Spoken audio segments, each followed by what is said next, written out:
ಎಲ್ರಿಗೂ ನಮಸ್ಕಾರ. Veeresh classes YouTube ಚಾನಲ್ಗೆ ಸ್ವಾಗತ ಸುಸ್ವಾಗತ. ಎಸ್, ಐ ಹೋಪ್ ನೀವೆಲ್ಲ ಚೆನ್ನಾಗಿ ಸ್ಟಡಿ ಮಾಡ್ತಾರಂತ ಭಾವಿಸುತ್ತಾ ಹಿಂದಿನ ತರಗತಿಯಲ್ಲಿ ನಾವು ಡಿಸ್ಕಸ್ ಮಾಡ್ತಾ ಹೋಗೋಣ. ತರಗತಿಗೆ ಹೋಗೋಕ್ಕಿಂತ ಮುಂಚೆ ನಾನು ಕೆಲವೊಂದು ಕಾಮೆಂಟ್ಸ್ ನೋಡ್ತಾ ಇದ್ದೆ. ಸರ್ ಬೇಗ ಮುಗಿಸ್ಕೊಡ್ರಿ, 40 ಡೇಸ್ ಅಲ್ಲಿ ಮುಗಿಸ್ಕೊಡ್ರಿ, ಮತ್ತೆ ಕೆಲವೊಬ್ರು ಬೇಗ ಮುಗಿಸ್ಕೊಡ್ರಿ ಅಂತ ಹೇಳ್ತಿದ್ರು. ನೋಡ್ರಿ, ಬೇಗ ಮುಗಿಸ್ಕೊಡೋದಕ್ಕೂ ಕ್ವಾಲಿಟಿಯಿಂದ ಮುಗಿಸ್ಕೊಡೋದಕ್ಕೂ ಸ್ವಲ್ಪ ಡಿಫರೆನ್ಸ್ ಐತಿ, ಅರ್ಥ ಮಾಡ್ಕೊಳ್ರಿ.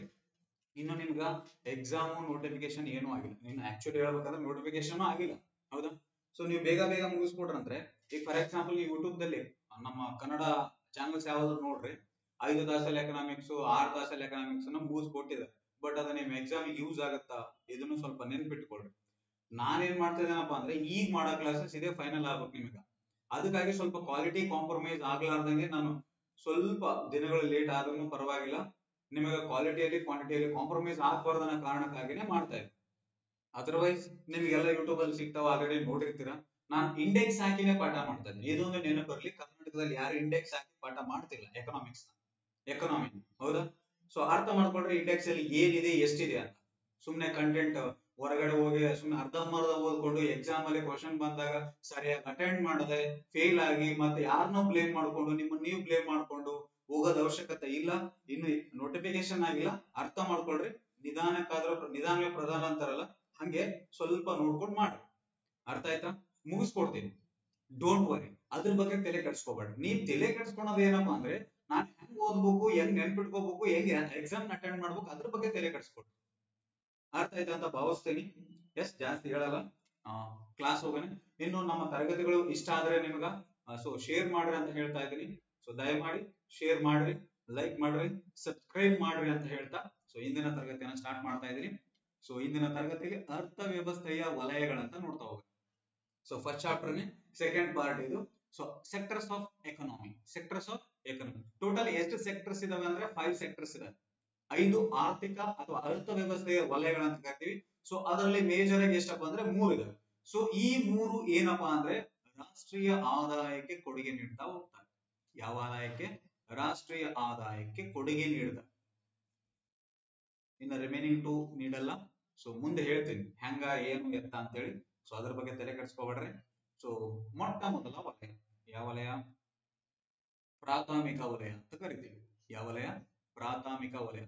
Primary sector. ಯಾವ ಸೆಕ್ಟರ್? Primary sector. ಇದನ್ನ ಅಗ್ರಿಕಲ್ಚರ್ ಸೆಕ್ಟರ್ ಅಂತಾನು ಕರಿತೀವಿ. ಯಾವ sector? Agriculture sector. Agriculture sector ಅಂತಾನು ಕರಿತೀವಿ. ಪ್ರಾಥಮಿಕ ವಲಯವನ್ನ ಕೃಷಿ ವಲಯ ಎಂದು ಸಹ ಕರಿತೀವಿ.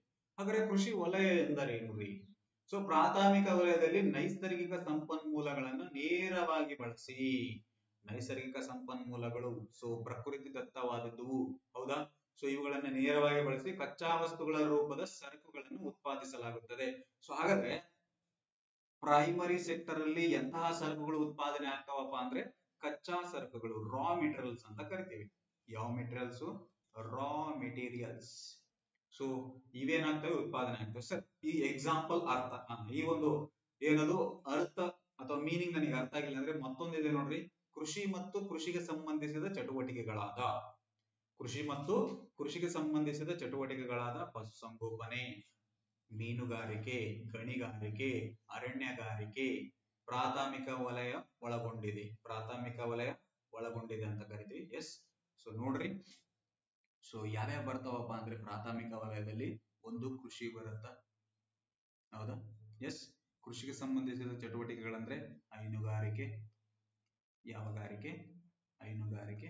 ಎಸ್, ನೆಕ್ಸ್ಟ್ ಬಂದ್ಬಿಟ್ಟು ಜೇನು ಸಾಕಾಣಿಕೆ, ಕುರಿ ಸಾಕಾಣಿಕೆ, ಮೇಕೆ ಸಾಕಾಣಿಕೆ, ಹಂದಿ ಸಾಕಾಣಿಕೆ, ಇನ್ನೇನ್ ಸಾಕ್ರಿ ಒಟ್ಟ ಎಕ್ಸೆಟ್ರಾ ನಿಮಗೆ ಬಿಟ್ಟಿದ್ದು. ಎಸ್, ಈ ಮತ್ತಿನ್ನೊಂದು ಬರುತ್ತೆ ನೆನಪಿರ್ಲಿ, ಗಣಿಗಾರಿಕೆ. ಯಾವ ಗಾರಿಕೆ? ಗಣಿಗಾರಿಕೆ. ಇವೆಲ್ಲವೂ ಬರ್ತಾ ಹೋಗ್ತವೆ. ಯಾವ ವಲಯದಲ್ಲಿ? ಪ್ರಾಥಮಿಕ ವಲಯ. ಯಾವ ವಲಯದಲ್ಲಿ? ಪ್ರಾಥಮಿಕ ವಲಯದಲ್ಲಿ ಅಂತ ಕರಿತೀವಿ. ಹಾಗಾದ್ರೆ ಈ ಪ್ರಾಥಮಿಕ ವಲಯದಲ್ಲಿ ಯಾವ ರೀತಿಯ ಕಾರ್ಮಿಕರು ಕಂಡು ಬರ್ತಾರೆ ಅಂತ ಹೇಳಿ ಕ್ವಶನ್ ಕೇಳಿದಾನೆ. ಕೆಂಪು ಕಾಲರ್ ಕಾರ್ಮಿಕರು. ಯಾವ ಕಾಲರ್? ಕೆಂಪು ಕಾಲರ್ ಕಾರ್ಮಿಕರು ಎಂದು ಕರೆಯುತ್ತೇವೆ. ಕೆಂಪು ಕಾಲರ್ ಕಾರ್ಮಿಕರು ಕಂಡು ಬರುವಂತಹ ವಲಯ ಯಾವುದು ಅಂತ ಹೇಳಿ ಕೇಳ್ತಾರೆ. ಮತ್ತೆ ಈ ಒಂದು ವಲಯದಲ್ಲಿ ಅಂದ್ರೆ ಯಾವ ವಲಯ? ಕೃಷಿ ವಲಯ. ಯಾವ ವಲಯ? ಕೃಷಿ ವಲಯ. ಸೊ ಭಾರತದಲ್ಲಿ ಅತಿ ಹೆಚ್ಚು ಉದ್ಯೋಗಾವಕಾಶ ನೀಡುವ ವಲಯ. ಹಾಗಾದ್ರೆ ಅತಿ ಹೆಚ್ಚು ಉದ್ಯೋಗಾವಕಾಶ ನೀಡುವ ವಲಯ ಯಾವ್ದಂತ ಹೇಳಿ ಕ್ವಶನ್ ಕೇಳ್ತಾರೆ ನಿಮಗ. ಯಾವ್ದಪ್ಪ ಅಂದ್ರೆ ಕೃಷಿ ವಲಯ. ಯಾಕಪ್ಪ ಅಂದ್ರೆ ಇವಾಗ್ಲೂ ಭಾರತದ ಒಟ್ಟು ಜನಸಂಖ್ಯೆ ನಾವು ತಗೊಂಡಾಗ 60% ಗಿಂತ ಜಾಸ್ತಿ ಜನ ಏನ್ ಮಾಡ್ತಿದಾರಪ್ಪ ಅಂದ್ರೆ ಕೃಷಿಯನ್ನೇ ಅವಲಂಬಿತಾರೆ. ಯಾಕ್ರಿ ಅಂದ್ರೆ ಸೊ ನಮ್ಮ ಒಂದು ಭಾರತ ದೇಶ ಗ್ರಾಮಗಳನ್ನ ಒಳಗೊಂಡದ, ಅಂದ್ರೆ ಗ್ರಾಮಗಳು ಜಾಸ್ತಿ ಇದೆ, ಹೌದಾ? ಸೊ ಗ್ರಾಮಗಳ ಮೂಲ ಕಸಬೇನಪ್ಪ ಅಂದ್ರೆ ಕೃಷಿ. ಸೊ ಗ್ರಾಮೀಣ ಪ್ರದೇಶದ ಜನರು ಮುಖ್ಯವಾಗಿ ಕೃಷಿಯನ್ನೇ ಜಾಸ್ತಿ ಅವಲಂಬನೆ ಆಗಿದೆ, ಹೌದಾ? ಅದ್ರಲ್ಲಿ ಪ್ರಾಫಿಟ್ ಬರುತ್ತೋ ಬಿಡುತ್ತೋ ಸೆಕೆಂಡರಿ. ಸೊ ರೈತ ಏನ್ ಮಾಡ್ತಾನಪ್ಪ ಅಂದ್ರೆ ದೇಶಕ್ಕೆ ಬೆನ್ನೆಲುಬು ಅಂತ ಕರಿತೀವಿ. ರೈತ ದೇಶದ ಬೆನ್ನೆಲುಬು, ಹೌದಾ? ಸೊ ರೈತ ಬೆಳೆದಿರ್ತಕ್ಕಂಥ ಬೆಳೆ ಅವ್ರು ಬೆಳೆದಿದ್ದಕ್ಕೆ ಇವತ್ತು ನಾವ್ ಏನ್ ಮಾಡ್ತಿದೀವಪ್ಪ ಅಂದ್ರೆ ತಿಂತಾ ಇದೀವಿ. ಎಸ್. ಸೊ ಅದಕ್ಕಾಗಿ ಈ ಒಂದು ಕೃಷಿ ವಲಯ ಭಾರತದಲ್ಲಿ ಅತಿ ಹೆಚ್ಚು ಉದ್ಯೋಗಾವಕಾಶ ನೀಡುತ್ತಾ ಮತ್ತೆ ರಾಷ್ಟ್ರೀಯ ಆದಾಯಕ್ಕೆ, ಯಾವ ಆದಾಯಕ್ಕೆ? ರಾಷ್ಟ್ರೀಯ ಆದಾಯಕ್ಕೆ ಕಡಿಮೆ ಕೊಡುಗೆ ನೀಡುವ ವಲಯ ಯಾವ್ದಪ್ಪ ಅಂದ್ರೆ ನಿಮ್ಮ ಒಂದು ಕೃಷಿ ವಲಯ. ನೋಡ್ರಿ, ಅತಿ ಹೆಚ್ಚು ಉದ್ಯೋಗಾವಕಾಶ ನೀಡುತ್ತಾ ಬಟ್ ರಾಷ್ಟ್ರೀಯ ಆದಾಯಕ್ಕೆ ಕಡಿಮೆ ಕೊಡುಗೆ ನೀಡುತ್ತಾ. ಯಾಕಂದ್ರೆ ಬಹಳಷ್ಟು ಕಾರಣಗಳಿದಾವೆ. ಎಸ್, ಅವೆಲ್ಲ ಮುಂದೆ ಕೃಷಿ ವಲಯದಲ್ಲಿ ನೋಡ್ಕೊಂತ ಹೋಗೋಣ, ಡೋಂಟ್ ವರಿ. ಸೊ ಈ ಒಂದು ವಲಯ ಅತಿ ಹೆಚ್ಚು ಉದ್ಯೋಗಾವಕಾಶ ನೀಡುತ್ತಾ ಈ ಒಂದು ವಲಯದಲ್ಲಿ ಕೆಲಸ ಮಾಡುವ ಕಾರ್ಮಿಕರನ್ನ ನಾವೇನಂತ ಕರಿತೀವಪ್ಪ ಅಂದ್ರೆ ಕೆಂಪು ಕಾಲರ್ ಕಾರ್ಮಿಕರಂತ ಕರಿತೀವಿ. ನೆಕ್ಸ್ಟ್ ಬರುತ್ತಾ ರೀಸೆಂಟ್ ಆಗಿ ಗ್ರೂಪ್ ಸಿ ಅಲ್ಲಿ ಕೇಳಿರೋ ಕ್ವಶನ್ ಏನಪ್ಪಾ ಅಂದ್ರೆ ಕೃಷಿ ವಲಯದಲ್ಲಿ ಎಂತಹ ನಿರುದ್ಯೋಗ ಕಂಡು ಬರುತ್ತೆ, ಯಾವ ರೀತಿಯ ನಿರುದ್ಯೋಗ ಕಂಡು ಬರುತ್ತೆ ಅಂತೇಳಿ ಕ್ವಶನ್ ಕೇಳಿದ್ದಾರೆ. ರೀಸೆಂಟ್ ಕೆಇಎ ಅಥವಾ ಕೆಪಿಎಸ್ಸಿ ಒಳಗಡೆನೆ ಗ್ರೂಪ್ ಸಿ ಅಲ್ಲಿ ಒಂದು ಬಂದ್ಬಿಟ್ಟು ಋತುಮಾನಿಕ ನಿರುದ್ಯೋಗ. ಯಾವ ನಿರುದ್ಯೋಗ?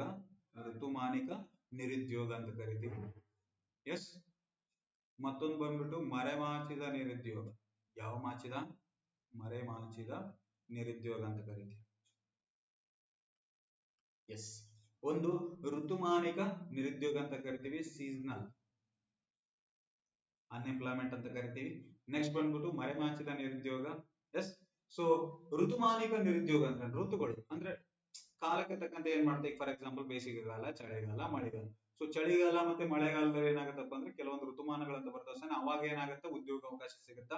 ಸೊ ಬೇಸಿಗೆ ಕಾಲದಲ್ಲಿ ಯಾವುದು ಉದ್ಯೋಗಾವಕಾಶ ಸಿಗಲ್ಲ, ಯಾಕಂದ್ರೆ ಮಳೆ ಇರಲ್ಲ ಟೈಮಲ್ಲಿ, ಹೌದಾ? ಸೊ ಅವ್ರು ಏನ್ ಮಾಡ್ತಾರಪ್ಪ ಅಂದ್ರೆ ಈ ಒಂದು ಉತ್ತರ ಕರ್ನಾಟಕದ ಜನ ಆಲ್ಮೋಸ್ಟ್ ಅಲ್ಲಿ ಏನ್ ಮಾಡ್ತಾರಪ್ಪ ಅಂದ್ರೆ ವಲಸೆ ಹೋಗ್ತಾ ಇರ್ತಾರೆ. ಯಾವುದಕ್ಕೆ? ಬೆಂಗಳೂರಿಗೆ. ನೀವೆಲ್ಲ ನೋಡಿರ್ತೀರ ಬೇಸಿಕ್ ಕಾಲದಲ್ಲೆಲ್ಲ ಏನ್ ಮಾಡ್ತಾರಪ್ಪ ಅಂದ್ರೆ ಗ್ರಾಮಗಳನ್ನ ಬಿಟ್ಬಿಟ್ಟು ಮೈಗ್ರೇಟ್ ಆಗ್ತಾರೆ ಪೀಪಲ್ಸ್. ಯಾಕಪ್ಪ ಅಂದ್ರೆ ಅಲ್ಲಿ ಅಟ್ಲೀಸ್ಟ್ ಉದ್ಯೋಗಾವಕಾಶ ಸಿಗುತ್ತಾನ ಕಾರಣಕ್ಕಾಗಿ, ಹೌದಾ? ನೆಕ್ಸ್ಟ್ ಬಂದ್ಬಿಟ್ಟು ಮರೆಮಾಚಿದ ನಿರುದ್ಯೋಗ. ಮರೆಮಾಚಿದ ನಿರುದ್ಯೋಗ ಅಂದ್ರೆ ಏನಿಲ್ಲ, ಸೀಮಾಂತ ಉತ್ಪಾದನೆ ಏನಾಗತ್ತಪ್ಪ ಅಂದ್ರೆ ಶೂನ್ಯವಾಗಿರುತ್ತ. ಈ ಒಂದು ಮರೆಮಾಚಿದ ನಿರುದ್ಯೋಗ ಅತಿ ಹೆಚ್ಚು ಎಲ್ಲಿ ಕಂಡು ಬರುತ್ತೆ ಅಂದ್ರೆ ಕೃಷಿಯಲ್ಲೇ ಕಂಡು ಬರುತ್ತಾ. ಯಾಕಪ್ಪ ಅಂದ್ರೆ ಈ ಒಂದು ಕೆಲಸ ಅಂದ್ರೆ ಒಂದೇ ಕೆಲಸವನ್ನ ಹಲವಾರು ಜನರು ಮಾಡ್ತಾರೆ. ಹಲವಾರು ಜನರು ಮಾಡೋದನ್ನ ಸೊ ಈ ರಿಮೈನಿಂಗ್ ಪರ್ಸನ್ಸ್ ಏನಿರ್ತಾರೆ ಅಂದ್ರೆ ಅವರ ಉತ್ಪಾದನೆ ಏನಾಗಿರುತ್ತ? ಶೂನ್ಯವಾಗಿರುತ್ತೆ. ಅಂದ್ರೆ ಇವ್ರು ಕೆಲಸ ಮಾಡಿರ್ತಾರೆ ಬಟ್ ಇವ್ರ ಕೆಲಸ ಏನಾಗಿರುತ್ತ? ಮರೆಮಾಚಿಕೊಂಡಿರುತ್ತ. ಸೊ ಮುಂದೆ ನಾನು ನಿಮ್ಮ ಒಂದು ಯಾವ್ದ್ರಲ್ಲಪ್ಪ ಅಂದ್ರೆ ಈ ಒಂದು ನಿರುದ್ಯೋಗ ಚಾಪ್ಟರ್ ಐತಲ್ಲ ಅಲ್ಲಿ ಡಿಸ್ಕಸ್ ಮಾಡ್ತಾ ಹೋಗೋಣಂತೆ, ಡೋಂಟ್ ವರಿ. ಜಸ್ಟ್ ಕೃಷಿ ವಲಯದಲ್ಲಿ ಯಾವ ನಿರುದ್ಯೋಗ ಕಂಡು ಬರುತ್ತಂದ್ರೆ ಒಂದು ಋತುಮಾನಿಕ ನಿರುದ್ಯೋಗ, ಮತ್ತೊಂದು ಮರೆಮಾಚಿದ ನಿರುದ್ಯೋಗ. ನೆನಪಿಡ್ರಿ, ಕ್ವಶನ್ ಆಗೈತೆ. ಎಸ್. ಸೊ ಇದು ಪ್ರಾಥಮಿಕ ವಲಯ ಅಂತ ಕರಿತೀವಿ. ಯಾವ ವಲಯ? ಪ್ರಾಥಮಿಕ ವಲಯ. ಎಸ್. ನೆಕ್ಸ್ಟ್ ಬರುತ್ತಾ ಮಾಧ್ಯಮಿಕ ವಲಯ ಅಥವಾ ಸೆಕೆಂಡರಿ ಸೆಕ್ಟರ್ ಅಥವಾ ಇಂಡಸ್ಟ್ರಿ ಸೆಕ್ಟರ್ ಅಂತ ಕರಿತೀವಿ. ಯಾವ sector? Industry sector.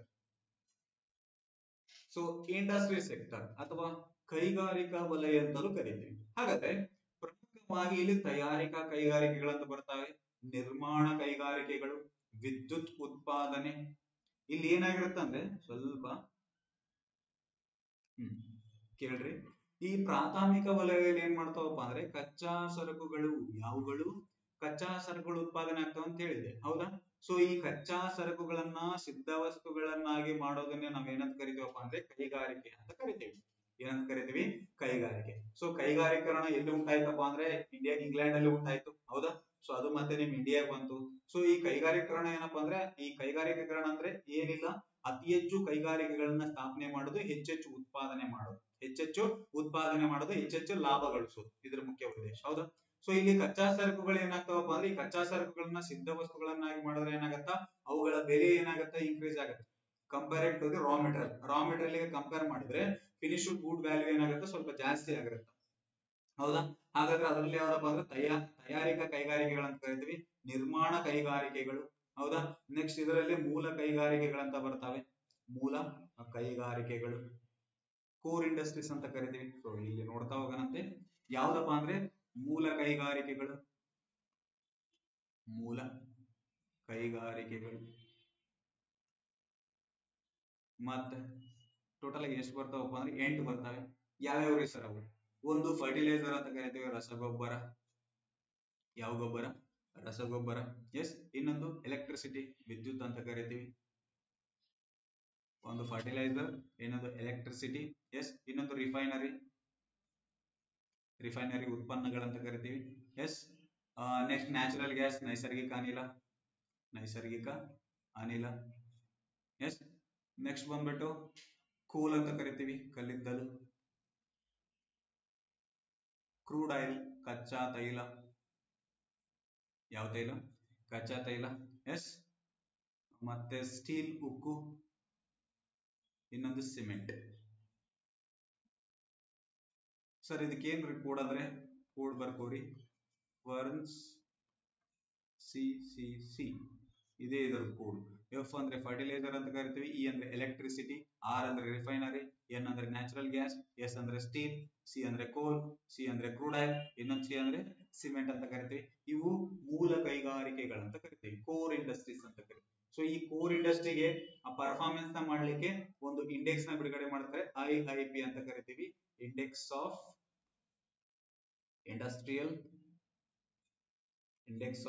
Industrial production ಅಂತ ಕರಿತೀವಿ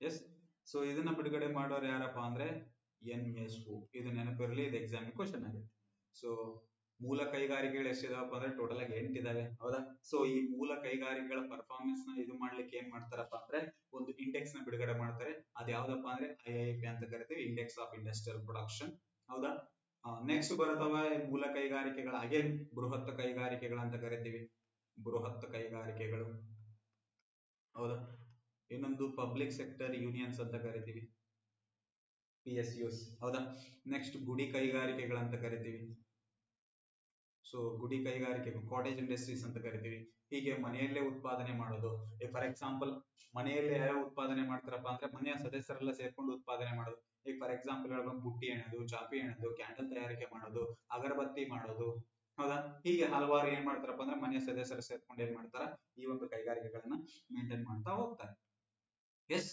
ಸೊ ಇದು ನಿಮ್ಮ ಕೈಗಾರಿಕಾ ವಲಯ ಇನ್ನೊಂದು ಈ ಒಂದು ಕೈಗಾರಿಕಾ ವಲಯ ಏನ್ ಮಾಡುತ್ತಪ್ಪ ಅಂದ್ರೆ ಮಾಧ್ಯಮಿಕವಾಗಿ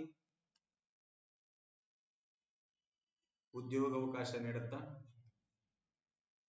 ಮಾಧ್ಯಮಿಕ ಅಂದ್ರೆ ಮೀಡಿಯಂ ಆಗಿ ಉದ್ಯೋಗಾವಕಾಶ ನೀಡುತ್ತಾ ಹೆಚ್ಚಿಲ್ಲ ಕಡಿಮೆ ಇಲ್ಲ ನೀವೆಲ್ಲ ಓದಿರ್ತಾರಲ್ಲ 6 ಕೇಳಂಗಿಲ್ಲ 3 ಕೇಳಂಗಿಲ್ಲ ಅಂತಾರಲ್ಲ ಅದೇ ಟೈಮೇ ಸೊ ಮಾಧ್ಯಮಿಕ ಉದ್ಯೋಗಾವಕಾಶ ನೀಡುತ್ತಾ ಮತ್ತೆ ಮಾಧ್ಯಮಿಕವಾಗಿ ಏನ್ ಮಾಡ್ತಾ ರಾಷ್ಟ್ರೀಯ ಆದಾಯಕ್ಕೆ ಕೊಡುಗೆ ನೀಡ್ತಾ ಹೋಗುತ್ತೆ ಅಂದ್ರೆ ಟಾಪ್ 2 ಅಲ್ಲಿ ಇದೆ ಐತಿ ಟಾಪ್ 1 ನೆಕ್ಸ್ಟ್ ಬರತ್ತಾ ಹೇಳ್ತೀನಿ ಇದು ಟಾಪ್ 3 ಯಾವುದು ನಿಮ್ಮ ಕೃಷಿ ವಲಯ ಎಸ್ ರಾಷ್ಟ್ರೀಯ ಆದಾಯಕ್ಕೆ ಕೊಡುಗೆ ನೀಡೋದು ಅರ್ಥ ಆಯ್ತು ಎಸ್ ಇದು ನಿಮ್ಮ ಒಂದು ಕೈಗಾರಿಕಾ ವಲಯ ನೆಕ್ಸ್ಟ್ ಬರೋದು ತೃತೀಯ ವಲಯ ಯಾವ ವಲಯ ತೃತೀಯ ವಲಯ ಟೆರಿಸರಿ ಸೆಕ್ಟರ್ ಅಂತ ಕರಿತೀವಿ ಯಾವ ಸೆಕ್ಟರ್ ಟೆರಿಸರಿ ಸೆಕ್ಟರ್ ಇದನ್ನ ಸೇವಾ ವಲಯ ಅಂತಾನು ಕರಿತೀವಿ ಅಂದ್ರೆ ನಥಿಂಗ್ ಬಟ್ ಸರ್ವಿಸ್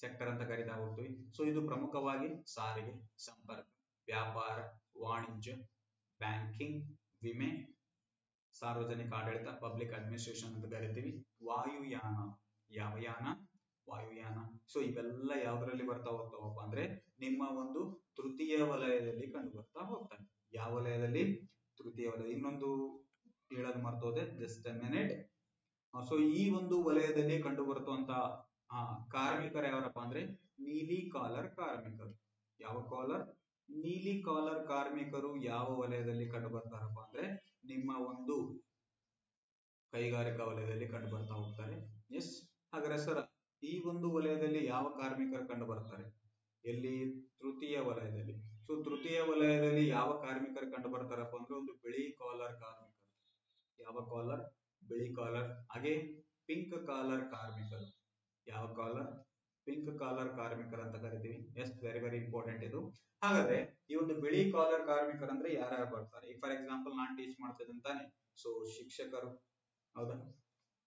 ಶಿಕ್ಷಕರಲ್ಲ, ಶಿಕ್ಷಕರು. ಎಸ್, ಹಾ. ಮತ್ತೆ ಡಾಕ್ಟರ್ಸ್ ಆಗಿರ್ಲಿ, ಲಾಯರ್ಸ್, ಸೊ ಹೀಗೆ ಎಕ್ಸೆಟ್ರಾ ಎಕ್ಸೆಟ್ರಾ ಬರ್ತಾ ಹೋಗ್ತಾರೆ.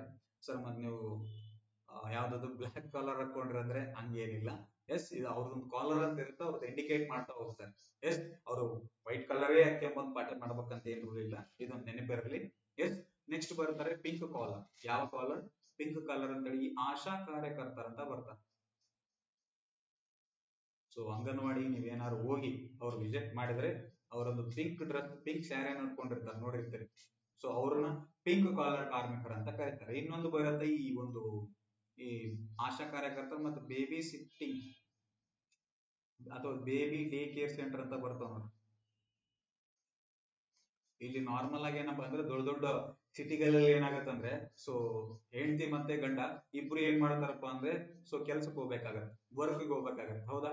ಆ ಟೈಮಲ್ಲಿ ಏನಾಗತ್ತಪ್ಪ ಅಂದ್ರೆ ಅವರು ತಮ್ಮ ಮಕ್ಕಳನ್ನ ಸೊ ಆಫೀಸಿಗೆ ಕರ್ಕೊಳಕ್ ಆಗಲ್ಲ, ಹೌದಾ? ಅದಕ್ಕಾಗಿ ಏನ್ ಮಾಡ್ತಾರಪ್ಪ, ಒಂದು ಬೇಬಿ ಡೇ ಕೇರ್ ಸೆಂಟರ್ ಅಂತ ಇರುತ್ತೆ, ಅಲ್ಲಿ ಏನ್ ಮಾಡ್ತಾರ, ಮಾರ್ನಿಂಗ್ ಬಿಟ್ಟು ಹೋಗ್ಬಿಡ್ತಾರೆ, ಹೌದಾ? ಅದು ಏನ್ ಮಾಡತ್ತಪ್ಪ ಅಂದ್ರೆ ಆ ಮಗುಗೆ ಈ ಒಂದು ಬೇಬಿ ಡೇ ಕೇರ್ ಸೆಂಟರ್ ಅಲ್ಲಿ ಏನಿರ್ತಾರಲ್ಲ, ಸೊ ಅವ್ರು ಏನ್ ಮಾಡ್ತಾರ, ಅವ್ರನ್ನ ನೋಡ್ಕೊಳ್ಬೇಕಾಗತ್ತೆ. ಅವ್ರು ಏನ್ ಮಾಡ್ತಾರಪ್ಪ ಅಂದ್ರೆ ಆ ಮಗು ಅಲ್ಲೇ ತಿನ್ನುತ್ತಾರೆ, ಮಕ್ಕಳುತ್ತಾರೆ, ಬೇಗ ಅಡ್ಡಾಡತ್ತ, ಲಾಸ್ಟ್ ಏನ್ ಮಾಡ್ತಾರೆ, ಈವ್ನಿಂಗ್ ಬಂದು ಕರ್ಕೊಂಡು ಹೋಗ್ತಾರೆ. ಸೊ ಈ ರೀತಿ ಇರುತ್ತಾ. ಸೊ ಅವ್ರನ್ನ ಪಿಂಕ್ ಕಾಲರ್ ಕಾರ್ಮಿಕರ ಅಂತ ಕರಿತೀವಿ, ಇವ್ರನ್ನ ಬಿಳಿ ಕಾಲರ್ ಕಾರ್ಮಿಕರ ಅಂತ ಕರಿತೀವಿ. ಎಸ್, ಸೊ ಹಾಗಾದ್ರೆ ಈ ಒಂದು ಯಾವೊಂದು ತೃತೀಯ ವಲಯ ಏನಿದೆ ಅಲ್ಲ, ಈ ಒಂದು ತೃತೀಯ ವಲಯದಲ್ಲಿ ಸೊ ಉದ್ಯೋಗಾವಕಾಶ ಕಡಿಮೆ. ಅಂದ್ರೆ ನಮ್ಮ ಒಂದು ಎಕನಾಮಿ ಒಳಗಡೆ ಉದ್ಯೋಗಾವಕಾಶ ಕಡಿಮೆ ಕೊಡುತ್ತೆ. ಬಟ್ ರಾಷ್ಟ್ರೀಯ ಆದಾಯಕ್ಕೆ, ಯಾವ ಆದಾಯಕ್ಕೆ? ರಾಷ್ಟ್ರೀಯ ಆದಾಯಕ್ಕೆ ಅತಿ ಹೆಚ್ಚು ಕೊಡುಗೆ ನೀಡುವ ವಲಯ ಯಾವ್ದಪ್ಪ ಅಂದ್ರೆ ನಿಮ್ಮ ಒಂದು ತೃತೀಯ ವಲಯ. ಯಾವ ವಲಯ? ತೃತೀಯ ವಲಯ. ಎಸ್, ಸೊ ತೃತೀಯ ವಲಯ ಏನಂತಪ್ಪ ಅಂದ್ರೆ, ಸೊ ರಾಷ್ಟ್ರೀಯ ಆದಾಯಕ್ಕೆ ಅತಿ ಹೆಚ್ಚು ಕೊಡುಗೆ ನೀಡುತ್ತಾ, ಪ್ಲಸ್ ಉದ್ಯೋಗಾವಕಾಶ ಏನ್ ಮಾಡುತ್ತಾ, ಕಡಿಮೆ ಮಾಡ್ತಾ ಹೋಗುತ್ತೆ. ಜಸ್ಟ್ ಅಂಡರ್ಸ್ಟ್ಯಾಂಡ್ ಆಯ್ತು ಅಂತ ಭಾವಿಸ್ತೇನೆ. ಮುಂದೆ ಹೇಳ್ತೀನಿ ಅದು ಹೆಂಗ ಏನ್ ಅಂತ ತಲೆ ಕೆಡಿಸ್ಕೋಬೇಡಿ, ಜಸ್ಟ್ ಇಷ್ಟು ಮಾತ್ರ ನೋಡ್ಕೊ. ಅರ್ಥ ಆಯ್ತಾ? ಎಸ್, ನೆಕ್ಸ್ಟ್ ಹೋಗೋಣ. ನೆಕ್ಸ್ಟ್ ಬಂದ್ಬಿಟ್ಟು ಚತುಷ್ಕ ವಲಯ ಅಥವಾ ಚತುರ್ಥಿ ವಲಯ ಅಥವಾ ಕ್ವಾಟರ್ನರಿ ಸೆಕ್ಟರ್ ಅಂತ ಕರೀತೀವಿ. ಯಾವ ಸೆಕ್ಟರ್? Quaternary sector. ಇವು ಸೇವಾ ವಲಯದ ಮುಂದುವರೆದ ಭಾಗ. ಈಗೇನ್ ಎರಡಿದಾವಲ್ಲ, ಚತುರ್ಥಿ ವಲಯ ಮತ್ತೆ ಪಂಚಕ ವಲಯ, ಈ ಸೇವಾ ವಲಯದ ಮುಂದುವರೆದ ಭಾಗನ ನಾವೇನಂತ ಕರಿತೀವಪ್ಪ ಅಂದ್ರೆ ಮುಂದುವರೆದ ಭಾಗ. ಎಸ್, ಸೊ ಈ ಸೇವಾ ವಲಯದ ಮುಂದುವರೆದ ಭಾಗವನ್ನು ನಾವೇನಂತ ಕರಿತೀವಪ್ಪ ಅಂದ್ರೆ ಚತುರ್ಥಿ ವಲಯ ಮತ್ತೆ ಪಂಚಕ ವಲಯ ಅಂತ ಕರಿತೀವಿ. ಸೊ ಇದನ್ನ ಬೌದ್ಧಿಕ ಮತ್ತು ಜ್ಞಾನಾಧಾರಿತ ಚಟುವಟಿಕೆಗಳನ್ನ ಒಳಗೊಂಡಿದೆ. ಸೊ ಕೇಳಿದನೆ ಯಾವ ವಲಯವನ್ನ ಜ್ಞಾನಾಧಾರಿತ ವಲಯ ಅಥವಾ ಬೌದ್ಧಿಕ ವಲಯ ಅಥವಾ ಐಟಿ-ಬಿಟಿ ವಲಯ? ಯಾವ ವಲಯ? ಐಟಿ-ಬಿಟಿ ವಲಯ. What you mean by IT? What you mean by BT? BT ಅಂದ್ರೆ ಐಟಿ ಅಂದ್ರೆ ಇನ್ಫಾರ್ಮೇಶನ್ ಟೆಕ್ನಾಲಜಿ ಅಂತ ಕರಿತೀವಿ, ಇನ್ನೊಂದು ಬಯೋಟೆಕ್ನಾಲಜಿ ಅಂತ ಕರಿತೀವಿ. ಎಸ್, ಸೊ ಇಲ್ಲಿ ಯಾವ್ಯಾವ ಬರ್ತಾ ಹೋಗ್ತಾವಪ್ಪ ಅಂದ್ರೆ ಸಂಶೋಧನೆ. ಎಸ್, ಸಂಶೋಧನೆ ಅಂದ್ರೆ ಸೊ ಆರ್ಟಿಫಿಷಿಯಲ್ ಇಂಟೆಲಿಜೆನ್ಸ್, ಎಐ, ಅಭಿವೃದ್ಧಿ ಮತ್ತೆ ಕಲೆ, ಅಭಿವೃದ್ಧಿ ಕಲೆ, ಮಾಹಿತಿ ತಂತ್ರಜ್ಞಾನ, ಅದೇ ಐಟಿ ಅಂದ್ರೆ ಇನ್ಫಾರ್ಮೇಶನ್ ಟೆಕ್ನಾಲಜಿ, ಹಣಕಾಸು ಯೋಜನೆ, ಹಣಕಾಸು ಯೋಜನೆ ಮತ್ತೆ ಕಲೆ, ಕಲೆ ಮೀನ್ಸ್ ಆರ್ಟ್, ಹೌದಾ? ಅಥವಾ ಆರ್ಟ್ಸ್ ಏನಾದ್ರು. ಎಸ್, ಸೊ ಆರ್ಟಿಫಿಷಿಯಲ್ ಇಂಟೆಲಿಜೆನ್ಸ್ ಆಗಿರ್ಬೋದು, ಐಟಿ-ಬಿಟಿ ಆಗಿರ್ಬೋದು, ಹೌದಾ? ಸಂಶೋಧನೆ ಆಗಿರ್ಬೋದು, ಹಣಕಾಸು ಯೋಜನೆ ಆಗಿರ್ಬೋದು, ಈ ಒಂದು ವಲಯದಲ್ಲಿ ಕಂಡು ಬರ್ತಾ ಹೋಗ್ತವೆ. ಯಾವ ವಲಯ? ಚತುಷ್ಕ ವಲಯ. ಸೊ ಈ ಒಂದು ವಲಯಗಳು ಏನಪ್ಪಾ ಅಂದ್ರೆ ಮುಖ್ಯವಾಗಿ ಮುಂದುವರೆದ ರಾಷ್ಟ್ರಗಳು. ಯಾವ ರಾಷ್ಟ್ರಗಳಲ್ಲಿ? ಮುಂದುವರೆದ ರಾಷ್ಟ್ರಗಳಲ್ಲಿ ಅತಿ ಹೆಚ್ಚು ಏನಾಗಿರ್ತಾವಪ್ಪ ಅಂದ್ರೆ ಮುಂದುವರೆದ ರಾಷ್ಟ್ರಗಳಲ್ಲಿ ಅತಿ ಹೆಚ್ಚು ಏನಾಗಿರ್ತವೆ? ಪ್ರಚಲಿತದಲ್ಲಿರ್ತವೆ. ಅಂದ್ರೆ ಅಲ್ಲಿ ಜಾಸ್ತಿ ಯೂಸ್ ಮಾಡಿ. ಈಗ ಫಾರ್ ಎಕ್ಸಾಂಪಲ್ ಹೇಳ್ಬೇಕಂದ್ರೆ ನಮ್ದು ಇನ್ಫಾರ್ಮೇಶನ್ ಟೆಕ್ನಾಲಜಿ ಆಗಿರ್ಲಿ, ಅಂದ್ರೆ ಬ್ರಾಡ್ ಆಗಿ ನಾವ್ ಏನ್ ಮಾಡಿದ್ವಿ, ಇನ್ನೂ ಅಷ್ಟು ಡೆವಲಪ್ಮೆಂಟ್ ಆಗಿಲ್ಲ ಕಂಪೇರಿಟಿವ್ ಟು ದಿ USA ಆಗಿರ್ಲಿ, ಬೇರೆದಾಗಿರ್ಲಿ. ಯಾಕಂದ್ರೆ ಫಾರ್ ಎಕ್ಸಾಂಪಲ್ ಜಪಾನ್ ನಲ್ಲಿ ನೋಡಿದ್ರೆ ಆಲ್ರೆಡಿ 10G ಹೋಗ್ಯಾರ ಅವ್ರು, ಹೌದಾ? ಜಪಾನ್ ಚೈನಾ ತಗೋರಿ, ಆಲ್ರೆಡಿ 10G ಇದಾರೆ ಅವರೆಲ್ಲ. ನಾವ್ ಇನ್ನು 5G ದಾಗೆ ಇದೀವಿ ನೋಡ್ರಿ. ನಮ್ದಿನ್ನ ಟೆಕ್ನಾಲಜಿ ಬಹಳ ಅಪ್ಡೇಟ್ ಆಗ್ಬೇಕು, ಅಪ್ಗ್ರೇಡ್ ಆಗ್ಬೇಕು, ಹೌದಾ? ಅಪ್ಡೇಟ್ ಪ್ಲಸ್ ಅಪ್ಗ್ರೇಡ್ ಎರಡೂ ಆಗ್ಬೇಕು. ಸೊ ಈ ರೀತಿಯಾಗಿ ಚತುರ್ಥಿ ವಲಯ ಅಥವಾ ಏನಂತ ಕರಿತೀವಿ, ಕ್ವಾಟರ್ನರಿ ಸೆಕ್ಟರ್ ಅಂತ ಕರಿತೀವಿ. ಸೊ ಯಾವ ವಲಯವನ್ನ ಒಂದ್ಸರಿ ಕ್ವಶನ್ ಕೇಳಿದಾನೆ, ಯಾವ ವಲಯವನ್ನ ITBT ವಲಯ ಅಂತ ಹೇಳಿ ಕರಿತೀರ ಅಂತ ಹೇಳಿ. ಎಸ್, ಅದನ್ನ ಯಾವ್ದಪ್ಪ ಅಂದ್ರೆ ನಿಮ್ಮ ಒಂದು ಚತುರ್ಥಿ ವಲಯ. ನೆಕ್ಸ್ಟ್ ಬರುತ್ತಾ ಪಂಚಕ ವಲಯ. ಯಾವ ವಲಯ? ಪಂಚಕ ವಲಯ ಅಂತ ಕರಿತೀವಿ. ಎಸ್, ಸೊ ಕ್ವೈನರಿ ಸೆಕ್ಟರ್ ಅಂತ ಕರಿತೀವಿ. ಯಾವ ಸೆಕ್ಟರ್? ಕ್ವೈನರಿ ಸೆಕ್ಟರ್. ಸೊ ಪಂಚಕ ವಲಯವು ರಾಷ್ಟ್ರದಲ್ಲಿ ಅತ್ಯುನ್ನತ ಮಟ್ಟದ ನಿರ್ಧಾರಗಳನ್ನ ತೆಗೆದುಕೊಳ್ಳುವ ವಲಯ. ಎಸ್, ಸೊ ಈ ಒಂದನ್ನು ಎಕ್ಸಾಮ್ ಅಲ್ಲಿ ಕ್ವಶನ್ ಕೇಳ್ತಾನೆ. ಸೊ ರಾಷ್ಟ್ರದಲ್ಲಿ ಉನ್ನತ ಮಟ್ಟದ ನಿರ್ಧಾರಗಳನ್ನ ಕೈಗೊಳ್ಳುವ ವಲಯ ಯಾವುದು ಅಂತೇಳಿ. ಸೊ ಅದು ಯಾವ್ದಪ್ಪ ಅಂದ್ರೆ ಪಂಚಕ ವಲಯ ಅಂತ ಕರಿತೀವಿ. ಯಾವ ವಲಯ? ಪಂಚಕ ವಲಯ. ಹಾಗಾದ್ರೆ ಈ ಒಂದು ವಲಯದಲ್ಲಿ ಯಾರ್ಯಾರು ಕಂಡು ಬರ್ತಾರಪ್ಪ ಅಂದ್ರೆ ಸರ್ಕಾರಿ ಅಧಿಕಾರಿಗಳು, government officers like IAS, IPS, IFS. Yes, so IAS ಅಂದ್ರೆ ಇಂಡಿಯನ್ ಅಡಿಗೆ ಮನೆ ಸರ್ವಿಸ್, ಇಂಡಿಯಾ ಪಾತ್ರ ಮನೆ ಸರ್ವಿಸ್ ಅಲ್ಲ, ನೆನ್ಪಿಟ್ಕೋರಿ. Indian administrative service, Indian police service, Indian forest service, ಇನ್ನೊಂದು ಬರುತ್ತೆ ಇಂಡಿಯನ್ ಫಾರಿನ್ ಸರ್ವಿಸ್ ಅಂತ ಹೇಳಿ. ಸೊ ಈ ಒಂದು ಸರ್ವಿಸ್ ಗಳಿಗೆ ಏನ್ ಮಾಡ್ತಾರಪ್ಪ ಅಂದ್ರೆ ಈ ಒಂದು ಅಧಿಕಾರಿಗಳು ಈ ಒಂದು ವಲಯದಲ್ಲಿ ಕಂಡು ಬರ್ತಾರೆ. ನೆಕ್ಸ್ಟ್ ಸಮೂಹ ಮಾಧ್ಯಮಗಳು. ಸಮೂಹ ಮಾಧ್ಯಮಗಳು. ಸೊ ನಿಮಗೆಲ್ಲ ನೋಡಿರ್ತಾರಲ್ಲ ನಿಮ್ಮ ಟಿವಿಯಲ್ಲಿ ಇವ್ರೇನ್ ಬರ್ತಾರಲ್ಲ, ಸೊ ಅವರೆಲ್ಲ ಏನ್ ಮಾಡ್ತಾರೆ? ನ್ಯೂಸ್. ಸೊ ಅವರೆಲ್ಲ ಸಮೂಹ ಮಾಧ್ಯಮಗಳು ಅಂತ ಕರಿತೀವಿ. ಹೌದಾ? ನೆಕ್ಸ್ಟ್ ಬರುತ್ತಾ ವಿಶ್ವವಿದ್ಯಾಲಯಗಳು, ಯೂನಿವರ್ಸಿಟೀಸ್. ಸೊ ವಿಶ್ವವಿದ್ಯಾಲಯಗಳು ಏನ್ ಮಾಡ್ತಾವಪ್ಪ ಅಂದ್ರೆ ಕೆಲವೊಂದ್ ಕಡೆ ನಿಮ್ಮ ಒಂದು ಅತ್ಯುನ್ನತ ನಿರ್ಧಾರಗಳನ್ನ ಕೈಗೊಳ್ಳುವಂತ ವಲಯದಲ್ಲಿ ಬರ್ತಾ ಹೋಗ್ತಾರೆ. ಸೊ ಈ ಒಂದು ವಲಯದ ಕಾರ್ಮಿಕರನ್ನ ಕ್ವಶನ್ ಕೇಳಿದಾನೆ. ಈ ಯಾವ ವಲಯ ಕಾರ್ಮಿಕರನ್ನು ಗೋಲ್ಡನ್ ಕಾಲರ್ ಕಾರ್ಮಿಕರು ಎಂದು ಕರೆಯುತ್ತೇವೆ. Golden collar. So golden collar ಕಾರ್ಮಿಕರು ಯಾವ ವಲಯದಲ್ಲಿ ಕಂಡು ಬರ್ತಾರೆ ಅಂತ ಹೇಳಿ ಕ್ವಶನ್ ಕೇಳಿದಾನೆ. ಸೊ ಗೋಲ್ಡನ್ ಕಾಲರ್ ಕಾರ್ಮಿಕರು ಯಾವ ವಲಯದಲ್ಲಪ್ಪ ಅಂದ್ರೆ ಪಂಚಕ ವಲಯದಲ್ಲಿ. ನೋಡ್ರಿ, ಯಾವ ವಲಯ? ಪಂಚಕ ವಲಯ ಅಂತ ಕರಿತೀವಿ. ಎಸ್, ಸೊ ಇಷ್ಟು ನಿಮ್ಮ ಸೆಕ್ಟರ್ಸ್ ಆಫ್ ಎಕಾನಮಿ ಅಂತ ಕರಿತೀವಿ. ಯಾವ economy? Sectors of economy. So recent ಆಗಿ ಏನ್ ಕೇಳಿದಾರಪ್ಪ ಅಂದ್ರೆ, ಸೊ ಯಾವ ವಲಯ ಅತಿ ಹೆಚ್ಚು ಕೊಡುಗೆ ನೀಡುತ್ತೆ ಅಂತ ಹೇಳಿ ನಿಮಗೆ ಕ್ವಶನ್ ಕೇಳ್ತಾರೆ. ಸೊ ಕೊಡುಗೆ, ಹೌದಾ? ಹಾಗಾದ್ರೆ ಅತಿ ಹೆಚ್ಚು ಕೊಡುಗೆ ನೀಡುವ ವಲಯ ಯಾವ್ದಪ್ಪ ಅಂದ್ರೆ, ಒಂದು ಫಸ್ಟ್ ಒನ್ ಯಾವ್ದಪ್ಪ ಅಂದ್ರೆ ನಿಮ್ಮ ಸೇವಾ ವಲಯ. ಯಾವ ವಲಯ? ಸೇವಾ ವಲಯ. ಸೆಕೆಂಡ್ ಒನ್ ಯಾವುದು? ನಿಮ್ಮ ಒಂದು ಕೈಗಾರಿಕಾ ವಲಯ. ಯಾವ ವಲಯ? ಕೈಗಾರಿಕಾ ವಲಯ ಅಂತ ಕರಿತೀವಿ. ಥರ್ಡ್ ಒನ್ ಯಾವ್ದಪ್ಪ ಅಂದ್ರೆ ನಿಮ್ಮ ಕೃಷಿ ವಲಯ. ಯಾವ ಕೊಡುಗೆ ಅಂದ್ರೆ ಅಗೇನ್ ರಾಷ್ಟ್ರೀಯ ಆದಾಯಕ್ಕೆ, ಇದು ನೆನಪಿರಲಿ, ರಾಷ್ಟ್ರೀಯ. ಹಾಗಾದ್ರೆ ಸರ್ ಪ್ರೆಸೆಂಟ್ ಎಕನಾಮಿಕ್ ಸರ್ವೆ ಪ್ರಕಾರ ಎಷ್ಟು ಕೊಡುಗೆ ನೀಡ್ತಾ ಇದೆ? ಎಸ್, ಸೊ ಫಸ್ಟ್ ಒನ್ ಬಂದ್ಬಿಟ್ಟು ನಿಮ್ಗ ಹೇಳೋದಾದ್ರಗಿನ ಎಸ್, ಸೊ 55%. ಎಷ್ಟು? 55%. ಎಸ್, ಸೆಕೆಂಡ್ ಒನ್ ಬಂದ್ಬಿಟ್ಟು 25.53. ಥರ್ಡ್ ಒನ್ ಬಂದ್ಬಿಟ್ಟು 19.7%. ಸೊ ಟೋಟಲ್ ಆಗಿ ಎಷ್ಟು ಪರ್ಸೆಂಟೇಜ್ ಅಪ್ಪ ಅಂದ್ರೆ ನೋಡ್ರಿ, ನೀವೇ ಕ್ಯಾಲ್ಕುಲೇಟ್ ಮಾಡ್ರಿ. 100% ಆಗಿರುತ್ತೆ. ಹೌದಾ ಸರ್? ಈ ಒಂದು ಅಂಕಿಅಂಶಗಳು ಚೇಂಜ್ ಆಗ್ತಾವ್ರಿ. ಎಸ್, ಚೇಂಜ್ ಆಗ್ತವೆ. ನೆಕ್ಸ್ಟ್ ನಿಮ್ಗೆ ಎಕ್ಸಾಮ್ ಬರೋಷ್ಟು ಅಂದ್ರೆ ನೆಕ್ಸ್ಟ್ ಬಜೆಟ್ ಮಂಡನೆ ಮಾಡೋಕ್ಕಿಂತ ಒನ್ ಡೇ ಬಿಫೋರ್ ಏನ್ ಮಾಡ್ತಾರೆ? ಎಕನಾಮಿಕ್ ಸರ್ವೆನ ಬಿಡುಗಡೆ ಮಾಡ್ತಾರೆ. ಯಾವ ಸರ್ವೆ? Economic survey. ಹಾಗಾದ್ರೆ ನೆಕ್ಸ್ಟ್ ಎಕನಾಮಿಕ್ ಸರ್ವೆ ಈ ಒಂದು ಏನದ ನಂಬರ್ಸ್ ಚೇಂಜ್ ಆಗ್ಬೋದು. ಬಟ್ ಮ್ಯಾಕ್ಸಿಮಮ್ ಅಂತೂ ಅತಿ ಹೆಚ್ಚು ಕೊಡುಗೆ ನೀಡುವಂತಹ ವಲಯ ಯಾವ್ದಪ್ಪ ಅಂದ್ರೆ ಸೇವಾ ವಲಯನೇ. ಅದ್ರಾಗ ಏನ್ ಚೇಂಜಸ್ ಏನಾಗಲ್ಲ. ಸ್ವಲ್ಪ ಇಲ್ಲಿ ಏನಾಗ್ಬೋದು, ಅಂಕಿ ಅಂಶಗಳು ಚೇಂಜ್ ಆಗ್ಬೋದು. ನೆಕ್ಸ್ಟ್ ಇಯರ್ ಅಪ್ಡೇಟ್ ಆಗ್ಬೋದು. ಮತ್ತೆ ಸಾರ್ ತಪ್ಪು ಬರೆಸ್ಯಾರ, ತಪ್ಪು ಹೇಳ್ಯಾರ, ಈ ವಿಡಿಯೋ ಮುಂದಿನ ವರ್ಷ ನೋಡಿದ್ರೆ ಏನ್ ಮಾಡ್ತಾರ? ಸಾರ್ ತಪ್ಪು ಹೇಳ್ಯಾರ ಅನ್ಬಾರ್ದು, ನಾವು ಅಪ್ಡೇಟ್ ಆಗ್ಬೇಕು ಅನ್ಬೇಕು. ಯಾಕಂದ್ರೆ ನಾನು ಮೊದಲೇ ಹೇಳಿದೆ, ಎಕನಾಮಿ ಅಂದ್ರೆ ನಿರಂತರವಾಗಿ ಬದಲಾವಣೆ ಒಳಪಡುತ್ತ. ಹೌದಾ? ಎಸ್, ಸೊ ಇಷ್ಟಂತೂ ನೋಡ್ಕೋರಿ. ಸೊ ಹಾಗಾದ್ರೆ ಅತಿ ಹೆಚ್ಚು ಕೊಡುಗೆ ನೀಡುವ ವಲಯ ಯಾವ್ದಪ್ಪ ಅಂದ್ರೆ ನಿಮ್ಮ ಒಂದು ಸೇವಾ ವಲಯ. ಯಾವ ವಲಯ? ಸೇವಾ ವಲಯ ಅಂತ ಕರಿತೀವಿ. ಎಸ್, ನೆಕ್ಸ್ಟ್ ಹೋಗೋದಾದ್ರೆ ಎಸ್, ನೆಕ್ಸ್ಟ್ ಟಾಪಿಕ್ ಯಾವ ಟಾಪಿಕ್? ಸ್ವಲ್ಪ ನೀರು ಕುಡಿತೀನಿ, ಆಮೇಲೆ ಸ್ಟಾರ್ಟ್ ಮಾಡೋಣ.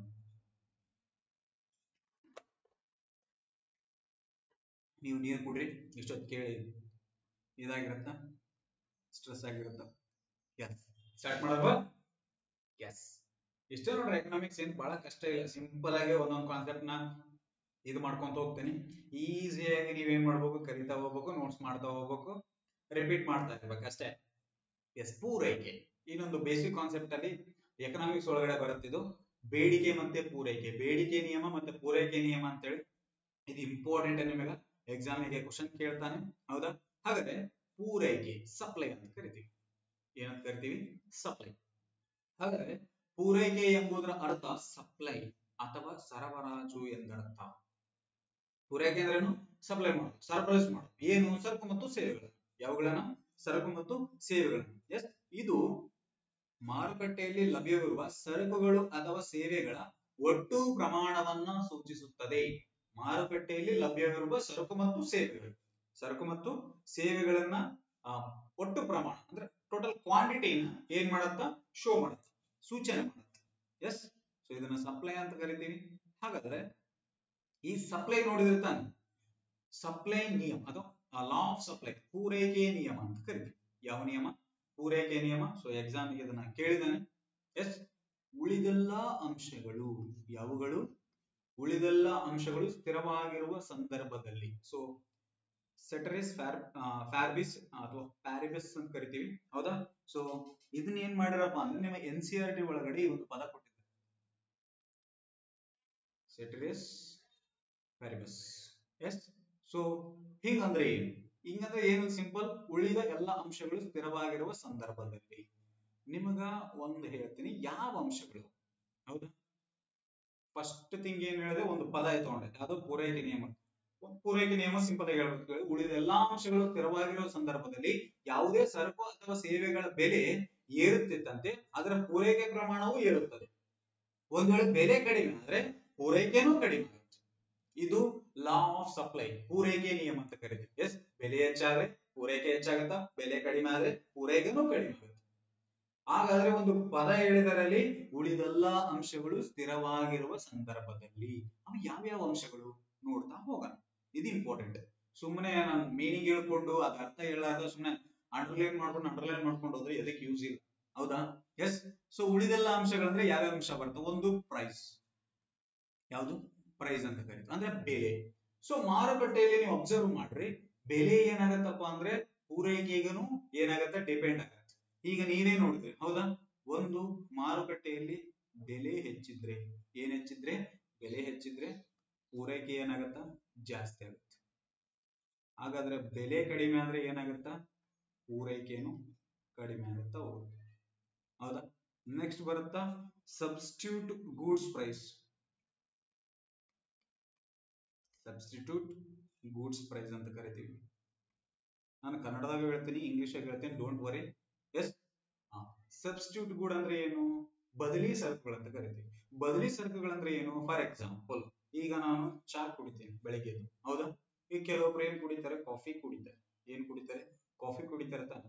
ಈಗ ನಾನು ಚಾ ಒಂದೇ ಕುಡಿಯೋದ್ರಿಂದ ಚಾ ಬೆಲೆ ಪ್ರೈಸ್ ಇನ್ಕ್ರೀಸ್ ಆದ್ರೆ, ಚಾ ಬೆಲೆ ಪ್ರೈಸ್ ಇನ್ಕ್ರೀಸ್ ಆದ್ರೆ ಕಾಫಿಗೆ ಶಿಫ್ಟ್ ಆಗ್ತೀನಿ, ಕಾಫಿಗೆ ಶಿಫ್ಟ್ ಆಗ್ತೀನ? ಅಥವಾ ನನ್ನ ಒಂದು ಚಾ, ಅಥವಾ ಈಗ ಫಾರ್ ಎಕ್ಸಾಂಪಲ್ ಇನ್ನೊಂದು ಎಕ್ಸಾಂಪಲ್ ತಗೊಂತೀನಿ, ಇದು ಕನ್ಸಿಡರ್ ಮಾಡೋದು, ಬಟ್ ಇದಕ್ಕಿಂತ ಜಾಸ್ತಿ ಎಫೆಕ್ಟಿವ್ ಆಗಿ ಈಗ ಪೆನ್ ಇದೆ, ಹೌದಾ? ಯಾವ್ದು XYZ ಪೆನ್. ಈಗ ನಾನು ರೋರೇಟ್ ಬ್ರೈಟ್ ಅಥವಾ ರೆನಾಲ್ಡ್ಸ್ ಬ್ರೈಟ್ ಅನ್ನು ಬಳಸ್ತೀನಿ. ಈಗ ರೆನಾಲ್ಡ್ಸ್ ಬ್ರೈಟ್ ಪ್ರೈಸ್ ಎಷ್ಟಿದೆ? 7 ರೂಪಾಯಿ, ಹೌದಾ? ನೆಕ್ಸ್ಟ್ ಏನ್ ಮಾಡ್ತೀನಿ ನಾನು? ಸೆಲೋ ಪೆನ್ ಅನ್ನ, ಅಂದ್ರೆ ನಾನು ಸಬ್ಸ್ಟಿಟ್ಯೂಟ್ ಗೂಡ್ ತಾನೇ ಇದು. ಸೊ ನನಗೆ ಕಾಂಪಿಟೇಟರ್ ಯಾರು? ಸೆಲೋ, ಹೌದಾ? ಸೊ ಇವನ್ ಪ್ರೈಸ್ ನೋಡ್ತೀನಿ ನಾನು, ಇವನ್ ಪ್ರೈಸ್ ಎಷ್ಟಿದೆ? ಅಷ್ಟೇ ಇದೆನಾ? ಓಕೆ, ಹೆಚ್ಚು ಕಡಿಮೆ ಮಾಡಲ್ಲ. ಸೊ ಈ ಒಂದು ನಾನು ಹೆಚ್ಚು ಮಾಡ್ಬೇಕು ಕಡಿಮೆ ಮಾಡ್ಬೇಕಂದ್ರೆ ನನ್ನ ಸಬ್ಸ್ಟಿಟ್ಯೂಟ್ ಗೂಡ್ ನ ನೋಡ್ತೀನಿ, ನನಗೆ ಪರ್ಯಾಯವಾಗಿ ಯಾವ್ದಾದ್ರು ಸರಕುಗಳಿದಾವೆ ಅಂತ ನೋಡ್ತೀನಿ. ಸೊ ಅವ್ರದ್ದು ಏನಾಗತ್ತ? ಪ್ರೈಸ್ ಇನ್ಕ್ರೀಸ್ ಆದ್ರೆ ನಾನು ಇನ್ಕ್ರೀಸ್ ಮಾಡ್ಬೋದು. ಈಗ ಅವಂದು ಅಷ್ಟೇ ಇದೆ, ನಮ್ದೇ ಜಾಸ್ತಿ ಇದೆಪ್ಪ ಅಂದ್ರೆ ಹೆಚ್ಚು, ಅಂದ್ರೆ ಈ ಒಂದು ಪ್ರೈಸ್ ನ ಏರುಪೇರು ಆಗ್ಬಾರ್ದು, ಏರುಪೇರು ಆಗ್ಬಾರ್ದು, ಅಷ್ಟೇ ಇರ್ಬೇಕು. ಇದನ್ನು ಕನ್ಸಿಡರ್ ಮಾಡ್ತಾ ಹೋಗ್ತಾರೆ. ಸೊ ನೆಕ್ಸ್ಟ್ ಬರುತ್ತಾ changes in technology. Changes in technology ಅಂತ ಕರಿತೀವಿ. ಟೆಕ್ನಾಲಜಿ ಅಂತ ಕರೀತಾರಲ್ಲ, ಸೊ ನೀವೆಲ್ಲ ರೀಲ್ಸ್ ಎಲ್ಲ ನೋಡಿರ್ತೀರಿ, ಹೌದಾ? ಟೆಕ್ನಾಲಜಿ ಅಂತ ಕರೀತಾರಲ್ಲ. ಸೊ ಚೇಂಜಸ್ ಇನ್ ಟೆಕ್ನಾಲಜಿ ಅಂತ ಕರಿತೀವಿ. ಏನ್ ಚೇಂಜಸ್ ಇನ್ ಟೆಕ್ನಾಲಜಿ? ಸೊ ಬದಲಾವಣೆ ಆಗ್ತಾನೆ ಇರುತ್ತೆ ಟೆಕ್ನಾಲಜಿ. ಹೊಸ ಏನ್ ಮಾಡ್ತಾರಪ್ಪ ಅಂದ್ರೆ ಡೈವರ್ಸಿಫಿಕೇಶನ್ ಆಫ್ ಪ್ರೊಡಕ್ಟ್ಸ್ ಅಂತ ಕರಿತೀವಿ. ಸೊ ಟೆಕ್ನಾಲಜಿ ಹೆಂಗ್ ಚೇಂಜ್ ಆಗುತ್ತಾ ಹಂಗಂಗ್ ನಾವೇನ್ ಮಾಡ್ಬೇಕಾಗತ್ತ? ಪ್ರೊಡಕ್ಷನ್. ಮೊದಲು ಏನ್ ಮಾಡ್ತಿದ್ರು? ಸೊ ಕೈಯಿಂದ ವಸ್ತುಗಳನ್ನ ತಯಾರು ಮಾಡ್ತಿದ್ರು. ಈಗ ಏನೇನು ಮೆಷಿನರೀಸ್ ಬಂದಾವ. ಈಗ ಮನುಷ್ಯರ ಅವಶ್ಯಕತೆ ಇಲ್ದೇನೆ ಏನ್ ಮಾಡಿದ್ರೆ ಎಲ್ಲಾ ಕೆಲಸಗಳನ್ನು ಮೆಷಿನೇ ಮಾಡುತ್ತೆ. ಫಾರ್ ಎಕ್ಸಾಂಪಲ್ ಹೇಳ್ಬೇಕಪ್ಪ ಅಂದ್ರೆ ಈ ಚೈನಾದಲ್ಲಿ ಏನ್ ಮಾಡ್ತಾರಪ್ಪ ಅಂದ್ರೆ ಅಂಡರ್ ಗ್ರೌಂಡ್ ಅಲ್ಲಿ ಎಲ್ಲ A to Z ಮೆಷಿನ್ ಗಳೇ ಕೊಟ್ಬಿಟ್ರೆ, ಅಂದ್ರೆ AI ಟೆಕ್ನಾಲಜಿ ಯೂಸ್ ಮಾಡ್ಕೊಂಡು ಒಬ್ಬ ಮನುಷ್ಯನ ಸಹಾಯವಿಲ್ಲದೆ ಎಲ್ಲಾ ಪ್ರೋಗ್ರಾಮ್ಸ್ ಅನ್ನ ಅದಕ್ಕೆ ಸೆಟ್ ಮಾಡ್ಬಿಟ್ಟು ಆ ಒಂದು ಮೆಷಿನ್ ಗಳು ಏನ್ ಮಾಡ್ತಾವಪ್ಪ ಅಂದ್ರೆ ಟೋಟಲ್ ಆಗಿ ಒಂದು ಪ್ರಾಡಕ್ಟ್ ಅನ್ನ ಪ್ರೊಡ್ಯೂಸ್ ಮಾಡಿ ಹೊರಗಡೆ ಬಿಡ್ತಾವೆ. ಸೊ ಈ ರೀತಿನೂ ಆಗ್ತಾ ಇದೆ. So changes and technology. ಹೌದಾ? ಟ್ಯಾಕ್ಸಸ್ ಏನು? ಟ್ಯಾಕ್ಸಸ್ ಕೊಡೋದು ಯಾರು? Imposed by government. ಟ್ಯಾಕ್ಸ್ ಯಾರು ಹಾಕ್ತಾರೆ? ಇಂಪೋಸ್ಡ್ ಬೈ ಗೌರ್ಮೆಂಟ್ ಹಾಕತ್ತಾನೆ. ಸೊ ಈ ಟ್ಯಾಕ್ಸಸ್ ಏನಾಗುತ್ತಪ್ಪ ಅಂದ್ರೆ ಜಾಸ್ತಿ ಬೀಳೋದ್ರಿಂದನೂ ಎಫೆಕ್ಟ್ ಆಗುತ್ತೆ ಸಪ್ಲೈ, ಹಾಗೇನ್ ಹೇಳ್ತದೆ. ಹೌದಾ? ಪ್ಲಸ್ ಸಬ್ಸಿಡಿ, ಇವ್ರಿಗೆ ಹೆಲ್ಪ್ಫುಲ್ ಆಗ್ಲಿ ಅಂತೇಳಿ ಏನ್ ಮಾಡ್ತಾರೆ ಗೌರ್ಮೆಂಟ್? ಸಬ್ಸಿಡಿ ಕೊಡುತ್ತೆ. ಸಬ್ಸಿಡಿ ಅಂದ್ರೆ ಏನು? ಈಗ ಫಾರ್ ಎಕ್ಸಾಂಪಲ್ ಈಗ ಫೇಮ್ ಅಂತ ಒಂದು ಬರುತ್ತೆ, ರೀಸೆಂಟ್ ಆಗಿ ಇದೊಂದು ಪ್ರೋಗ್ರಾಮ್ ಜಾರಿಗೆ ತಂದಿದೆ. ಯಾವ್ದಪ್ಪ ಅಂದ್ರೆ ಫೇಮ್ ಅಂತ ಕರಿತೀವಿ. So faster adaptation manufacturing for the electrification ಅಂತ, ಅಂದ್ರೆ faster adaptation manufacturing electrical vehicles ಅಂತ ಕರಿತೀವಿ. ಈ ಎಲೆಕ್ಟ್ರಿಕಲ್ ವೆಹಿಕಲ್ಸ್ ಏನಾಗ್ತಾವಪ್ಪ ಅಂದ್ರೆ ಇತ್ತೀಚೆಗೆ ಇವಿಸ್ ಅಂತ ಕರಿತಿರ್ತಾನೆ. ಸೊ ಈ ಇವಿಸ್ ಏನ್ ಮಾಡ್ತಾರಪ್ಪ ಅಂದ್ರೆ ಇತ್ತೀಚೆಗೆ ಇಂಡಿಯಾದಲ್ಲಿ ಬರ್ತಾ ಇದ್ದಾರೆ. ಸೊ ಇವ್ರದ್ದು ಪ್ರೈಸ್ ಜಾಸ್ತಿ ಇದೆ ಕಂಪೇರಿಂಗ್ ಟು ಪೆಟ್ರೋಲ್. ಏನು ಪೆಟ್ರೋಲ್ ಇಂಜಿನ್ ಇದೆ ಅಲ್ಲ, ಸೊ ಅದಕ್ಕೆ ಕಂಪೇರ್ ಮಾಡಿದ್ರೆ ಈ ಇವಿಸ್ ಇಂಜಿನ್ ಏನಾಗಿದೆಪ್ಪ ಸ್ವಲ್ಪ ಪ್ರೈಸ್ ಜಾಸ್ತಿ ಆಗಿದೆ. ಸೊ ಇದನ್ನ ಬೂಸ್ಟ್ ಅಪ್ ಮಾಡ್ಬೇಕಂತ ಹೇಳಿ ಗೌರ್ಮೆಂಟ್ ಏನ್ ಮಾಡ್ತಾರಪ್ಪ ಅಂದ್ರೆ ಸೊ ಸಬ್ಸಿಡಿ ಕೊಡ್ತಾರೆ. ಸೊ ಟ್ಯಾಕ್ಸ್ ಫ್ರೀ ಮಾಡೋದು, ಎಸ್, ಸೊ ಟ್ಯಾಕ್ಸ್ ನ ಕಡಿಮೆ ಮಾಡೋದು ಮತ್ತೆ ಸಬ್ಸಿಡಿ ಕೊಡೋದು ಯಾರಿಗೆ? ನಿಮ್ಮ ಒಂದು ಪ್ರೊಡಕ್ಷನ್ ಅಂದ್ರೆ ಆ ಒಂದು ಫ್ಯಾಕ್ಟರೀಸ್ ಗಳಿಗೆ ಏನ್ ಮಾಡ್ತಾರಪ್ಪ ಅಂದ್ರೆ ಸಬ್ಸಿಡಿ ಕೊಡ್ತಾರೆ. ಈ ರೀತಿ ಏನಾಗುತ್ತಪ್ಪ ಅಂದ್ರೆ ಸಪ್ಲೈನು ಜಾಸ್ತಿ ಆಗುತ್ತೆ comparing to the petrol engine, diesel engine. So ಅವುಗಳಿಗೆ ಪೆಟ್ರೋಲ್ ಡೀಸೆಲ್ ಕಾರ್ಸ್ ಕಂಪೇರ್ ಮಾಡಿದ್ರೆ ಸೊ ಇವಿಎಸ್ ಏನಾಗ್ತದೆ ಜಾಸ್ತಿ ಬೂಸ್ಟ್ ಆಗ್ತದೆ. ಯಾಕೆ? ಎಕೋ ಫ್ರೆಂಡ್ಲಿ ಅಂತ ಕರಿತೀವಿ. ಸೊ ಎನ್ವೈರನ್ಮೆಂಟ್ ಅಲ್ಲಿ ಪೊಲ್ಯೂಷನ್ ಕಡಿಮೆ ಆಗುತ್ತೆ. ಆ ಒಂದು ರೀತಿಯಾಗಿ ಏನ್ ಮಾಡ್ತಾರಪ್ಪ ಅಂದ್ರೆ ಇದನ್ನ ಮಾಡ್ತಾ ಹೋಗ್ತಾರೆ. ಸೊ ಇಷ್ಟು ಏನಪ್ಪಾ ಅಂದ್ರೆ ನಿಮ್ಮ ಒಂದು ಫ್ಯಾಕ್ಟರ್ಸ್ ಕನ್ಸಿಡರ್ ಆಗ್ತಾರೆ. ಸೊ ಉಳಿದೆಲ್ಲಾ ಅಂಶಗಳು ಸ್ಥಿರವಾಗಿದ್ದಾಗ, ಇವೆಲ್ಲಾ ಅಂಶಗಳು ನಿಮ್ಮ ಕಣ್ಮುಂದೆ ಏನ್ ಕಾಣ್ತದವಲ್ಲ ಈ ಒಂದು ಅಂಶಗಳು ಸ್ಥಿರವಾಗಿದ್ದಾಗ ಏನಾಗತ್ತಪ್ಪ ಅಂದ್ರೆ ನಿಮ್ಮ ಒಂದು ಯಾವುದೇ ಸರಕು ಅಥವಾ ಸೇವೆಯ ಬೆಲೆ ಏರಿದಂತೆ ಅದರ ಪೂರೈಕೆ ಪ್ರಮಾಣವು ಏರುತ್ತದೆ ಎಂಬ ಅರ್ಥಶಾಸ್ತ್ರದ ಮೂಲಭೂತ ಸಿದ್ಧಾಂತ. ಮತ್ತೆ ಹೇಳುವುದಾದ್ರೆ ಬೆಲೆ ಮತ್ತೆ ಪೂರೈಕೆ ಪ್ರಮಾಣ ನೇರ ಮತ್ತು ಧನಾತ್ಮಕ ಸಂಬಂಧವಿರುತ್ತೆ, ಪಾಸಿಟಿವ್ ರಿಯಾಕ್ಷನ್ ಇರುತ್ತೆ. ಅಂದ್ರೆ ನಾ ಹೇಳಿದ್ದು ತಾನೆ, ಬೆಲೆ ಹೆಚ್ಚಾದ್ರೆ ಪೂರೈಕೆ ಏನಾಗುತ್ತಾ? ಹೆಚ್ಚಾಗುತ್ತದೆ. ಎಸ್, ಬೆಲೆ ಕಡಿಮೆ ಆದ್ರೆ ಪೂರೈಕೆ ಏನಾಗುತ್ತಾ? ಕಡಿಮೆ ಆಗುತ್ತಾ.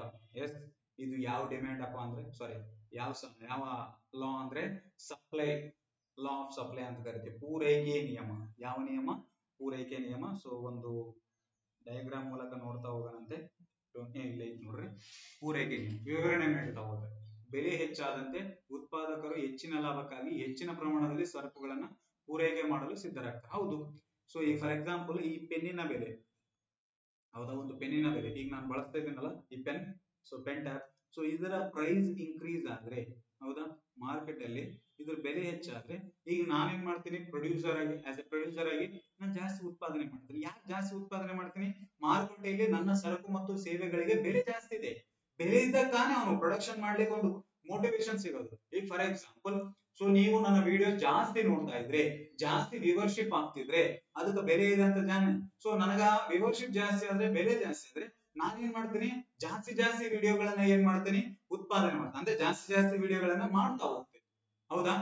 ಎಸ್. ಸೊ ಬೆಲೆ ಕಡಿಮೆ ಆದ್ರೆ ಏನ್ ಕಡಿಮೆ ಆದ್ರೆ? ಬೆಲೆ ಕಡಿಮೆ ಆದ್ರೆ ನಿರ್ಮಾಪಕರು ಹೆಚ್ಚು ಉತ್ಪಾದನೆ ಮಾಡಲು ಏನ್ ಮಾಡ್ತಾರೆ? ಉತ್ಸಾಹ ತೋರ್ತಾರೆ. ಇದರಿಂದ ಪೂರೈಕೆ ಪ್ರಮಾಣ ಏನಾಗುತ್ತಾ? ಹೆಚ್ಚಾಗುತ್ತೆ. ಸರಿ, ಮುಂದೆ ಹೋಗುತ್ತೆ. ಅಂದ್ರೆ ಈಗ ಬೆಲೆ ಕಡಿಮೆ ಅಂದ್ರೆ ನೀವು ನೋಡೋದು ಕಡಿಮೆ ಮಾಡಿದ್ರೆ, ಎಸ್, ನನ್ನ ವಿಡಿಯೋಸ್ ನೋಡೋದು ಕಡಿಮೆ ಮಾಡಿದ್ರೆ ನನಗೇನಾಗುತ್ತೆ? ಇಂಟ್ರೆಸ್ಟ್ ಬರಲ್ಲ. ಎಷ್ಟು ಕಂಟೆಂಟ್ ಕೊಟ್ರು ನಮ್ ಜನ ನೋಡ್ತಿರ್ಲಿಲ್ಲಪ್ಪ. ಸೊ ನನಗೆ ಒಂದ್ಸಲ ಏನಾಗುತ್ತೆ? ಮೋಟಿವೇಶನ್ ಅಲ್ಲಿ ಕಡಿಮೆ ಆಗುತ್ತೆ. ಸೊ ಅವಾಗ ಏನ್ ಮಾಡ್ತೀನಿ? ನಾನು ವಿಡಿಯೋಸ್ ಮಾಡೋದನ್ನ ಕಡಿಮೆ ಮಾಡ್ಬಿಡ್ತೀನಿ. ಅಂದ್ರೆ ಉತ್ಪಾದನೆ ಏನ್ ಮಾಡ್ತೀನಿ? ಕಡಿಮೆ ಮಾಡ್ಬಿಡ್ತೀನಿ. ಹೌದಾ? ಸೊ ನನ್ನ ಒಂದು ಪೂರೈಕೆ ಪ್ರಮಾಣ ಏನಾಗುತ್ತೆ? ಕುಂದು ಹೋಗುತ್ತೆ. ಏನಾಗತ್ತಾ? ಪೂರೈಕೆ ಪ್ರಮಾಣ ಅಂದ್ರೆ ವಿಡಿಯೋ ಮಾಡೋದು ಏನಾಗುತ್ತೆ? ಕಡಿಮೆ ಆಗ್ತಾ ಹೋಗುತ್ತೆ. ಸೊ ಇದು ನಾಟ್ ಓನ್ಲಿ ಆ ನಿಯಮವನ್ನ ನಿಮ್ಗೂ ಅಳವಡಿಸ್ಕೋಬಹುದು. ನಾಳೆ ನೀವೇನ್ ಮಾಡ್ತೀರಪ್ಪ ಅಂದ್ರೆ ನೋಟಿಫಿಕೇಶನ್ ಗಳು ಜಾಸ್ತಿ ಇದ್ರೆ ಏನ್ ಮಾಡ್ತೀರಿ? ಜಾಸ್ತಿ ಓದ್ತೀರಿ. ಹೌದಾ? ನೋಟಿಫಿಕೇಶನ್ ಗಳು ಕಡಿಮೆ ಆದ್ರೆ ಏನ್ ಮಾಡ್ತೀರಿ? ನೀವು ಓದೋದು ಕಡಿಮೆ ಮಾಡ್ತೀರಿ. ಹೌದಾ? ಈಗ ಮಾಡ್ತಾ ಇದ್ರಿ ಸೇಮ್ ಹಾಗೆ. ಸೊ ಇತರ ಅಂಶಗಳಂತ ನಾವು ಹೇಳಿದ್ನಲ್ಲ, ಉತ್ಪಾದನಾ ವೆಚ್ಚ, ತಂತ್ರಜ್ಞಾನ, ಸರ್ಕಾರದ ನೀತಿಗಳು, ಎಸ್, ಇವುಗಳನ್ನ ನಾವೇನಂತ ಕರಿತೀವಪ್ಪ ಅಂದ್ರೆ ಸೊ ಇತರ ಅಂಶಗಳಂತ ಕರಿತೀವಿ. ನಿಮ್ಗೆ ಅಲ್ಲೇ ಎಕ್ಸ್ಪ್ಲೇನ್ ಮಾಡಿದೀನಿ. ಸೊ ಮತ್ತೆ ಎಕ್ಸ್ಪ್ಲೇನ್ ಮಾಡೋದು ಅವಶ್ಯಕತೆ ಇಲ್ಲ. Next, law of supply. ಇದು ಡಯಾಗ್ರಾಮ್ ಮೂಲಕ ನಿಮ್ಗೆ ಏನ್ ಮಾಡ್ತೀನಪ್ಪ ಅಂದ್ರೆ ಎಕ್ಸ್ಪ್ಲೇನ್ ಮಾಡ್ತಾ ಹೋಗ್ತೀನಿ. ಎಸ್. ಸೊ ಪೂರೈಕೆ ನಿಯಮ ಅಥವಾ ಪೂರೈಕೆ ರೇಖೆ ಅಂತ ಕರಿತೀವಿ. ಸೊ ಪೂರೈಕೆ ರೇಖೆ ಏನಾಗತ್ತಪ್ಪ ಅಂದ್ರೆ ಯಾವಾಗಲೂ ಎಡದಿಂದ ಬಲಕ್ಕೆ ಎಡದಿಂದ ಬಲಕ್ಕೆ ಮೇಲಕ್ಕೆ ಅಥವಾ ಮೇಲ್ಮುಖವಾಗಿ, ಇದು ಕ್ವಶನ್ ಇಂಪಾರ್ಟೆಂಟ್, ಇದನ್ನ ಕೇಳಿದಾನೆ. ಸೊ ಪೂರೈಕೆ ರೇಖೆ ಯಾವಾಗಲೂ ಏನಾಗಿರುತ್ತೆ, ಎಡದಿಂದ ಬಲಕ್ಕೆ ಮೇಲ್ಮುಖವಾಗಿರುತ್ತದೆ. ಏನಾಗಿರುತ್ತಾ, ಮೇಲ್ಮುಖವಾಗಿರುತ್ತೆ. ಅಂದ್ರೆ ಮೇಲ್ಮುಖ ಅಂದ್ರೆ ಏರಿಕೆ ಆಗಿರುತ್ತದೆ. ಹೆಂಗಾದ್ರೂ ಬರ್ಬೋದು, ನೆಕ್ಸ್ಟ್ ಏರಿಕೆ ಆಗುತ್ತೆ. ಇಂಗ್ಲಿಷ್ ಅಲ್ಲಿ ಅಪ್ವರ್ಡ್ ಆಗಿರುತ್ತೆ, ಅಪ್ವರ್ಡ್, ಎಸ್, ಅಥವಾ ಸ್ಟ್ರೈಟ್ ಆಗಿರುತ್ತೆ.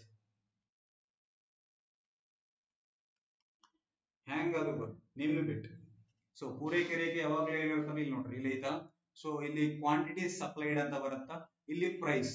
ಸೊ ಯಾವಾಗ ಬೆಲೆ ಹೆಚ್ಚಿಗೆ ಆಗುತ್ತೆ, ಇಲ್ಲಿ ನೋಡ್ರಿ 10, 5 ಇದು ಬೆಲೆ, ಇದು ಪೂರೈಕೆ, ಹೌದಾ. ಸೊ ಬೆಲೆ 11ರಿಂದ 6ಕ್ಕೆ ಬಂತು, 12ರಿಂದ 7ಕ್ಕೆ ಬಂತು, ಇಲ್ಲಿ ಲಾಸ್ಟ್ ತಗೊಂಡ್ಬಿಡ್ರಿ 16. ಎಷ್ಟು, 16, ಇಲ್ಲಿ 10, ಇಲ್ಲಿ ನೋಡ್ರಿ 5, 12. ಅಂದ್ರೆ ಯಾವಾಗ ನಿಮ್ದು ಬೆಲೆ ಹೆಚ್ಚಾಗ್ತಾ ಹೋಗುತ್ತಾ, ಇಲ್ಲಿ ನೋಡ್ರಿ ಬೆಲೆ ಹೆಚ್ಚಾಗೈತಾ. ಸೊ 13ರಿಂದ ಎಷ್ಟು ಬಂತು, 8 ಬಂತು, 14ರಿಂದ ಎಷ್ಟು ಬಂತು, 9 ಬಂತು, 15ಕ್ಕೆ ಎಷ್ಟು ಬಂತು, 10 ಬಂತು. ಸೊ 16ಕ್ಕೆ ಎಷ್ಟು ಬಂತು, 11 ಬಂತು, ಹೌದಾ. ಅಂದ್ರೆ ಇಲ್ಲಿ ನಿಮ್ಮ ಒಂದು ಪ್ರೈಸ್ ಇನ್ಕ್ರೀಸ್ ಆದಂಗೆಲ್ಲ ಪೂರೈಕೆನೂ ಇನ್ಕ್ರೀಸ್ ಆಗ್ತಾ ಹೋಗುತ್ತೆ. ಸೊ ಇದು ಲೈನ್ ಏನಪ್ಪಾ ಅಂದ್ರೆ ಇದು ಪೂರೈಕೆ ರೇಖೆ. ಹಿಂಗ್ ಹೊಂಟತ್ತಲ್ಲ ಸರ್, ನಿಂದ ಯಾಕೆ ಸ್ವಾಟ್ ಬಂತ ಅಂತ ಕೇಳ್ಬಿಡ್ರಿ, ಇಲ್ಲಿ ಪೆನ್ನು ಸ್ವಲ್ಪ ಹೆಚ್ಚು ಕಡಿಮೆ ಆಗ್ತಾ ಹೋಗುತ್ತೆ, ಅದಕ್ಕಾಗಿ ನಿಮ್ಗೆ ಡಯಾಗ್ರಾಮ್ ತಂದಿದ್ದೀನಿ, ಹೌದಾ. ಸೊ ನಮಗೆ ಏನ್ ಇಂಪಾರ್ಟೆಂಟ್ ಅಪ್ಪ ಅಂದ್ರೆ ಕಾನ್ಸೆಪ್ಟ್ ಇಂಪಾರ್ಟೆಂಟ್, ಡಯಾಗ್ರಾಮ್ಸ್ ನೋಡ್ಬೋದು. ಬಟ್ ಫೈನಲ್ ಆಗಿ ನೀವು ತಿಳ್ಕೊಬೇಕು, ಎಡದಿಂದ ಬಲಕ್ಕೆ ಏನಾಗಿರುತ್ತೆ, ಮೇಲ್ಮುಖವಾಗಿ, ಈ ಕಡೆ ಎಡ ಈ ಕಡೆ ಬಲ, ಇಲ್ಲಿಂದ ಹೆಂಗ್ ಹೊಂಟದ, ಅಪ್ವರ್ಡ್ ಅಥವಾ ಸ್ಟ್ರೈಟ್ ಆಗಿ ಹೊಂಟದ, ಅಪ್ವರ್ಡ್ ಅಥವಾ ಅಪ್ಸ್ಟ್ರೈಟ್ ಅಂತ ಕರಿತೀವಿ. ಹೆಂಗಾದ್ರೂ ಬರ್ಕೋರಿ, ಮೇಲ್ಮುಖವಾಗಿರುತ್ತದೆ, ಏರಿಕೆ ರೂಪದಲ್ಲಿರುತ್ತದೆ, ಹ್ಯಾಂಗಾದ್ರೂ ಬರ್ಕೋರಿ. ಒಂದ್ ವೇಳೆ as price increases quantity supplied increases, ಅಂದ್ರೆ ಬೆಲೆ ಹೆಚ್ಚಾದ್ರೆ ಏನಾಗುತ್ತಾ, ಪೂರೈಕೆ ಜಾಸ್ತಿ ಆಗುತ್ತಾ. As price falls quantity supplied falls, ಅಂದ್ರೆ ಯಾವಾಗ ಬೆಲೆ ಕಡಿಮೆ ಆಗುತ್ತಾ, ಸೊ ಪೂರೈಕೆನೂ ಕಡಿಮೆ ಆಗ್ತಾ ಹೋಗುತ್ತಾ. ಸೊ ಇದು ಯಾವ್ದಪ್ಪ ಅಂದ್ರೆ ನಿಮ್ಮ ಒಂದು ಪೂರೈಕೆ ನಿಯಮ. ಯಾವ ನಿಯಮ, ಪೂರೈಕೆ ನಿಯಮ ಅಂತ ಕರಿತೀವಿ. ಇದು ಸ್ನೇಹಿತರೆ ನಿಮ್ಮ ಪೂರೈಕೆ ನಿಯಮ. ಅರ್ಥ ಆಯ್ತಂತ ಭಾವಿಸ್ತೀನಿ. ಸೊ ಯಾರಿಗೆ ಸ್ವಲ್ಪ ಡೌಟ್ ಇದೆ ಮತ್ತೆ ಫಸ್ಟ್ ಇಂದ ಬಂದು ಮತ್ತೊಂದ್ ಸರಿ ನೋಡ್ರಿ, ಕ್ಲಾರಿಟಿ ಸಿಕ್ಬಿಡೋದು. ಸಿಂಪಲ್ ಆಗಿದೆ, ಬಹಳ ಏನ್ ಕ್ರಿಟಿಕಲ್ ಇಲ್ಲ, ಡಿಫಿಕಲ್ಟ್ ಇಲ್ಲ, ಹೌದು. ಎಸ್, ನೆಕ್ಸ್ಟ್ ಬರುತ್ತಾ ಬೇಡಿಕೆ. ಡಿಮ್ಯಾಂಡ್ ಅಂತ ಕರಿತೀವಿ. ಯಾವುದು, ಡಿಮ್ಯಾಂಡ್ ಅಂತ ಕರಿತೀವಿ. ಎಸ್. ಸೊ ಡಿಮ್ಯಾಂಡ್ ಅಂದ್ರೆ ಏನು, what you mean by demand, ಬೇಡಿಕೆ ಎಂದರೆ ಕೇಳ್ರಿ, ಒಂದು ನಿರ್ದಿಷ್ಟ ಸಮಯದಲ್ಲಿ ನಿರ್ದಿಷ್ಟ ಬೆಲೆಗೆ, ನಿರ್ದಿಷ್ಟ ಸಮಯದಲ್ಲಿ, ಟೈಮ್, ಎಸ್, ಪಾರ್ಟಿಕ್ಯುಲರ್ ಟೈಮ್, ಅ ಪಾರ್ಟಿಕ್ಯುಲರ್ ಪ್ರೈಸ್. ಸೊ ನಿರ್ದಿಷ್ಟ ಪ್ರಮಾಣದಲ್ಲಿ, ಪರ್ಟಿಕ್ಯುಲರ್ ಕ್ವಾಂಟಿಟಿ ಅಂತ ಕರಿತೀವಿ, ಸರಕುಗಳನ್ನ ಕೊಂಡುಕೊಳ್ಳುವ ಮನಸ್ಸು ಮತ್ತು ಸಾಮರ್ಥ್ಯಕ್ಕೆ, ಎಸ್, ಮನಸ್ಸು ಮತ್ತು ಸಾಮರ್ಥ್ಯಕ್ಕೆ ಏನಂತ ಕರಿತೀವಪ್ಪ ಅಂದ್ರೆ ಬೇಡಿಕೆ ಅಂತ ಕರಿತೀವಿ. ಏನಂತ ಕರಿತೀವಿ, ಬೇಡಿಕೆ. Yes, just a minute. ಇಲ್ಲಿ ಏನಾಗತ್ತಪ್ಪ ಅಂದ್ರೆ ನಿರ್ದಿಷ್ಟ ಬೆಲೆಗೆ ಎಷ್ಟು, ಈಗ ಒಂದು ವಸ್ತು ಬೇಡಿಕೆ ಅಂದ್ರೆ ಒಂದು ವಸ್ತುವನ್ನ ಕೊಂಡ್ಕೋತೀರಪ್ಪ ನಿರ್ದಿಷ್ಟ ಸಮಯದಲ್ಲಿ, ಟೈಮಿಂಗ್ ಅಂದ್ರೆ ಇವತ್ತ, ನಾಳೆ, ನಾಡಿದ್ದ, ಅಚ್ಚ ನಾಡಿದ್ದ, ಒಂದು ಪರ್ಟಿಕ್ಯುಲರ್ ಟೈಮ್, ಒಂದು ನಿರ್ದಿಷ್ಟ ಸಮಯದಲ್ಲಿ, ನಿರ್ದಿಷ್ಟ ಬೆಲೆಗೆ. ಅಂದ್ರೆ ಫಾರ್ ಎಕ್ಸಾಂಪಲ್ ಪರ್ಟಿಕ್ಯುಲರ್ ಟೈಮ್ ಅಂದ್ರೆ ಈಗ ನಾನು ಪಾಠ ಮಾಡ್ತಾ ಇದ್ದೀನಿ, ಈ ಒಂದು ಪೆನ್ ಅನ್ನ ನಿರ್ದಿಷ್ಟ ಬೆಲೆಗೆ 10 ರೂಪಾಯಿ, 20 ರೂಪಾಯಿ, 30 ರೂಪಾಯಿ, 100 ರೂಪಾಯಿ, 200 ರೂಪಾಯಿ, ನಿರ್ದಿಷ್ಟ ಪ್ರಮಾಣದಲ್ಲಿ. ಎಷ್ಟು ಪೆನ್, ಒಂದು ಪೆನ್ನ, 2 ಪೆನ್ನ, 3 ಪೆನ್, ಎಸ್, ಸರಕುಗಳನ್ನ ಕೊಂಡುಕೊಳ್ಳುವ ಮನಸ್ಸಿರ್ಬೇಕು. ಸುಮ್ನೆ ನಾನು ಹೋದೆ ಇದು ಎಷ್ಟಂತ ಕೇಳಿದೆ ಮತ್ತೆ ವಾಪಸ್ ಬಂತಂದ್ರೆ ಅದು ಬೇಡಿಕೆ ಆಗಲ್ಲ. ಸೊ ಮನಸ್ಸಿರ್ಬೇಕು ಫಸ್ಟ್, ಓಕೆ ಅದನ್ನ ತಗೊಳಕ್ಕೆ ನನಗೆ ಮನಸ್ಸಿದೆ, ಪ್ಲಸ್ ಸಾಮರ್ಥ್ಯ ಇದೆನಾ, ಕೆಪಾಸಿಟಿ, ಸಾಮರ್ಥ್ಯ ಇದೆನಾ. ಅಂದ್ರೆ ಸುಮ್ನೆ ನಾನು ಎಲ್ಲಾ ಕೇಳ್ಬಿಟ್ಟು ನನ್ನ ಹತ್ರ ದುಡ್ಡಿಲ್ಲ ಸರ್ ನಾಳೆ ತಗೋತೀನಿ, ಅದಕ್ಕೆ ಬೇಡಿಕೆ ಅನ್ನಲ್ಲ. ಎಸ್, ನಿರ್ದಿಷ್ಟ ಸಮಯದಲ್ಲಿ, ನಿರ್ದಿಷ್ಟ ಬೆಲೆಗೆ, ನಿರ್ದಿಷ್ಟ ಪ್ರಮಾಣದಲ್ಲಿ ಸರಕುಗಳನ್ನ ಕೊಂಡುಕೊಳ್ಳುವ ಮನಸ್ಸು ಮತ್ತು ಸಾಮರ್ಥ್ಯಕ್ಕೆ ಏನಂತ ಕರಿತೀವಪ್ಪ ಅಂದ್ರೆ ಬೇಡಿಕೆ ಅಂತ ಕರಿತೀವಿ.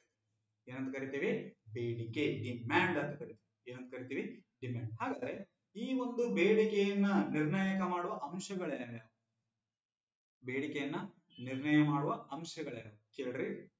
ಸರಕು ಮತ್ತು ಸೇವೆಯ ಬೆಲೆ, ಗ್ರಾಹಕರ ಆದಾಯ, ಸಂಬಂಧಿತ ಸರಕುಗಳ ಬೆಲೆಗಳು ಅಂದ್ರೆ ಬದಲಿ ಸರಕು ಮತ್ತು ಪೂರಕ ಸರಕುಗಳನ್ನ ಬೇಟೆ.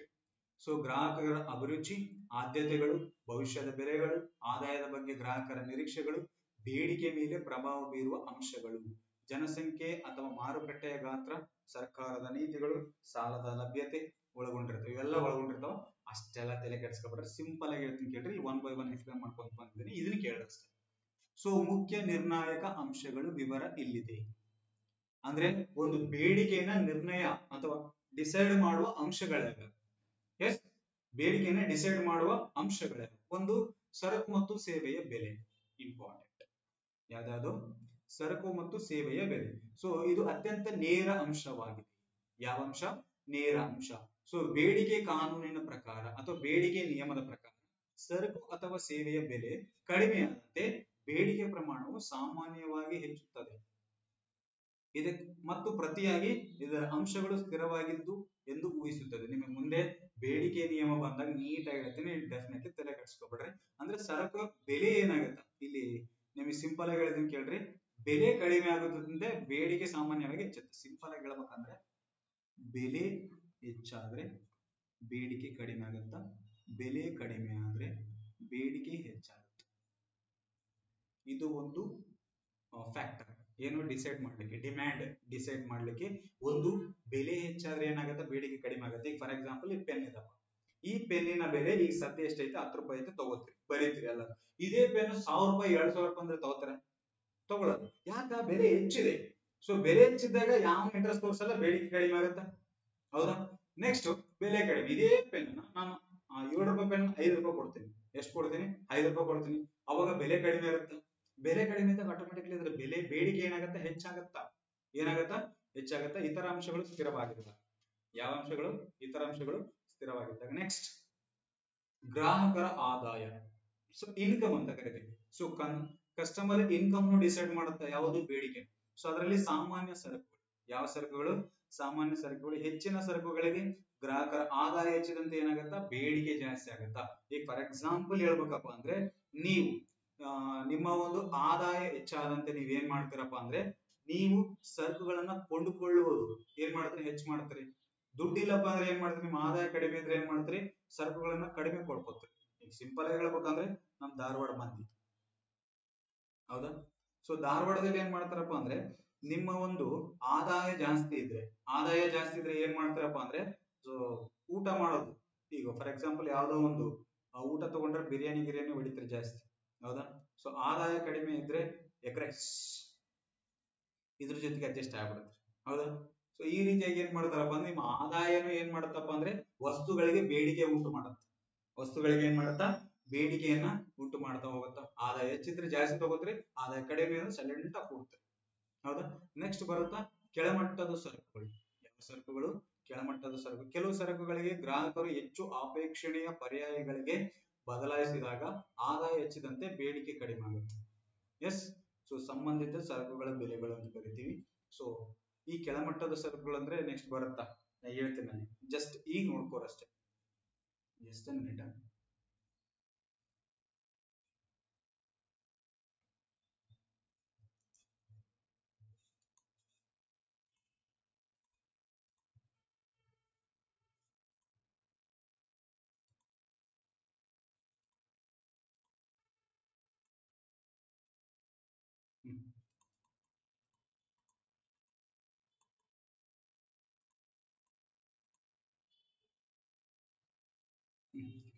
ಕೇಳ್ರಿ, ಇಲ್ಲಿ ಕೆಳಮಟ್ಟದ ಸರಕುಗಳು ಅಂತ ಕರಿತೀವಿ. ಫಾರ್ ಎಕ್ಸಾಂಪಲ್ ಹೇಳ್ಬೇಕಪ್ಪ ಅಂದ್ರೆ, ಈ ಒಂದು ಬೇಡಿಕೆನ ಇದು ನಿರ್ಧಾರ ಮಾಡ್ತಾ ಹೋಗುತ್ತೆ. ಕೆಲವು ಸರಕುಗಳಿಗೆ ಗ್ರಾಹಕರು ಹೆಚ್ಚು ಅಪೇಕ್ಷಣೀಯ ಪರ್ಯಾಯಗಳಿಗೆ ಬದಲಾಯಿಸಿದಾಗ ಆದಾಯ ಹೆಚ್ಚಿದಂತೆ ಬೇಡಿಕೆ ಕಡಿಮೆ ಆಗುತ್ತೆ. ಈಗ ಫಾರ್ ಎಕ್ಸಾಂಪಲ್ ಹೇಳ್ಬೇಕಪ್ಪ ಅಂದ್ರೆ, ನಮ್ಮ ಆದಾಯ ಹೆಚ್ಚಾದಂತೆ ಕೆಲವೊಂದು ಸರಕುಗಳಿಗೆ ಏನ್ ಮಾಡ್ತಾವಪ್ಪ ಅಂದ್ರೆ ಡಿಮ್ಯಾಂಡ್ ಕಡಿಮೆ ಆಗುತ್ತೆ. ಈಗ ಬ್ರಾಂಡ್ಲೆಸ್ ಕ್ಲಾತ್ಸ್ ಅಂತ ಕರಿತೀವಿ. ಸೊ ಬ್ರಾಂಡ್ಲೆಸ್ ಇರೋ ಏನ್ ಮಾಡ್ತಾವಪ್ಪ ಅಂದ್ರೆ ಅವುಗಳಿಗೆ ಡಿಮ್ಯಾಂಡ್ ಕಡಿಮೆ ಆಗುತ್ತೆ. ನಿಮ್ಮ ಆದಾಯ ಹೆಚ್ಚಾದಂತೆಲ್ಲ ನೀವೇನ್ ಮಾಡ್ತಾರಪ್ಪ ಅಂದ್ರೆ ಬ್ರಾಂಡೆಡ್ ಕ್ಲಾತ್ಸ್ ಗೆ ಜಾಸ್ತಿ ಹೋಗ್ತಾ ಹೋಗ್ತೀರಿ. ಎಸ್, ಪರ್ಯಾಯಗಳು ಅದೇ, ಕೆಲವು ಸರಕುಗಳಿಗೆ ಗ್ರಾಹಕರು ಹೆಚ್ಚು ಅಪೇಕ್ಷಣೀಯ ಪರ್ಯಾಯಗಳಿಗೆ ಬದಲಾಯಿಸಿದಾಗ ಆದಾಯ ಹೆಚ್ಚಾದಂತೆ ಏನ್ ಮಾಡ್ತೀವಿ, ಅದ್ರ ಬೇಡಿಕೆ ಕಡಿಮೆ ಆಗ್ತಾ ಹೋಗುತ್ತಾ. ಎಸ್, ಸೊ ನೆಕ್ಸ್ಟ್ ಬದಲಿ ಸರಕುಗಳು ಅಂತ ಕರಿತೀವಿ. Substituted goods. ಯಾವ ಗೂಡ್ಸ್? ಸಬ್ಸ್ಟಿಟ್ಯೂಟ್ ಗೂಡ್ಸ್ ಅಂತ ಕರಿತೀವಿ. ಸೊ ಇವು ಇನ್ನೊಂದರ ಬದಲಿಗೆ ಖರೀದಿಸಬಹುದಾದ ಸರಕುಗಳಾಗಿವೆ. ಈಗ ಫಾರ್ ಎಕ್ಸಾಂಪಲ್ ಹೇಳ್ತೀನಿ, ಒಂದು ವಸ್ತುವಿನ ಬೆಲೆ ಹೆಚ್ಚಾದರೆ ಅದರ ಮೂಲ ವಸ್ತುವಿನ ಬೇಡಿಕೆ ಹೆಚ್ಚಾಗುವುದು. ಈಗ ಫಾರ್ ಎಕ್ಸಾಂಪಲ್ ಹೇಳ್ಬೇಕಪ್ಪ ಅಂದ್ರೆ ಇಲ್ಲಿ ಕಾಫಿ ಇದು ಅಥವಾ ಚಹಾ ಎರಡು ತಗೋರಿ. ಇಲ್ಲಿ ಇಲ್ಲಿದೆ ನೋಡ್ರಿ, ಸಬ್ಸ್ಟಿಟ್ಯೂಟ್ ಗೂಡ್ಸ್ ಅಂತ ಕರಿತೀವಿ. ಯಾವ ಗೂಡ್ಸ್? Substitute goods. ಇಲ್ಲಿ ಚಂದ ಕೇಳ್ರಿ, ಇದು ಇಂಪಾರ್ಟೆಂಟ್, ಎಕ್ಸಾಮ್ ಕೇಳಿದಾನೆ. ಎಸ್, ಇಲ್ಲಿ ಸಬ್ಸ್ಟಿಟ್ಯೂಟ್ ಗೂಡ್ಸ್ ಅಂತ ನಿಮಗ ಸ್ಟಾರ್ಟಿಂಗ್ ಹೇಳಿದ್ದೀನಿ ತಾನೆ. ಇಲ್ಲಿ ಇಲ್ಲಿ ಸಬ್ಸ್ಟಿಟ್ಯೂಟ್ ಗೂಡ್ಸ್ ಅಂದ್ರೆ ಇವು ಇನ್ನೊಂದರ ಬದಲಿಗೆ ಖರೀದಿಸಬಹುದಾದ ಸರಕುಗಳಾಗಿ. ಫಾರ್ ಎಕ್ಸಾಂಪಲ್ ಹೇಳ್ಬೇಕಪ್ಪ ಅಂದ್ರೆ ಇಲ್ಲಿ ಚಹಾ ಬೆಲೆ, ಯಾವ ಬೆಲೆ? ಚಹಾ ಬೆಲೆದು ಪ್ರೈಸ್ ಇನ್ಕ್ರೀಸ್ ಆದ್ರೆ, ಇದರದ್ದು ಪ್ರೈಸ್ ಇನ್ಕ್ರೀಸ್ ಆದ್ರೆ ನಾವು ಯಾವ್ದಕ್ಕೆ ಹೋಗ್ತೀವಿ? ಕಾಫಿಗೆ ಹೋಗ್ತೀವಿ. ಯಾವ್ದಕ್ಕೆ ಹೋಗ್ತೀವಿ? ಇಲ್ಲ ಇದು ನೋಡ್ರಿ, ಸಬ್ಸ್ಟಿಟ್ಯೂಟ್ ಗೂಡ್ಸ್. ಯಾವ ಗೂಡ್ಸ್?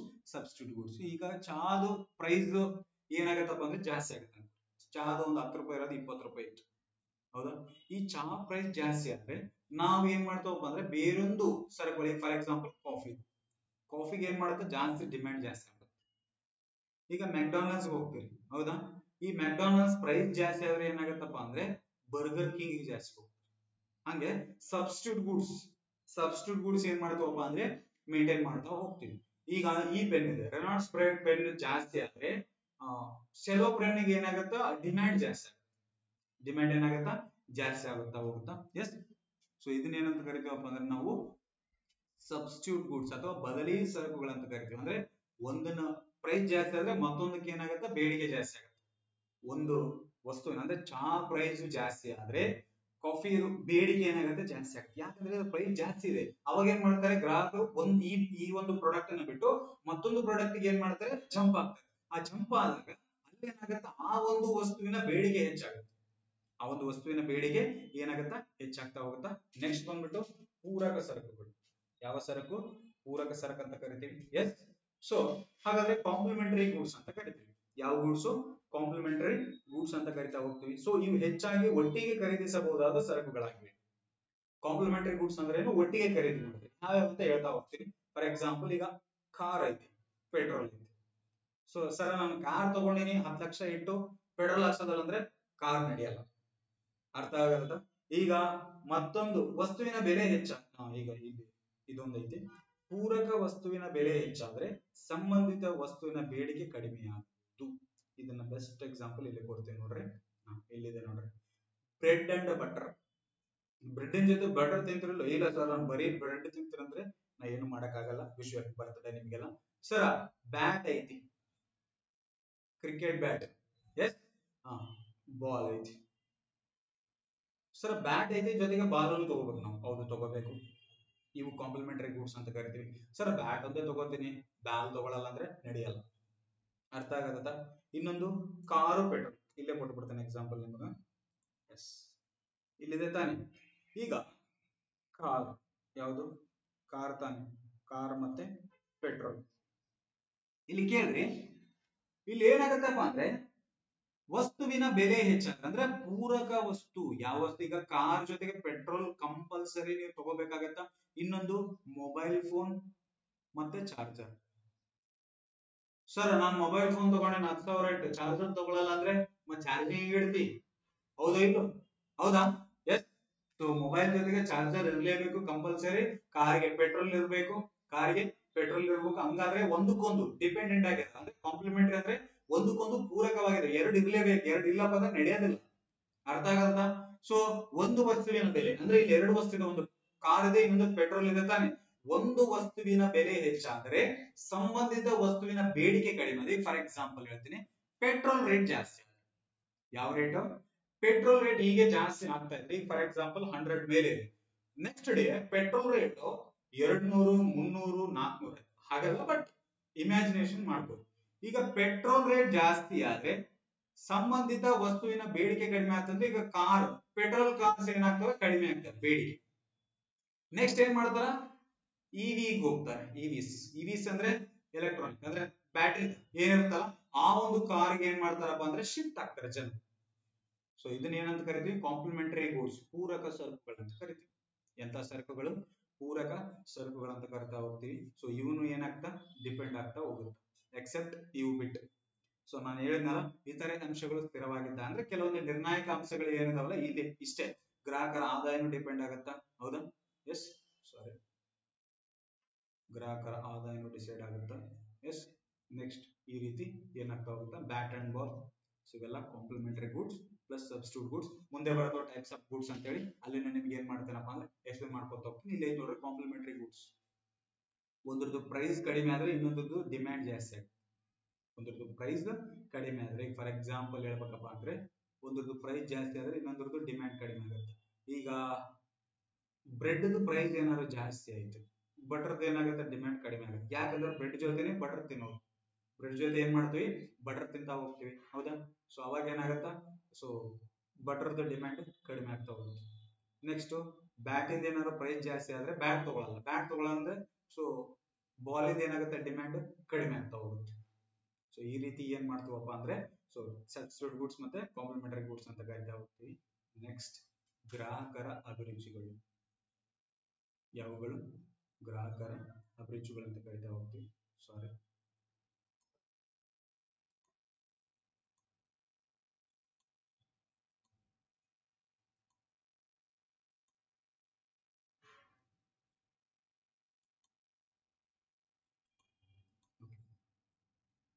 ಐ ಥಿಂಕ್ ನಾನು ಸ್ಲೈಡ್ಸ್ ಏನಾರ ಮಿಸ್ ಮಾಡ್ಕೊಂಡಿದ್ದೆ ಅನ್ಕೊಂಡಿದ್ದೆ. ಸ್ಲೈಡ್ಸ್ ಇದೆ, ಪ್ರಾಬ್ಲಮ್ ಇಲ್ಲ. ಗ್ರಾಹಕರ ಅಭಿರುಚಿಗಳು ಮತ್ತೆ ಆದ್ಯತೆಗಳು. ಸೊ ನಿಮಗ ಫ್ಯಾಷನ್ಸ್ ಬರ್ತವೆ, ಹೌದಾ? ನಿಮ್ಮ ಟೇಸ್ಟ್ ಅಂಡ್ ಪ್ರಿಫರೆನ್ಸಸ್ ಏನ್ ಮಾಡ್ತಾವ, ಸೊ ಬೇಡಿಕೆನ ಡಿಸೈಡ್ ಮಾಡ್ತಾ ಹೋಗ್ತವೆ. ನಿಮ್ಮ ಟೇಸ್ಟ್ ಅಂಡ್ ಪ್ರಿಫರೆನ್ಸ್ ಏನ್ ಮಾಡ್ತಾವಪ್ಪ ಅಂದ್ರೆ ಈ ಒಂದು ಅಂಶಗಳು ಬೇಡಿಕೆಯನ್ನ ಡಿಸೈಡ್ ಮಾಡ್ತಾ ಹೋಗ್ತವೆ. ಅಂದ್ರೆ ಫ್ಯಾಷನ್ ಈಗ ಏನಾಯ್ತಪ್ಪ ಅಂದ್ರೆ ಚಪ್ರಿ ಫ್ಯಾಷನ್ಗಳು ಜಾಸ್ತಿ ಆಗ್ತಾವ, ಹೌದಾ? ನಿಮ್ ಫ್ಯಾಷನ್ಗಳು, ಹೌದಾ? ಸೊ ಟೋನ್ ಜೀನ್ಸ್ ಅಂತೆ, ಜಾತ್ರೆ ಜಾತ್ರೆ ಅಂತೆ, ಒಂಥರ ಚಪ್ರಿಗಳು ಅಂತ ಕರೀತಾರೆ ತಾನೆ. ಸೊ ಚಪ್ರಿ ಫ್ಯಾಷನ್ ಆಗ್ಬಿಟ್ಟದೆ, ಏನ್ ಮಾಡಕ್ ಬರಲ್ಲ. ಸೊ ಜಾಹೀರಾತು ಏನ್ ಮಾಡತ್ತಪ್ಪ ಅಂದ್ರೆ ಈ ಒಂದು ಪ್ರಭಾವಗಳಿನ ಬದಲಾವಣೆಗಳು ಗ್ರಾಹಕರು ಕೆಲವೊಂದು ಉತ್ಪನ್ನಗಳಿಗೆ ಆದ್ಯತೆ ನೀಡಬಹುದು. ಈಗ ಫಾರ್ ಎಕ್ಸಾಂಪಲ್ ಹೇಳ್ತೀನಿ, ಜಾಹೀರಾತು ಏನ್ ಮಾಡತ್ತಪ್ಪ ಅಂದ್ರೆ ನಿಮ್ಮ ಬೇಡಿಕೆಯನ್ನು ಡಿಸೈಡ್ ಮಾಡ್ತಾ ಹೋಗುತ್ತೆ.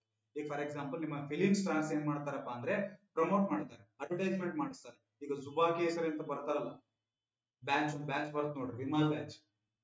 ಅವ್ರ ಕಡೆಯಿಂದ ಏನ್ ಮಾಡ್ತಾರಪ್ಪ ಅಂದ್ರೆ ಈ ರೀತಿ ತಿಂದು ಸಾಯ್ಬೇಡ್ರ ಅಂತವೆಲ್ಲ ಹೇಳ್ತೀನಲ್ಲ. ಎಂಥ ಇದಾಗ್ಬಿಟ್ರ ಅಂದ್ರೆ ನಿಮ್ಮ ಒಂದು ಹೀರೋಗಳಂತ ಕರೀತಾರೆ, ಆಕ್ಚುಲಿ ಅವ್ರು ಹೀರೋಗಳಲ್ಲ, ಆಕ್ಟರ್ಗಳು ಅಷ್ಟೇ. ಸೊ ಅವ್ರು ಏನ್ ಮಾಡ್ತಾರಪ್ಪ ಅಂದ್ರೆ ಒಂದು ರೋಲ್ ಮಾಡಲ್ ತಗೊಂಡು ಹೋಗ್ತಾರೆ, ಹೌದಾ? ನಿಮ್ಮ ಒಂದು ರೋಲ್ ಮಾಡಲ್ ಹೆಂಗಿರ್ಬೇಕಪ್ಪ ಅಂದ್ರೆ ನಿಮ್ಮ ಹೀರೋಗಳು ಅಂದ್ರೆ ಈಗೇನ್ ನೀವು ಆಕ್ಟರ್ಸ್ ಅಂತ ಕರೀತಾರಲ್ಲ, ಆ ಆಕ್ಟರ್ಗಳು ನಿಮಗೂ ರೋಲ್ ಮಾಡಲ್ ಇರ್ಬೇಕು. ಅವರು ದುಡ್ಡಿನ ಆಸೆಗೆ ಏನ್ ಮಾಡ್ತಾರಪ್ಪ ಅಂದ್ರೆ ಅದು ತಿನ್ರಿ, ಇದು ತಿನ್ರಿ, ಅದು ತಿನ್ರಿ, ಇದು ತಿನ್ರಿ ಅಂತ ಹೇಳ್ತಾ ಹೋಗ್ತಾರೆ.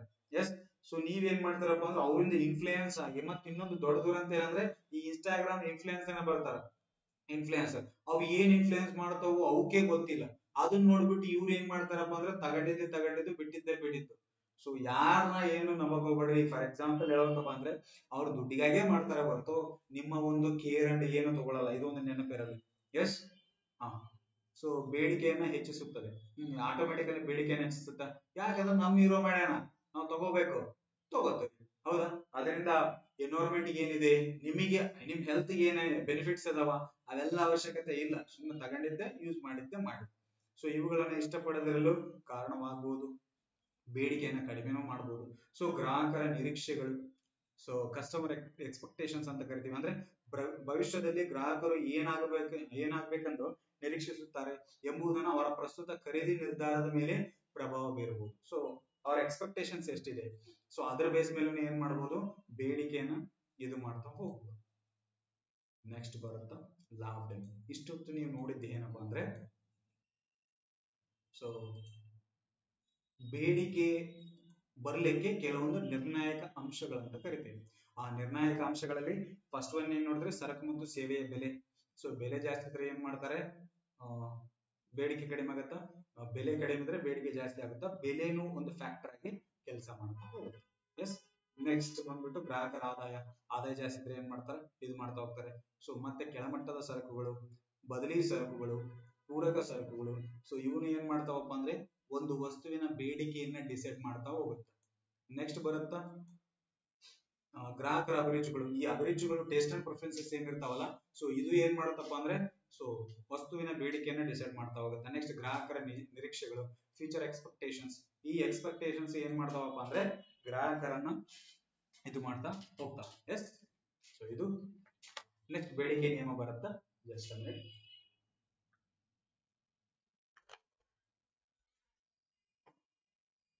ಯಾವುದು ಬೇಡಿಕೆ ನಿಯಮ, ಲಾ ಆಫ್ ಡಿಮ್ಯಾಂಡ್ ಅಂತ ಕರಿತೀವಿ, ಬೇಡಿಕೆ ನಿಯಮ ಅಂತ ಕರಿತೀವಿ. ಸೊ ಈ ತರ ಎಲ್ಲಾ ಅಂಶಗಳು ಸ್ಥಿರವಾಗಿದ್ದರೆ, ನಾ ಆಲ್ರೆಡಿ ಹೇಳ್ಬಿಟ್ಟಿನಲ್ಲ ಪೂರೈಕೆ ನಿಯಮದಾಗ, ಅದು ಇದು ಆಸ್ ಇಟ್ ಸೇಮ್.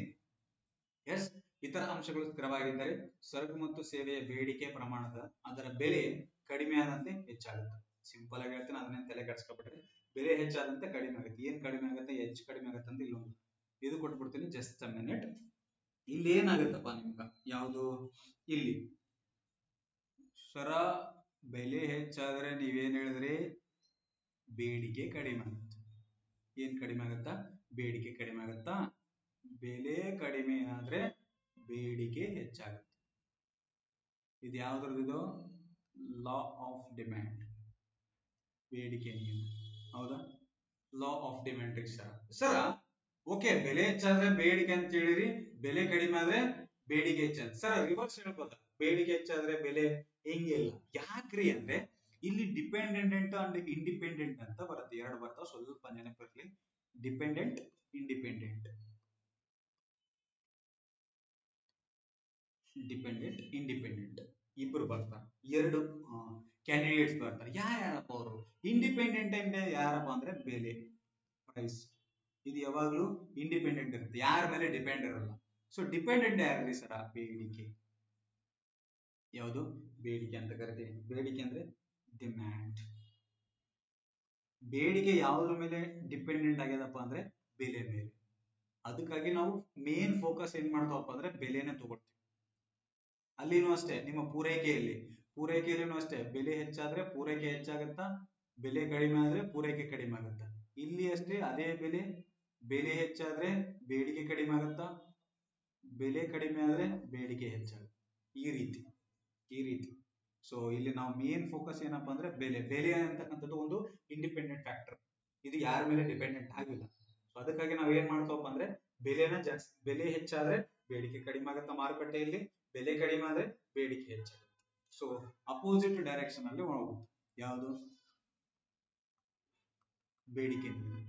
ಯಾವ ನಿಯಮ? ಅಪೋಸಿಟ್ ಡೈರೆಕ್ಷನ್ ಅಲ್ಲಿ ಇರುತ್ತೆ, ವಿರುದ್ಧ ದಿಕ್ಕಿನಲ್ಲಿರುತ್ತೆ. ಯಾವ ದಿಕ್ಕಿನಲ್ಲಿ? ವಿರುದ್ಧ ದಿಕ್ಕಿನಲ್ಲಿ. ಯಾವ್ಯಾವು? ಬೆಲೆ ಮತ್ತು ಬೇಡಿಕೆ ಸೊ ವಿರುದ್ಧ ದಿಕ್ಕಿನಲ್ಲಿರ್ತವೆ. ಯಾವ ಒಂದು ಲಾ ಅಲ್ಲಿ, ಲಾ ಆಫ್ ಡಿಮ್ಯಾಂಡ್ ಅಲ್ಲಿ ವಿರುದ್ಧ ದಿಕ್ಕಿನಲ್ಲಿ, ಎಸ್, ವಿರುದ್ಧ ದಿಕ್ಕಿನಲ್ಲಿರುತ್ತದೆ. ಸೊ ಇಷ್ಟು ನಿಮ್ಮ ಬೇಡಿಕೆ ನಿಯಮ. ಇನ್ನು ಐತಿ, ಮುಗುದಿಲ್ಲ. ಜಸ್ಟ್ ನಿಮ್ಗೆ ಬೇಡಿಕೆ ನಿಯಮ ಅಂದ್ರೆ ಹೇಳ್ತೀವಿ. ಏನಾಗುತ್ತೆ ಬೇಡಿಕೆ ನಿಯಮ ಅಂದ್ರೆ, ಇತರೆ ಅಂಶಗಳು ಸ್ಥಿರವಾಗಿದ್ದಾಗ ಬೆಲೆ ಹೆಚ್ಚಾದ್ರೆ ಬೇಡಿಕೆ ಕಡಿಮೆ ಆಗತ್ತಾ, ಬೆಲೆ ಕಡಿಮೆ ಆದ್ರೆ ಬೇಡಿಕೆ ಹೆಚ್ಚಾಗತ್ತೆ. ಇದನ್ನ ನಾವೇನಂತ ಕರಿತೀವಿ ಅಂದ್ರೆ ಲಾ ಆಫ್ ಡಿಮ್ಯಾಂಡ್ ಅಂತ ಕರಿತೀವಿ. ಯಾಕೆ ನಾವು ಬೆಲೆನೇ ತಗೊಳ್ತೀವಿ ಫಸ್ಟ್ ಫ್ಯಾಕ್ಟರ್ ಆಗಪ್ಪ ಅಂದ್ರೆ, ಇಲ್ಲಿ ಬೆಲೆ ಅಂತಕ್ಕಂಥದ್ದು ಒಂದು ಇಂಡಿಪೆಂಡೆಂಟ್ ಫ್ಯಾಕ್ಟರ್ ಆಗಿರುತ್ತಾ. ಸೊ ಅದಕ್ಕಾಗಿ ನಾವ್ ಏನ್ ಮಾಡ್ತೀವಪ್ಪ ಅಂದ್ರೆ, ಇಲ್ಲಿ ಡಿಪೆಂಡೆಂಟ್ ಯಾರು? ಬೇಡಿಕೆ. ಇಂಡಿಪೆಂಡೆಂಟ್ ಯಾರು? ಬೇಡಿಕೆ. S S. ನೆಕ್ಸ್ಟ್ ಹೋಗೋದಾದ್ರೆ, ಹಾ ವೆಯ್ಟ್ ಎ ಮಿನಿಟ್, ಇಲ್ಲಿ ಬೇಡಿಕೆ ನಿಯಮ, ಹೌದು. ಸೊ ಬೇಡಿಕೆ ನಿಯಮ ಏನ್ ಹೇಳುತ್ತಪ್ಪ ಅಂದ್ರೆ, ಫಾರ್ ಎಕ್ಸಾಂಪಲ್ ಒಂದು ಚಾರ್ಟ್ ಮೂಲಕ ಹೇಳೋದಾದ್ರೆ ನಿಮಗ, ಇಲ್ಲಿ ನಿಮ್ಮ ಒಂದು ಕ್ವಾಂಟಿಟಿ, ಫಾರ್ ಎಕ್ಸಾಂಪಲ್ ಕ್ವಾಂಟಿಟಿ ತಗೋರಿ, ಇಲ್ಲಿ ಕ್ವಾಂಟಿಟಿ, ಇಲ್ಲಿ ಪ್ರೈಸ್ ತಗೋರಿ, ಅಥವಾ ನಿಮ್ಮ ಬೇಡ ಬೇಡ ಅವಶ್ಯಕತೆ ಇಲ್ಲ, ಇಲ್ಲಿ ಅಂಡರ್ಸ್ಟ್ಯಾಂಡ್ ಮಾಡ್ಕೊಂಡ್ರು, ಮತ್ತೆ ಯಾಕೆ ಅದನ್ನ ಸುಮ್ಮನೆ ಹೇಳೋದು ಅವಶ್ಯಕತೆ ಇಲ್ಲ. ನಥಿಂಗ್ ಬಟ್ ಸಿಂಪಲ್ ಆಗಿ ಅರ್ಥ ಮಾಡ್ಕೊಂಡ್ಬಿಡ್ರಿ. ಅರ್ಥ ಮಾಡಿಸಿದೀನಿ, ಮತ್ತೆ ಡಯಾಗ್ರಾಮು ಸುಮ್ಮನೆ ಲೇಟ್ ಆಗುತ್ತೆ, ಯೂಸ್ ಇಲ್ಲ, ಹೌದಾ? ಇಷ್ಟೇ. ಬೆಲೆ ಹೆಚ್ಚಾದ್ರೆ ಬೇಡಿಕೆ ಕಡಿಮೆ ಆಗುತ್ತೆ, ಬೆಲೆ ಕಡಿಮೆ ಆದ್ರೆ ಬೇಡಿಕೆ ಹೆಚ್ಚಾಗುತ್ತೆ. ಇನ್ನೂ ಸಿಂಪಲ್ ಆಗಿ ಹೇಳ್ಬೇಕಂದ್ರೆ ಇಲ್ಲೊಂದು ಡಯಾಗ್ರಾಮ್ ಇರ್ತದೆ. ಸೊ ಬೇಡಿಕೆ ರೇಖೆ ಅಂತ ಕರಿತೀವಿ. ಏನಂತ ಕರಿತೀವಿ? ಬೇಡಿಕೆ ರೇಖೆ, ಹೌದಾ? ಸೊ ಬೇಡಿಕೆ ರೇಖೆ ಯಾವಾಗಲೂ ಯಾವಾಗಲೂ ಎಡದಿಂದ ಬಲಕ್ಕೆ, ಎಡದಿಂದ ಬಲಕ್ಕೆ ಇಳಿಮುಖವಾಗಿರುತ್ತದೆ. ಅದೇನಾಗಿರ್ತಿತ್ತು? ಮೇಲ್ಮುಖವಾಗಿರ್ತದೆ, ಇಳಿಮುಖವಾಗಿರುತ್ತದೆ. ಇದು ನೆನಪಿರಬೇಕು, ಬಹಳ ಬಹಳ ಇಂಪಾರ್ಟೆಂಟ್, ಹೌದಾ? ಅದು ಎಡದಿಂದ ಬಲಕ್ಕೆ ಮೇಲ್ಮುಖವಾಗಿತ್ತು. ಸೊ ಇದು ಎಡದಿಂದ ಬಲಕ್ಕೆ ಏನಾಗುತ್ತಾ? ಇಳಿಮುಖವಾಗಿರುತ್ತೆ, ಡೌನ್ವರ್ಡ್ಸ್ ಇರುತ್ತೆ. Yes, downward. ಅದು ಅಪ್ ರೈಟ್, ಇದು ಡೌನ್ವರ್ಡ್. ಎಸ್. ಸೊ ಇಲ್ಲಿ ಪ್ರೈಸ್ ಇದೆ, ಹೌದಾ? ಇಲ್ಲಿ ಕ್ವಾಂಟಿಟಿ ಇದೆ, ಏನಿದೆ, ಕ್ವಾಂಟಿಟಿ ಇದೆ. ಇಲ್ಲಿ ನೋಡ್ರಿ, so D1 D1 D2. So ಈ ರೀತಿಯಾಗಿ ಏನಪ್ಪಾ ಅಂದ್ರೆ ಸ್ಲೋಪ್ ಆಗಿದೆ ನೋಡಿ, ಇಲ್ಲಿದೆ ತಾನೆ. ಸೊ ಈ ರೀತಿ, ಸೊ ಪ್ರೈಸ್ ಹೆಚ್ಚಾದಂಗೆಲ್ಲ ಕ್ವಾಂಟಿಟಿ ಏನಾಗುತ್ತೆ ಅಂದ್ರೆ ಬೆಲೆ ಹೆಚ್ಚಾದಂಗೆಲ್ಲ ಬೇಡಿಕೆ ಏನಾಗುತ್ತಪ್ಪ ಅಂದ್ರೆ ಕಡಿಮೆ ಆಗ್ತಾ ಹೋಗುತ್ತೆ. ಬೆಲೆ ಹೆಚ್ಚಾದಂಗೆಲ್ಲ ಏನಾಗುತ್ತ, ಬೇಡಿಕೆ ಏನಾಗುತ್ತೆ, ಕಡಿಮೆ ಆಗುತ್ತೆ. ಎಸ್, ಸೊ ಬೆಲೆ ಕಡಿಮೆ ಆದ್ರೆ ಆಟೋಮೆಟಿಕಲಿ ಬೇಡಿಕೆ ಏನಾಗುತ್ತಾ, ಹೆಚ್ಚಾಗ್ತಾ ಹೋಗ್ತಾ ಇರುತ್ತೆ ಸ್ನೇಹಿತರೆ. ಎಸ್, ಇದು ಬೇಡಿಕೆ ರೇಖೆ. ಯಾವ ರೇಖೆ? ಬೇಡಿಕೆ ರೇಖೆ. ಬೇಡಿಕೆ ರೇಖೆ ಯಾವಾಗಲೂ ಏನಾಗುತ್ತಪ್ಪ ಅಂದ್ರೆ ಎಡದಿಂದ ಬಲಕ್ಕೆ ಇಳಿಮುಖವಾಗಿರುತ್ತೆ. ಇದೊಂದು ನೆನಪಲ್ಲಿ. ಎಸ್, ನೆಕ್ಸ್ಟ್ ಇದು ಇಂಪಾರ್ಟೆಂಟ್ ಆಗುತ್ತೆ, ಅದಕ್ಕಿಂತ ಜಾಸ್ತಿ ಇಂಪಾರ್ಟೆಂಟ್ ಇದು ಬೇಡಿಕೆ ನಿಯಮದ ಅಪವಾದಗಳು. ಅಂದ್ರೆ ಸರ, ನೀವ್ ಹೇಳಿದ್ರಿ ಬೆಲೆ ಹೆಚ್ಚಾದ್ರೆ ಬೇಡಿಕೆ ಕಡಿಮೆ ಆಗುತ್ತಾ, ಬೆಲೆ ಕಡಿಮೆ ಆದ್ರೆ ಬೇಡಿಕೆ ಹೆಚ್ಚಾಗತ್ತ. ಬಟ್ ಕೆಲವೊಂದು ಎಕ್ಸೆಪ್ಷನ್ಸ್ ಇದಾವೆ, ಅಪವಾದ ಅಂದ್ರೆ ಕೆಲವೊಂದು ಟೈಮ್ ಅಲ್ಲಿ ಏನಾಗುತ್ತೆ, ಇದು ವರ್ಕೌಟ್ ಆಗಲ್ಲ, ಇದಕ್ಕೊಂದು ಅಕ್ಸೆಪ್ಟ್ ಆಗಲ್ಲ. ಇಲ್ಲಿ ನೋಡ್ರಿ, ಬೆಲೆ ಹೆಚ್ಚಾದಾಗ ಬೇಡಿಕೆ ಕಡಿಮೆ ಆಗುತ್ತದೆ, ಬೆಲೆ ಕಡಿಮೆ ಆದಾಗ ಬೇಡಿಕೆ ಹೆಚ್ಚಾಗುತ್ತದೆ. ಇದು ಸಾಮಾನ್ಯ ಸಂದರ್ಭದಲ್ಲಿ ಬೇಡಿಕೆ ನಿಯಮ. ಅಂದ್ರೆ ಇತರ ಅಂಶಗಳು ಎಲ್ಲವೂ ಸ್ಥಿರವಾಗಿದ್ದಾಗ ಮಾತ್ರ ಅಪ್ಲಿಕೇಬಲ್ ಆಗುತ್ತೆ. ಆದ್ರೆ ಈ ಕೆಳಗಿನ ಸಂದರ್ಭದಲ್ಲಿ ಇದಕ್ಕೆ ತದ್ವಿರುದ್ಧವಾಗಿರುತ್ತೆ, ಅಂದ್ರೆ ಅಪೋಸಿಟ್ ಆಗಿರುತ್ತೆ. ಯಾವ್ಯಾವ ನೋಡ್ತಾ ಹೋಗೋಣ. ನೆಗೆಟಿವ್ ಅಂದ್ರೆ ಬೆಲೆ ಮತ್ತು ಬೇಡಿಕೆ ನಡುವೆ ಋಣಾತ್ಮಕ ಸಂಬಂಧ ಇರುತ್ತೆ, ನಿಮಗೆ ಗೊತ್ತಿರೋದೈತಿ, ಹೌದಾ? ಇಲ್ಲಿ ನೋಡಿದಿರ್ತಾನೆ, ಪರಸ್ಪರ ವಿರುದ್ಧವಾಗಿರ್ತಾರೆ, ಅಪೋಸಿಟ್ ಡೈರೆಕ್ಷನ್ ಇರುತ್ತೆ. ಬಟ್ ಕೆಲವೊಂದು ಟೈಮ್ ಅಲ್ಲಿ ಇದು ಆಕ್ಸೆಪ್ಟ್ ಆಗಲ್ಲ. ಯಾವ್ಯಾವ ಟೈಮು ಅಂದ್ರೆ ಈ ಒಂದು ಬೇಡಿಕೆ ನಿಯಮ ಅಪವಾದಗಳು ಯಾವ್ಯಾವ ನೋಡ್ತಾ ಹೋಗ್ರಿ. ಎಸ್, ಒಂದು ಗಿಫಿನ್ ಗೂಡ್ಸ್, ಇದನ್ನ ಇನ್ಫೀರಿಯರ್ ಗೂಡ್ಸ್ ಅಂತಾನು ಕರಿತೀವಿ. ಇದು ಇಂಪಾರ್ಟೆಂಟ್, ಎಕ್ಸಾಮಿಗೆ ಕೇಳಿದಾನೆ ಕ್ವಶನ್. ಏನಪ್ಪ ಗಿಫಿನ್ ಗೂಡ್ಸ್ ಅಂದ್ರೆ? ಇವುಗಳು ಕೆಳದರ್ಜೆಯ ವಸ್ತುಗಳಾಗಿದ್ದು ಇವುಗಳ ಬೆಲೆ ಹೆಚ್ಚಾದಂತೆ ಬೇಡಿಕೆ ಹೆಚ್ಚಾಗುತ್ತಾ. ನಾನು ಆಲ್ರೆಡಿ ಹೇಳಿದ್ದೆ, ಬೇಡಿಕೆ ನಿಯಮದಲ್ಲಿ ಏನಿತ್ತು, ಬೆಲೆ ಹೆಚ್ಚಾದ್ರೆ ಬೇಡಿಕೆ ಕಡಿಮೆ ಆಗುತ್ತೆ, ಬೆಲೆ ಕಡಿಮೆ ಆದ್ರೆ ಬೇಡಿಕೆ ಹೆಚ್ಚಾಗುತ್ತೆ. ಬಟ್ ಇಲ್ಲಿ ಏನಾಗ್ತಿದೆ, ಗಿಫಿನ್ ಗೂಡ್ಸ್ ಅಲ್ಲಿ ಬೆಲೆ ಹೆಚ್ಚಾದಂತೆಲ್ಲ ಬೇಡಿಕೆ ಹೆಚ್ಚಾಗ್ತಿದೆ. ಅಂದ್ರೆ ಲಾ ಆಫ್ ಡಿಮ್ಯಾಂಡ್ ಇದಕ್ಕೆ ಅಪ್ಲಿಕೇಬಲ್ ಆಗ್ತಾ ಇಲ್ಲ. ಇದು ಒಂದು ಅಪವಾದ ಇದೆ, ಇದಕ್ಕೆ ಎಕ್ಸೆಪ್ಷನ್ ಇದೆ. ಹ್ಯಾಂಗ್ರಿ ಸರ್, ಇಲ್ಲಿ ಪರ್ಯಾಯ ವಸ್ತುಗಳು ಲಭ್ಯವಿರದೇ ಇದ್ದಾಗ ದಿನಕ್ಕೆ ಬಳಸುವ ವಸ್ತುಗಳು, ಇಂತಹ ವಸ್ತುಗಳ ಮೇಲೆ ಬೆಲೆ ಹೆಚ್ಚಾದ್ರೂ ಬೇಡಿಕೆ ಹೆಚ್ಚಾಗುತ್ತದೆ. Simple thing. ಗಿಫನ್ ಗೂಡ್ಸ್ ಏನಾಗುತ್ತಪ್ಪ ಅಂದ್ರೆ ಬೆಲೆ ಹೆಚ್ಚಾದ್ರೆ ಬೇಡಿಕೆ ಹೆಚ್ಚಾಗುತ್ತೆ, ಬೆಲೆ ಕಡಿಮೆ ಆದ್ರೆ ಇಷ್ಟೇ ಮಾಡ್ಕೊಳ್ಳಿ. ಬೆಲೆ ಹೆಚ್ಚಾದ್ರೆ ಇಲ್ಲಿ ಏನಾಗ್ತಿದೆ, ಬೇಡಿಕೆ ಹೆಚ್ಚಾಗ್ತಿದೆ. ಯಾಕ್ರಿ ಸರ? Simple thing. ಕೆಲವೊಂದು ಸಂದರ್ಭದಲ್ಲಿ ಏನಾಗುತ್ತೆ, ಇಲ್ಲಿ ಗಿಫನ್ ಗೂಡ್ಸ್ ಅಂತ ಇದೆಲ್ಲ, when price rises so demand does demand ಏನಾಗುತ್ತಾ, ಇಲ್ಲಿ ನೋಡ್ರಿ. Simple thing. ಇವರು ಸ್ಕಾಟ್ಲ್ಯಾಂಡ್ ನಲ್ಲಿ ಇವರು ಒಬ್ಬ, ಈಗ ಸ್ಕಾಟ್ಲ್ಯಾಂಡ್ ನಲ್ಲಿ ಬರಗಾಲ ಬಂದಿರುತ್ತೆ. ಈ ಬರಗಾಲ ಬಂದಾಗ ಏನಾಗುತ್ತಪ್ಪ ಅಂದ್ರೆ ಆಲೂಗಡ್ಡೆ ಬಿಕ್ಕಟ್ಟು ಉಂಟಾಗುತ್ತದೆ. ಏನುಂಟಾಗುತ್ತದೆ? ಆಲೂಗಡ್ಡೆ ಬಿಕ್ಕಟ್ಟು ಉಂಟಾಗುತ್ತದೆ. ಎಸ್, ಆಲೂಗಡ್ಡೆ ಬೆಲೆ ಹೆಚ್ಚಾದಂತೆ ಜನರು ಬೇರೆ ವಸ್ತುಗಳನ್ನ ಸೇವಿಸುವುದು ಬಿಟ್ಟು ಆಲೂಗಡ್ಡೆಯನ್ನ ಹೆಚ್ಚು ಖರೀದಿ ಮಾಡಲು ಆರಂಭಿಸುತ್ತಾರೆ. ಆಲೂಗಡ್ಡೆಯನ್ನು ಏನ್ ಮಾಡ್ತಾರ? ಹೆಚ್ಚಾಗಿ ಖರೀದಿಸಲು ಆರಂಭ ಮಾಡ್ತಾ ಹೋಗ್ತಾರೆ. ಇಲ್ಲಿ ಸಿಂಪಲ್ ಆಗಿ ಹೇಳ್ತೀನಿ ಕೇಳ್ರಿ. ಈಗ ಫಾರ್ ಎಕ್ಸಾಂಪಲ್ ಸ್ಕಾಟ್ಲ್ಯಾಂಡ್ ನಲ್ಲಿ ಏನಾಗುತ್ತಪ್ಪ ಅಂದ್ರೆ ಬರಗಾಲ ಬಂದಿರುತ್ತೆ. ಎಲ್ಲಿ? ಸ್ಕಾಟ್ಲ್ಯಾಂಡ್ ನಲ್ಲಿ ಬರಗಾಲ ಬಂದಿರುತ್ತ. ಸೊ ಬರಗಾಲ ಬಂದಾಗ ಏನಾಗುತ್ತಪ್ಪ ಅಂದ್ರೆ ಅವುಗಳಿಗೆ ಪ್ರೊಡಕ್ಷನ್ ಕಡಿಮೆ ಆಗುತ್ತೆ, ಅಂದ್ರೆ ಉತ್ಪಾದನೆ ಕಡಿಮೆ ಆಗುತ್ತೆ. ಅಲ್ಲಿ ಬದಲಿ ಸರಕುಗಳಿರಲ್ಲ. ಇಲ್ಲಿ ಪರ್ಯಾಯ ಸರಕುಗಳು ಅಂತ ಇದಾವಲ್ಲ, ಸಬ್ಸ್ಟಿಟ್ಯೂಟ್ ಗೂಡ್ಸ್ ಇರಲ್ಲ. ಈಗ ಫಾರ್ ಎಕ್ಸಾಂಪಲ್ ಹೇಳ್ಬೇಕಪ್ಪ ಅಂದ್ರೆ ಕಾಫಿಗೆ ನಾವು ಟೀನ ಬದಲಿ ಸರಕುಗಳನ್ನ ಮಾಡ್ಕೋತ ಹೋಗ್ತೀವಿ, ಪರ್ಯಾಯ ಸರಕು. ಬಟ್ ಅಲ್ಲಿ ಏನಾಗ್ತಿದೆ? ಬರಗಾಲ ಸಂಭವಿಸಿದೆ, ನೆನಪಿರಲಿ. ಸೊ ಸಿಚುವೇಶನ್ ಏನಿದೆ, ಬರಗಾಲ ಇದೆ, ಸೊ ಪರ್ಯಾಯ ವಸ್ತುಗಳಿಲ್ಲ. ಆಗ ಏನ್ ಮಾಡ್ತಾರಪ್ಪ ಅಂದ್ರೆ ಆಲೂಗಡ್ಡೆ ಬೆಳೆದಿರ್ತಾರಲ್ಲಿ, ಅಲ್ಲಿ ಇರೋ ಪ್ರೈಸ್ ಏನಪ್ಪಾ ಅಂದ್ರೆ ಆಲೂಗಡ್ಡೆ ಬಿಕ್ಕಟ್ಟು ಉಂಟಾದಾಗ, ಸರ್ ಬಿಕ್ಕಟ್ಟು ಏನ್ ಉಂಟಾಗಿದೆ, ಅದರ ಪ್ರೈಸ್ ಹೆಚ್ಚಾಗ್ತಿದೆ. ಬಟ್ ಜನ ಏನ್ ಮಾಡ್ತಿದಾರೆ, ಅದನ್ನ ಖರೀದಿ ಮಾಡ್ತಿದಾರೆ. ಯಾಕೆ?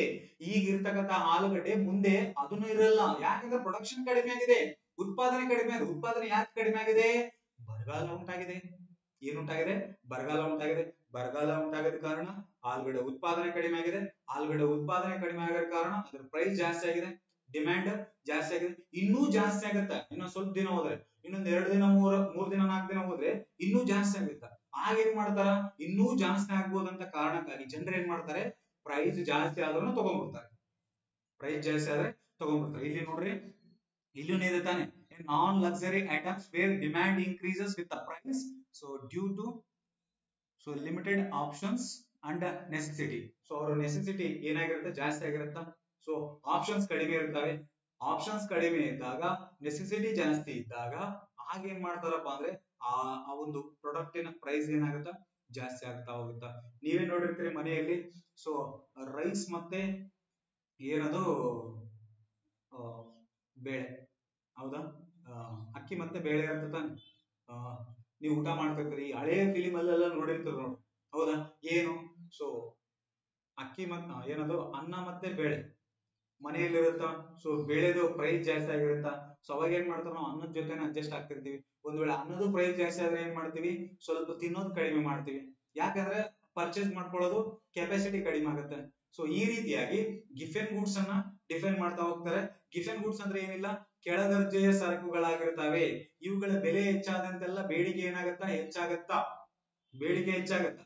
ಸೊ ಅಲ್ಲಿ ಏನಾಗ್ತಿತ್ತು, ಬೆಲೆ ಹೆಚ್ಚಾದ್ರೆ ಬೇಡಿಕೆ ಕಡಿಮೆ ಆಗಿತ್ತು. ಬಟ್ ಇಲ್ಲಿ ಏನಾಗ್ತಿದೆ, ಲಾ ಆಫ್ ಡಿಮ್ಯಾಂಡ್ ಅಪ್ಲಿಕೇಬಲ್ ಆಗ್ತಿಲ್ಲ, ಬೇಡಿಕೆ ನಿಯಮ ಅಪ್ಲೈ ಆಗ್ತಿಲ್ಲ.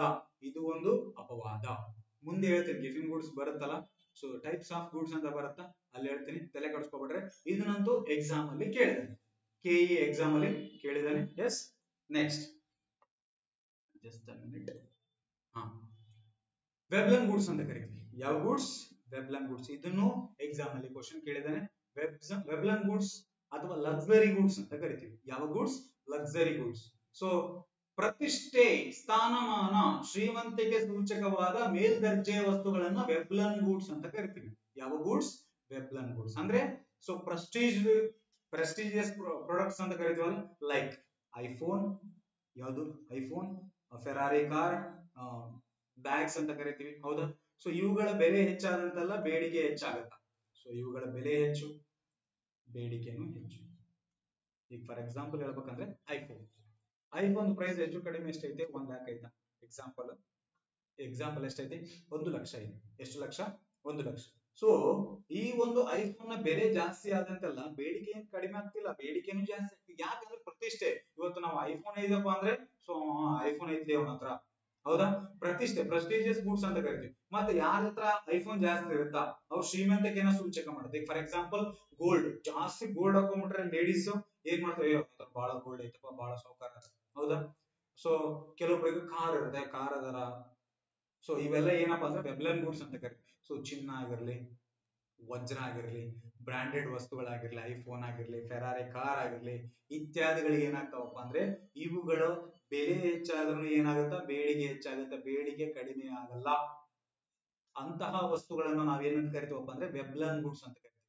ಯಾವ goods, Veblen goods. So luxury goods whose price rises as demand rises. So ಬೆಲೆ ಹೆಚ್ಚಾದ್ರೂ ಬೇಡಿಕೆ ಹೆಚ್ಚಾಗುತ್ತೆ. ಸೊ ಅಮೆರಿಕದ ಅರ್ಥಶಾಸ್ತ್ರಜ್ಞರಾಗಿರ್ತಕ್ಕಂತಹ ಥೊರಸ್ಟಿಯನ್ ವೆಬ್ಲಾನ್, ಯಾರು, ಥೊರಸ್ಟಿಯನ್ ವೆಬ್ಲಾನ್ ಏನ್ ಮಾಡ್ತಾರೆ, ಈ ಒಂದು ವೆಬ್ಲಾನ್ ಗೂಡ್ಸ್ ನ ಏನ್ ಮಾಡಿದಾರೆ, ಎಕ್ಸ್ಪ್ಲೇನ್ ಮಾಡ್ತಾ ಹೋಗಿದ್ದಾರೆ. ಎಸ್, ಇದು ವೆಬ್ಲಾನ್ ಗೂಡ್ಸ್. ಈ ವೆಬ್ಲಾನ್ ಗೂಡ್ಸ್ ಏನಾಗುತ್ತಪ್ಪ ಅಂದ್ರೆ ನಿಮ್ಮ ಒಂದು ಬೇಡಿಕೆ ನಿಯಮಕ್ಕೆ ಏನಾಗಲ್ಲ, ಸೆಟ್ ಆಗ್ತಾ ಹೋಗಲ್ಲ. ಎಸ್, ನೆಕ್ಸ್ಟ್ ಬಂದ್ಬಿಟ್ಟು ನಿಮ್ಮ ಒಂದು ಅವಶ್ಯಕತೆಗಳು, ನಿಮ್ಮ ಒಂದು ನೆಸೆಸಿಟೀಸ್. ಎಸ್, ಸೊ ಆಹಾರ ಪದಾರ್ಥಗಳಾಗಿರ್ಲಿ, ಔಷಧಿಗಳು ಸೇರಿದಂತೆ ಅವಶ್ಯಕತೆ ಬೆಲೆಗಳು ಹೆಚ್ಚಾದವರು ಅವುಗಳ ಬೇಡಿಕೆ ಏನಾಗಿರುತ್ತೆ, ಸ್ಥಿರವಾಗಿರುತ್ತೆ. ಈ ಫಾರ್ ಎಕ್ಸಾಂಪಲ್ ಆಹಾರ ಪದಾರ್ಥಗಳಾಗಿರ್ಲಿ, ಔಷಧಿಗಳಾಗಿರ್ಲಿ, ಇವುಗಳದ್ದು ಬೆಲೆ ಹೆಚ್ಚಾದ್ರೂ ಏನಾಗುತ್ತಪ್ಪ ಅಂದ್ರೆ ನಿಮ್ಮ ಒಂದು ಬೇಡಿಕೆ ಏನಾಗುತ್ತೆ, ಸ್ಥಿರವಾಗಿರುತ್ತೆ. ಸೊ ಬೇಡಿಕೆ ಸ್ಥಿರವಾಗಿರೋದು, ಇಲ್ಲಿ ಬೇಡಿಕೆ ಕಡಿಮೆ ಆಗ್ತಿಲ್ಲ. ಸೊ ಬೇಡಿಕೆ ಕಡಿಮೆ ಆಗಿಲ್ಲಪ್ಪ ಅಂದ್ರೆ ಲಾ ಆಫ್ ಡಿಮ್ಯಾಂಡ್ ಅಪ್ಲಿಕೇಬಲ್ ಆಗ್ತಿದೆ. ಯಾಕಪ್ಪ ಅಂದ್ರೆ ಬೇಡಿಕೆ ಸ್ಥಿರವಾಗಿರುತ್ತೆ. ಬೇಡಿಕೆ ಯಾಕೆ ಸ್ಥಿರವಾಗಿರುತ್ತೆ ಅಂದ್ರೆ ನಾವು ಔಷಧಿಗಳನ್ನ ಟನ್ಗಟ್ಟಲೆ ತಗೊಂಡು ತಿನ್ನಲ್ಲ, ಅರ್ಥ ಆಯ್ತಾ. ನಮಗ ಔಷಧಿ ಎಷ್ಟು ಬೇಕೋ ಅಷ್ಟು ಮಾತ್ರ ತಿಂತೀವಿ. ಸೊ ಎಷ್ಟು ಬೇಕೋ ಅಷ್ಟು ಯೂಸ್ ಮಾಡಿದಾಗ ನಮ್ಮ ಒಂದು ಬೇಡಿಕೆ ಏನಾಗಿರುತ್ತೆ, ಸ್ಟೇಬಲ್ ಆಗಿರುತ್ತಾ, ಕಾನ್ಸ್ಟೆಂಟ್ ಆಗಿರುತ್ತಾ, ಹೆಚ್ಚು ಹೋಗಲ್ಲ, ಕಡಿಮೆ ಬರಲ್ಲ, ಹೌದಾ. ಕಾನ್ಸ್ಟೆಂಟ್ ಆಗಿದ್ದಾಗ ನಮ್ಮ ಒಂದು ಲಾ ಆಫ್ ಡಿಮ್ಯಾಂಡ್ ಇದಕ್ಕೆ ಅಪ್ಲಿಕೇಬಲ್ ಆಗಲ್ಲ. ಸೊ ಅವಶ್ಯಕತೆ, ನೆಸೆಸಿಟೀಸ್ ಗೂಡ್ಸ್ ಅಂತ ಕರಿತೀವಿ. ಸೊ ಇದು ಒಂದು ಅಪವಾದ. ನೆಕ್ಸ್ಟ್, ಭವಿಷ್ಯದಲ್ಲಿ ಬೆಲೆ ಹೆಚ್ಚಾಗುವ ನಿರೀಕ್ಷೆ. ಸೊ ಭವಿಷ್ಯತ್ತಿನಲ್ಲಿ ಏನಾಗುತ್ತಪ್ಪ ಅಂದ್ರೆ ವಸ್ತುಗಳ ಬೆಲೆ ಹೆಚ್ಚಾಗುವುದರಿಂದ ಪ್ರಸ್ತುತ ಬೆಲೆ ಹೆಚ್ಚಿದ್ರೂ ಹೆಚ್ಚು ವಸ್ತುಗಳನ್ನ ಖರೀದಿ ಮಾಡಲಾಗುತ್ತದೆ. ಹೆಚ್ಚಿಗೆ ಏನಾಗ್ತಾವಪ್ಪ ಅಂದ್ರೆ ವಸ್ತುಗಳನ್ನ ಖರೀದಿ ಮಾಡಲಾಗುತ್ತಾ. ಸೊ ಹೆಚ್ಚಿಗೆ ವಸ್ತುಗಳನ್ನ, ಇದು ಒಂದು ಸೊ ಲಾ ಆಫ್ ಡಿಮ್ಯಾಂಡ್ ಏನಾಗುತ್ತಾ, ಅಪ್ಲಿಕೇಬಲ್ ಆಗಲ್ಲ. ಏನಾಗತ್ತೆ ಇಲ್ಲಿ, ಸೊ ಬೆಲೆ ಹೆಚ್ಚಾಗತ್ತೆ ಇಲ್ಲಿ, ಹೌದಾ. ಸೊ ಬೆಲೆ ಹೆಚ್ಚಾಗಿದ್ದರಿಂದ ಪ್ರಸ್ತುತ ಬೆಲೆ ಹೆಚ್ಚಿದ್ರೆ ವಸ್ತುಗಳನ್ನ ಏನ್ ಮಾಡ್ತೀವಿ ಜಾಸ್ತಿ ಖರೀದಿ ಮಾಡ್ತೀವಿ. ಜಾಸ್ತಿ ಏನ್ ಮಾಡ್ತೀವಿ ಸೊ ಖರೀದಿ ಮಾಡ್ತೀವಿ. ಹೌದಾ, ಅವಕ್ಕೆ ಡಿಮ್ಯಾಂಡ್ ಜಾಸ್ತಿ ಇದ್ದಂಗೆ ಖರೀದಿ ಮಾಡಿದ್ರೆ ಸೊ ಇದನ್ನು ಅಪ್ಲಿಕೇಬಲ್ ಆಗಲ್ಲ. ನೆಕ್ಸ್ಟ್, ವ್ಯಸನಯುಕ್ತ ವಸ್ತುಗಳು ಅಡಿಕ್ಟೇಟಿವ್ ಗೂಡ್ಸ್ ಅಂತ ಕರಿತೀವಿ. ಎಸ್, ಸೊ ತಂಬಾಕ್ ಕಣಕಣದಲ್ಲೂ ಕೇಸರಿ ಐತೆ ಅಂತ ಬಂದ್ಬಿಡ್ತಾರ ನೋಡ್ರಿ ಬೆಕ್ಕಿಡಿಯರು. ಹೌದಾ, ಸೊ ಅವ್ರೆ ತಂಬಾಕು. ಮದ್ಯಪಾನ, ಹುಡುಗ್ರೆ ಅನ್ಬಾರ್ದು, ಅವ್ರು ಏನ್ ಅನ್ಬೇಕಂದ್ರೆ ಮದ್ಯಪಾನ ಪ್ರಿಯರು. ಮದ್ಯಪಾನ ಪ್ರಿಯರು.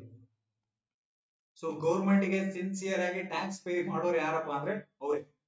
ಇಲ್ಲಿ ನೋಡ್ರಿ, ಸೊ ರೀಸೆಂಟ್ ಆಗಿ ಏನ್ ಮಾಡಿದ್ರಪ್ಪ ಅಂದ್ರೆ ಸೊ ನಮ್ಮ ಕರ್ನಾಟಕ ಗೌರ್ಮೆಂಟ್ ಏನ್ ಮಾಡ್ತಪ್ಪ ಅಂದ್ರೆ ಈ ಮದ್ಯಪಾನದಲ್ಲಿ ಏನ್ ಮಾಡಿದ್ರಪ್ಪ ಅಂದ್ರೆ ಸೊ ಅಬಕಾರಿ ತೆರಿಗೆನ ಜಾಸ್ತಿ ಮಾಡಿದ್ರೆ. ಯಾಕಂದ್ರೆ ಅವರು ಫ್ರೀ ಕೊಟ್ಟರ ಅಂದ್ರೆ ನಿಮ್ಮ ಭಾಗ್ಯಗಳ ಕೊಟ್ಟರಲ್ಲ, ಅದನ್ನ ಕವರ್ ಮಾಡ್ಲಿಕ್ಕಾಗಿ ಏನ್ ಮಾಡಿದ್ರಪ್ಪ ಅಂದ್ರೆ ಸೊ ಮದ್ಯಪಾನದಲ್ಲಿ ಏನ್ ಮಾಡ್ತಾರ ಅಬಕಾರಿ ಎಕ್ಸೈಸ್ ಡ್ಯೂಟಿ.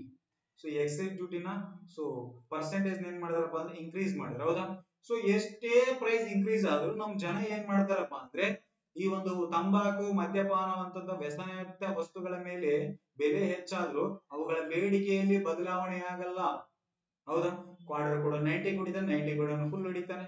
ಒಟ್ಟ ಪ್ರೈಸ್ ಎಷ್ಟಾಗ್ಲಿ, ಈ ಸಿಗರೇಟ್, ತಂಬಾಕು, ಕಣಕಣದಲ್ಲಿ ಕೇಸರಿ ಇವೇನ್ ಬರ್ತಾವಲ್ಲ, ಸೊ ಇವೆಲ್ಲ ಎಷ್ಟೇ ಪ್ರೈಸ್ ಇನ್ಕ್ರೀಸ್ ಮಾಡಿದ್ರೆ ನೀವು ಅವ್ರದ್ದು ಏನ್ ಮಾಡತ್ತಂದ್ರೆ ಬೇಡಿಕೆ ಕಡಿಮೆ ಆಗಲ್ಲ.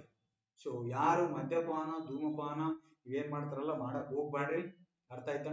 ಸೊ ಕ್ಯಾನ್ಸರ್ ಕಾರಕ ಅಂತೇಳಿ ಗೌರ್ಮೆಂಟ್ ಎಷ್ಟೇ ಯಾಡ್ ಕೊಡ್ತಾರೆ. ಹೌದಾ, ಬರ್ತಾವ ನೋಡಿ. ಈ ಒಂದು ನೀವು ಫಿಲಿಂ ಥಿಯೇಟರ್ ಹೋದ್ರೆ 2 ಬಳೆ ಮಾಡ್ಕೊಂಡಿದೀನಿ ಅಂತ ಬರ್ತಾರಲ್ಲ, ಹಂಗ ನಿಮ್ ಜೀವನ ಹಾಳು ಮಾಡ್ಕೋಬೇಡ್ರಿ. ಎಸ್, ಅದು ತಾತ್ಕಾಲಿಕ ಅಷ್ಟೇ. ಹೌದಾ, ಡೊಪಮೈನ್ ಇನ್ಕ್ರೀಸ್ ಮಾಡುತ್ತೆ ನಿಮ್ಮ ಒಂದು ಮೈಂಡ್ ಅಲ್ಲಿ, ಅಷ್ಟು ಬಿಟ್ರೆ ಅದರಿಂದ ಏನು ಯೂಸೇ ಇಲ್ಲ. ಅರ್ಥ ಆಯ್ತಾ? ಎಸ್, ಸೊ ಈ ಒಂದು ವ್ಯಸನಯುಕ್ತ ವಸ್ತುಗಳಿಗೆ ಏನಾಗುತ್ತಪ್ಪ ಅಂದ್ರೆ ನಮ್ಮ ಲಾ ಆಫ್ ಡಿಮ್ಯಾಂಡ್ ಅಪ್ಲಿಕೇಬಲ್ ಆಗಲ್ಲ. ಎಸ್, ಇಷ್ಟಕ್ಕೆ ಏನಪ್ಪಾ ಅಂದ್ರೆ ಅಪವಾದಗಳಿವೆ.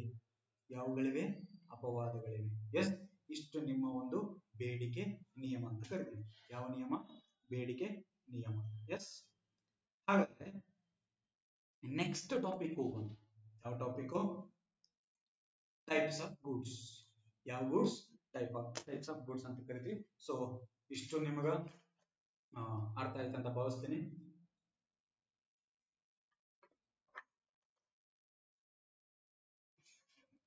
Types of goods. ಎಸ್, ಹಾ. ಸೊ ವಸ್ತುಗಳ ಪ್ರಕಾರಗಳು ಅಂತ ಕರಿತೀವಿ. ವಸ್ತುಗಳ ಪ್ರಕಾರ, ಟೈಪ್ಸ್ ಆಫ್ ಗೂಡ್ಸ್. ಇದು ಇಂಪಾರ್ಟೆಂಟ್, ಯಾಕಂದ್ರೆ ಎಕ್ಸಾಮ್ ಕ್ವಶನ್ ಕೇಳಿದಾನೆ. ಎಕ್ಸಾಮ್ ಏನ್ ಮಾಡಿದಾನೆ? ಕ್ವಶನ್ಸ್ ಕೇಳ್ತಾ ಹೋಗಿದ್ದಾನೆ. ಸೊ ಒನ್ ಬೈ ಒನ್ ನಾವೇನ್ ಮಾಡ್ತಾನ ಡಿಸ್ಕಸ್ ಮಾಡ್ತಾ ಹೋಗೋಣ. ಸೊ ಮಾನವನ ಬಯಕೆಗಳನ್ನು ಮತ್ತು ಅವಶ್ಯಕತೆಗಳನ್ನ ಪೂರೈಸುವ ಭೌತಿಕ ಪದಾರ್ಥಕ್ಕೆ ನಾವೇನಂತ ಕರಿತೀವಪ್ಪ ಅಂದ್ರೆ ಸರಕು ಅಂತ ಕರಿತೀವಿ. ಏನಂತ ಕರಿತೀವಿ? ಸರಕು. ಸೇವೆಗಳಂದ್ರೆ ನಮ್ಮ ಒಂದು ಬಯಕೆಗಳನ್ನು ಈಡೇರಿಸಿದ, ಬಟ್ ಅದು ಭೌತಿಕವಾಗಿರಲ್ಲ, ಫಿಸಿಕಲಿ ಇರಲ್ಲ. Yes, so we can't touch, we can't see, but we can feel it. ಯಾವ್ದನ್ನ? Services. Just like good will ಆಗಿರ್ಲಿ, ನನ್ನ ಟೀಚಿಂಗ್ ಆಗಿರ್ಲಿ. ಹೌದಾ, ನಾನು ಯಾವ ತರ ಟೀಚ್ ಮಾಡ್ಬೋದು ಅಂದ್ರೆ ಸರ್ ಹಿಂಗ್ ಮಾಡ್ಬೋದು ಅಂತ ತೋರ್ಸಂದ್ರೆ ತೋರ್ಸಕ್ ಬರಲ್ಲ. ಹೌದಾ, ಸೊ ಅದನ್ನ ಸರ್ವಿಸಸ್ ಅಂತ ಕರಿತೀವಿ. ಎಸ್, ಸರ್ವಿಸಸ್ ನಮಗೆ ಅಂದ್ರೆ ಕಣ್ಣಿಗೆ ಕಾಣಲ್ಲ, ಬಟ್ ಫೀಲ್ ಹೆಂಗ್ ಮಾಡ್ತಾರೆ? ಮಸ್ತ್ ಮಾಡ್ತಾರೆ. ಓಕೆ ಸರ್, ಮಸ್ತ್ ಮಾಡ್ರೆ ಕ್ಲಾಸ್ ಫೀಲ್ ಆಗ್ತದ. ಇದು ಆ ಫೀಲ್ ಆಗದ್ರೆ ಸರ್ವಿಸಸ್ ಅಂತ ಕರಿತೀವಿ ಹೊರತು ಮಸ್ತ್ ಅಂದ್ರೆ ಹೆಂಗ್ ತೋರ್ಸಂದ್ರೆ ತೋರ್ಸಕ್ ಬರಲ್ಲ. ಅರ್ಥ ಆಗುತ್ತೆ? ಫೀಲ್ ಆಗ್ತದೆ. ಓಕೆ, ಸ್ಯಾಟಿಸ್ಫ್ಯಾಕ್ಷನ್ ಇದೆ, ಸಾರ್ ಚೆನ್ನಾಗಿ ಮಾಡ್ತಿದ್ದಾರೆ ಕ್ಲಾಸ್. ಹೌದಾ, ಅದು ಸರ್ವಿಸಸ್. ಗೂಡ್ಸ್ ಅಂದ್ರೆ ಕಣ್ಣಿಗೆ ಕಾಣುತ್ತೆ. ಈಗ ಫಾರ್ ಎಕ್ಸಾಂಪಲ್ ಪೆನ್ ಕಣ್ಣಿಗೆ ಕಾಣ್ತದನೇ ಇಲ್ರು. ಎಸ್, ಟಚ್ ಮಾಡ್ಬೋದಾ? ಸೊ ಪೆನ್ ಸೊ ಹಾರ್ಡ್ ಆಗಿದೆ, ಫೀಲ್ ಆಗ್ತಿದೆ. ಎಸ್, ಸೊ ಇದು ಸರಕುಗಳಂತ ಕರಿತೀವಿ. ಎಸ್, ಅದರಲ್ಲಿ ಫಸ್ಟ್ ಒನ್ ಸಾಮಾನ್ಯ ವಸ್ತುಗಳು ಅಥವಾ ಸಾಮಾನ್ಯ ಸರಕುಗಳು, ನಾರ್ಮಲ್ ಗೂಡ್ಸ್ ಅಂತ ಕರಿತೀವಿ. First one normal goods. So ಆದಾಯ ಹೆಚ್ಚಾದಂತೆ ವಸ್ತುಗಳ ಬೇಡಿಕೆ ಹೆಚ್ಚಾದ್ರೆ ಅಂತವುಗಳನ್ನ ಸಾಮಾನ್ಯ ಸರಕುಗಳು ಅಥವಾ ಸಾಮಾನ್ಯ ವಸ್ತುಗಳು ಎಂದು ಕರೆಯುತ್ತೇವೆ. For example bike, car, furniture. ಈಗ ಏನ್ ಮಾಡ್ತಾರಪ್ಪ ಅಂದ್ರೆ ನಾರ್ಮಲಿ ತಗೋರಿ. ಸೊ ಈಗ ನಮಗ ಜಾಬ್ ಇದೆ, ಒಂದ್ ಸಣ್ಣದ ಯಾವ್ದೋ ಜಾಬ್ ಇದೆ. ಹೌದಾ, ಸೊ ನಾವೇನ್ ಮಾಡ್ತೀವಿ? ಫಸ್ಟ್ ಬೈಕ್ ನ ಪರ್ಚೇಸ್ ಮಾಡ್ತಾ ಹೋಗ್ತೀವಿ. ಹೌದಾ, ಸೊ ನೆಕ್ಸ್ಟ್ ನಾವೇನ್ ಮಾಡ್ತೀವಪ್ಪ ಅಂದ್ರೆ ದೊಡ್ಡ ಆಫೀಸರ್ ಆಗ್ತೀವಿ. ದೊಡ್ಡ officer, for example next KS officer ಆಗ್ತೀವಿ. ಯಾವುದು? KS ಆಫೀಸರ್ ಆಗ್ತೀವ ಅಥವಾ IAS ಆಫೀಸರ್ ಆಗ್ತೀವ. ಅವಾಗ ಏನ್ ಮಾಡ್ತೀವಿ? ನಾವು ಕಾರ್ ನ ಪರ್ಚೇಸ್ ಮಾಡ್ತಾ ಹೋಗ್ತೀವಿ. ಹೌದಾ, ಇಲ್ಲಿ ನಮ್ದು ನಾರ್ಮಲ್ ಒಬ್ಬ ಏನದು ಎಂಪ್ಲಾಯಿಗೂ IAS ಎಂಪ್ಲಾಯಿಗೂ ಡಿಫರೆನ್ಸ್ ತಗೊಂಡ್ರೆ ಇವನ ಆದಾಯಕ್ಕೂ ಡಿಫರೆನ್ಸ್ ಇದೆ ತಾನೆ. ಹೌದಾ, ಇವನ ಆದಾಯಕ್ಕೂ ಡಿಫರೆನ್ಸ್ ಇದ್ರೆ ಸೊ ಆದಾಯ ಹೆಚ್ಚಾದಂತೆಲ್ಲ ಏನ್ ಮಾಡ್ತೀವಪ್ಪ ಅಂದ್ರೆ ನಮ್ಮ ವಸ್ತುಗಳ ಬೇಡಿಕೆನೂ ಹೆಚ್ಚಾಗುತ್ತೆ. ಅಂದ್ರೆ ನಮ್ಮ ಆದಾಯ ತಕ್ಕಂತೆ ನಾವೇನ್ ಮಾಡ್ತೀವಿ, ಸ್ಪೆಂಡ್ ಮಾಡ್ತೀವಿ, ದುಡ್ಡನ್ನ ಖರ್ಚು ಮಾಡ್ತೀವಿ. ಸೊ ದುಡ್ಡನ್ನ ಖರ್ಚು ಮಾಡಿದಾಗ ನಾವೇನ್ ಮಾಡ್ತೀವಪ್ಪ ಅಂದ್ರೆ ಫಸ್ಟ್ ಬೈಕ್ ತಗೋತೀವಿ, ಆಮೇಲೆ ಕಾರ್ ತಗೋತೀವಿ, ಆಮೇಲೆ ಬಿಲ್ಡಿಂಗ್ ತಗೋತೀವಿ, ಮನೆ ತಗೋತೀವಿ, ಹೌದಾ? ಹೆಚ್ಚು ಕಡಿಮೆ ಆದ್ರೆ ಫ್ಲೈಟ್ ತಗೊಳ್ತೀವಿ, ಹೆಲಿಕಾಪ್ಟರ್ ತಗೊಳ್ತೀವಿ. ಯಾಕ? ದುಡ್ಡು ಜಾಸ್ತಿ ಐತಿ, ನಮ್ಮ ಆದಾಯ ಹೆಚ್ಚಾಗೈತಪ್ಪ. ಆದಾಯ ಹೆಚ್ಚಾದ್ರೆ ಏನ್ ಮಾಡ್ತೀವಿ?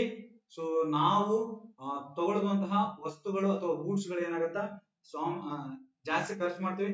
ಜಾಸ್ತಿ ಖರ್ಚು ಮಾಡೋದ್ರಿಂದ ಆ ವಸ್ತುಗಳಿಗೆ ಬೇಡಿಕೆ ಜಾಸ್ತಿ ಆಗುತ್ತಾ? ಏನ್ ಜಾಸ್ತಿ ಆಗುತ್ತಾ? ಬೇಡಿಕೆ ಜಾಸ್ತಿ ಆಗುತ್ತಾ. ಸೊ ಅಂತಹ ಗೂಡ್ಸ್ ಅನ್ನ ನಾವೇನಂತ ಕರಿತೀವಪ್ಪ ಅಂದ್ರೆ ನಾರ್ಮಲ್ ಗೂಡ್ಸ್. ಯಾವ ಗೂಡ್ಸ್? ನಾರ್ಮಲ್ ಗೂಡ್ಸ್ ಅಂತ ಕರಿತೀವಿ. ನೆಕ್ಸ್ಟ್, ಕೆಳದರ್ಜೆಯ ವಸ್ತುಗಳು. ಯಾವುಗಳು? ಕೆಳದರ್ಜೆಯ ವಸ್ತುಗಳು ಅಂತ ಕರಿತೀವಿ ಇನ್ಫೀರಿಯರ್ ಗೂಡ್ಸ್. ಯಾವ ಗೂಡ್ಸ್? Inferior goods. ಸೊ ಆದಾಯ ಹೆಚ್ಚಾದಂತೆಲ್ಲ ಯಾವ ವಸ್ತುಗಳ ಬೇಡಿಕೆ ಕಡಿಮೆಯಾಗುತ್ತದೆಯೋ, ಯಾವುದು? ಆದಾಯ ಹೆಚ್ಚಾದಂತೆಲ್ಲ ವಸ್ತುಗಳ ಬೇಡಿಕೆ ಏನಾಗುತ್ತೆ? ಕಡಿಮೆ ಆಗುತ್ತೆ. ಅಂತಹ ವಸ್ತುಗಳನ್ನ ನಾವೇನಂತ ಕರಿತೀವಪ್ಪ ಅಂದ್ರೆ ಕೆಳದರ್ಜೆಯ ಸರಕುಗಳು. ಎಸ್, ಕೆಳದರ್ಜೆಯ ವಸ್ತುಗಳಂತ ಕರಿತೀವಿ. ಸೊ ಗಿಫಿನ್ ಗೂಡ್ಸ್ ಅಲ್ಲಿ ಒಂದು ಟೈಪ್ ಆಫ್ ಇನ್ಫೀರಿಯರ್ ಗೂಡ್ಸ್ ಹೇಳಿದ್ನಲ್ಲ, Giffen goods also called as inferior goods. ಹೌದಾ? ಸೊ ಅದೇ ತರ ಇನ್ಫೀರಿಯರ್ ಗೂಡ್ಸ್ ಅಥವಾ ಕೆಳದರ್ಜೆಯ ವಸ್ತುಗಳಂದ್ರೆ ಎರಡನೇದಲ್ಲಿದು. ಎಸ್, ಸೊ ಆದಾಯ ಹೆಚ್ಚಾದಂತೆಲ್ಲ ಅಂದ್ರೆ ನಿಮ್ಮ ಆದಾಯ ಹೆಚ್ಚಾದಂತೆಲ್ಲ ಒಂದು ವಸ್ತುಗಳಿಗೆ ಬೇಡಿಕೆ ಕಡಿಮೆ. For example brandless clothes. Brandless clothes ಅಂದ್ರೆ ಈಗ ಬ್ರಾಂಡೆಡ್ ಕ್ಲಾತ್ಸ್ ಬೇರೆ, ಬ್ರಾಂಡ್ಲೆಸ್ ಕ್ಲಾತ್ಸ್ ಬೇರೆ. ಫಾರ್ ಎಕ್ಸಾಂಪಲ್ ಬ್ರಾಂಡೆಡ್ ಕ್ಲಾತ್ಸ್ ಅಂದ್ರೆ ಅಡಿಡಾಸ್ ಅಂತ ಕರಿತೀವಿ. ಹೌದಾ? ಇಲ್ಲಿ ಬ್ರಾಂಡ್ಲೆಸ್ ಅಂದ್ರೆ ಅಲ್ಲಿ ಹೋಗಿ ನಾರ್ಮಲ್ ಮಾರ್ಕೆಟ್ ಅಲ್ಲಿ ಅಬಿದಾಸ್, ಎಸ್, ಈ ತರ ಸೇಮ್ ಇರುತ್ತಾ, ಬಟ್ ಚೀಪ್ ಕ್ವಾಲಿಟಿ ಇರ್ತಾವ ನೋಡ್ರಿ. ಹೌದಾ? ಈಗ ಶೂಸ್ ತಗೊಂಡ್ರೆ ಅಡಿಡಾಸ್, ಪೂಮಾನ ಟೂಮಾ, ಮಾಮಾ ಇಂಥವು ಇರ್ತಾವ ನೋಡ್ರಿ. ಹೌದಾ? Apple phone branded. ಹೌದಾ? China phone brandless. ಅದೇ ತರ. ಎಸ್. Next, public transport. ಈಗ ಪಬ್ಲಿಕ್ ಟ್ರಾನ್ಸ್ಪೋರ್ಟ್ ಅಂದ್ರೆ ನಿಮ್ಮ ಆದಾಯ ಎಷ್ಟೇ ಹೆಚ್ಚಾದ್ರೂ ಅವುಗಳ ಬೇಡಿಕೆ ಏನಾಗುತ್ತೆ? ಕಡಿಮೆ ಆಗ್ತಾ ಹೋಗುತ್ತೆ. ಈ ಪಬ್ಲಿಕ್ ಟ್ರಾನ್ಸ್ಪೋರ್ಟ್ ತಗೊಂಡ್ರೆ ಪ್ರೈಸ್ ಕಡಿಮೆ ಇರುತ್ತೆ comparing to car price. Car ಪ್ರೈಸ್ಗೂ ಬಸ್ ಟಿಕೆಟ್ ಪ್ರೈಸ್ಗೂ ಡಿಫರೆನ್ಸ್ ಐತೆ ತಾನೆ. ಸೊ ಇಂಥವುದನ್ನ ನಾವೇನಂತ ಕರಿತೇವೆ ಅಂದ್ರೆ ಕೆಳದರ್ಜೆಯ ಸರಕುಗಳು ಅಥವಾ ವಸ್ತುಗಳು ಅಂತ ಕರಿತಾ ಹೋಗ್ತೀವಿ. ಎಸ್. ನೆಕ್ಸ್ಟ್, ಮೂಲ ಸರಕುಗಳು. ಯಾವ ಸರಕುಗಳು? ಮೂಲ ಸರಕುಗಳು ಅಂತ ಕರಿತಾ ಹೋಗ್ತೀವಿ. ಎಸ್. ಸೊ ಮೂಲ ಸರಕುಗಳಂದ್ರೆ ದೈನಂದಿನ ಬದುಕುಳಿವಿಕೆಗೆ ಮತ್ತು ಯೋಗಕ್ಷೇಮಕ್ಕಾಗಿ, ಫಾರ್ ಎಕ್ಸಾಂಪಲ್ ಆಹಾರ, ನೀರು, ವಸತಿ ಅಂತ ಮತ್ತು ಅಥವಾ ಇತರ ಉತ್ಪನ್ನಗಳನ್ನ ರಚಿಸಲು ಕಚ್ಚಾ ವಸ್ತುಗಳು ಅಥವಾ ಯಂತ್ರೋಪಕರಣಗಳಂತೆ ಮೂಲಭೂತ ಸರಕುಗಳು ಮತ್ತು ಸೇವೆಗಳನ್ನ ಸೂಚಿಸುತ್ತದೆ. ಸಿಂಪಲ್ ಥಿಂಗ್, ಮೂಲ ಸರಕುಗಳು. ಎಸ್, ಬೇಸಿಕ್ ಗೂಡ್ಸ್ ಅಂತ ಕರಿತೀವಿ ಇಂಗ್ಲಿಷ್ ಅಲ್ಲಿ. ಏನಂತ ಕರಿತೀವಿ? Basic goods.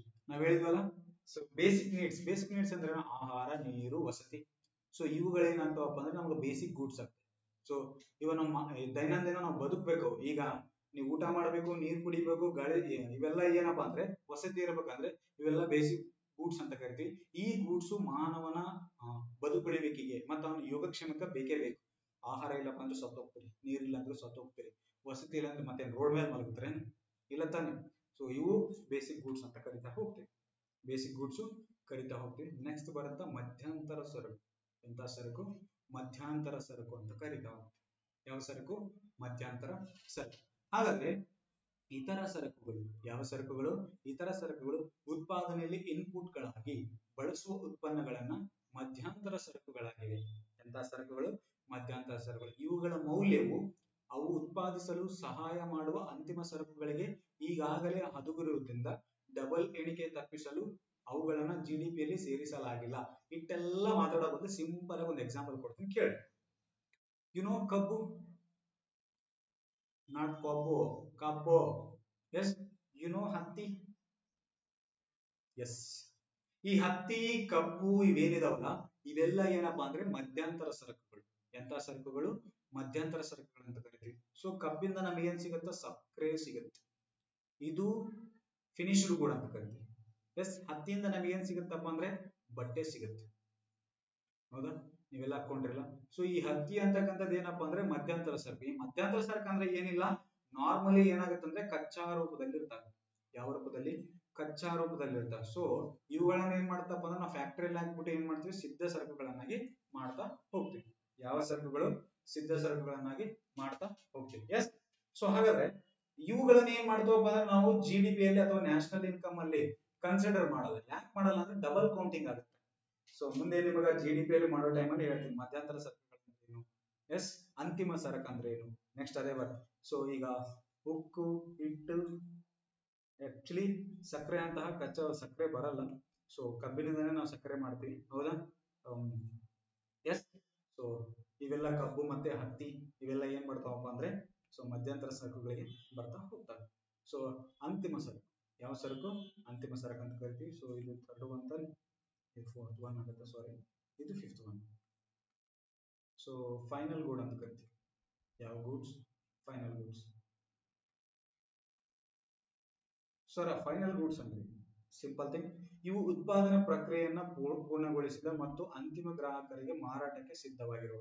ಈಗ ನಾ ಹೇಳಿದ್ನಲ್ಲ, ಹತ್ತಿಯಿಂದ ಬಟ್ಟೆ ತಯಾರು ಮಾಡಿದ್ರೆ ಈ ಬಟ್ಟೆ ಏನ್ ಮಾಡ್ತಾವಪ್ಪ ಅಂದ್ರೆ ಅಂತಿಮ ಗ್ರಾಹಕರಿಗೆ ನಾವ್ ಏನ್ ಮಾಡ್ತಾವಪ್ಪ ಅಂದ್ರೆ ಮಾರಾಟಕ್ಕೆ ಸಿದ್ಧವಾಗಿರುವಂತಹ ಸರಕುಗಳು. ಈಗ ಫಾರ್ ಎಕ್ಸಾಂಪಲ್ ಇಲ್ಲಿ ಅಂತಿಮ ಗ್ರಾಹಕರು ಇಲ್ಲಿ ಎರಡು ಬರ್ತವೆ, ಒಂದು ಕಸ್ಟಮರ್, ಇನ್ನೊಂದು ಕನ್ಸೂಮರ್. ಇಬ್ರು ಬರ್ತಾರೆ, ನೆನಪಿರ್ಲಿ. ಕಸ್ಟಮರ್ ಅಂದ್ರೆ ಗ್ರಾಹಕ, ಕನ್ಸೂಮರ್ ಅಂದ್ರೆ ಅನುಭೋಗಿ. ಏನ್ರಿ ಸರ್ ಗ್ರಾಹಕಕ್ಕೆ ಅನುಭವಕ್ಕೆ ಇಬ್ರು ಡಿಫ್ರೆನ್ಸ್ ಏನಪ್ಪಾ ಅಂದ್ರೆ, ಇದನ್ನ ನಾನು ಪೆನ್ ಪರ್ಚೇಸ್ ಮಾಡಿದ್ರೆ ನನ್ನ ಕಸ್ಟಮರ್ ಆಗ್ತೀನಿ, ಇದನ್ನ ನಾನು ಬಳಸ್ತಾ ಇದ್ದೀನಪ್ಪ ಅಂದ್ರೆ ಕನ್ಸೂಮರ್ ಆಗ್ತೀನಿ. ಏನಾಗ್ತೀನಿ? ಕನ್ಸೂಮರ್ ಆಗ್ತಾ ಹೋಗ್ತೀನಿ. ಎಸ್. ಸೊ ಅಂತಿಮ ಸರಕು ಬಳಕೆ ಮತ್ತು ಹೂಡಿಕೆಯನ್ನ ಪ್ರತಿನಿಧಿಸುವುದರಿಂದ ದೇಶದ ಒಟ್ಟು ದೇಶೀಯ ಉತ್ಪನ್ನ ಲೆಕ್ಕಾಚಾರಕ್ಕೆ ಕೊಡುಗೆ ನೀಡುತ್ತೆ. ಈ ಫೈನಲ್ ಗೂಡ್ಸ್ ಏನ್ ಮಾಡ್ತಾವ ಅಂದ್ರೆ GDP ಲೆಕ್ಕಾಚಾರ ಮಾಡೋದ್ನಾಗ ನಾವ್ ಇದನ್ನ ಕನ್ಸಿಡರ್ ಮಾಡ್ತೀವಿ. ಫಾರ್ ಎಕ್ಸಾಂಪಲ್ ಕಾರ್ಗಳು, ರೆಫ್ರಿಜರೇಟರ್ಗಳು, ಪ್ಯಾಕ್ ಮಾಡಿದ ಆಹಾರ ಪದಾರ್ಥಗಳು, ಸೊ ಇವು ಗ್ರಾಹಕ ಸರಕುಗಳು, ಇವೆಲ್ಲ ಏನ್ ಮಾಡ್ತಾರಪ್ಪ ಅಂದ್ರೆ ಅಂತಿಮ ಸರಕಕ್ಕೆ ಉದಾಹರಣೆಯಾಗಿವೆ. ಎಂತ ಸರಕು? ಅಂತಿಮ ಸರಕು. ಎಸ್. ನೆಕ್ಸ್ಟ್ ಬರುತ್ತಾ ಬಂಡವಾಳ ಸರಕು, ಕ್ಯಾಪಿಟಲ್ ಗೂಡ್ಸ್ ಅಂತ ಕರಿತೀವಿ. ಎಂತ ಗೂಡ್ಸ್? Capital goods. 6 ಒನ್ ಇದು. ಎಸ್.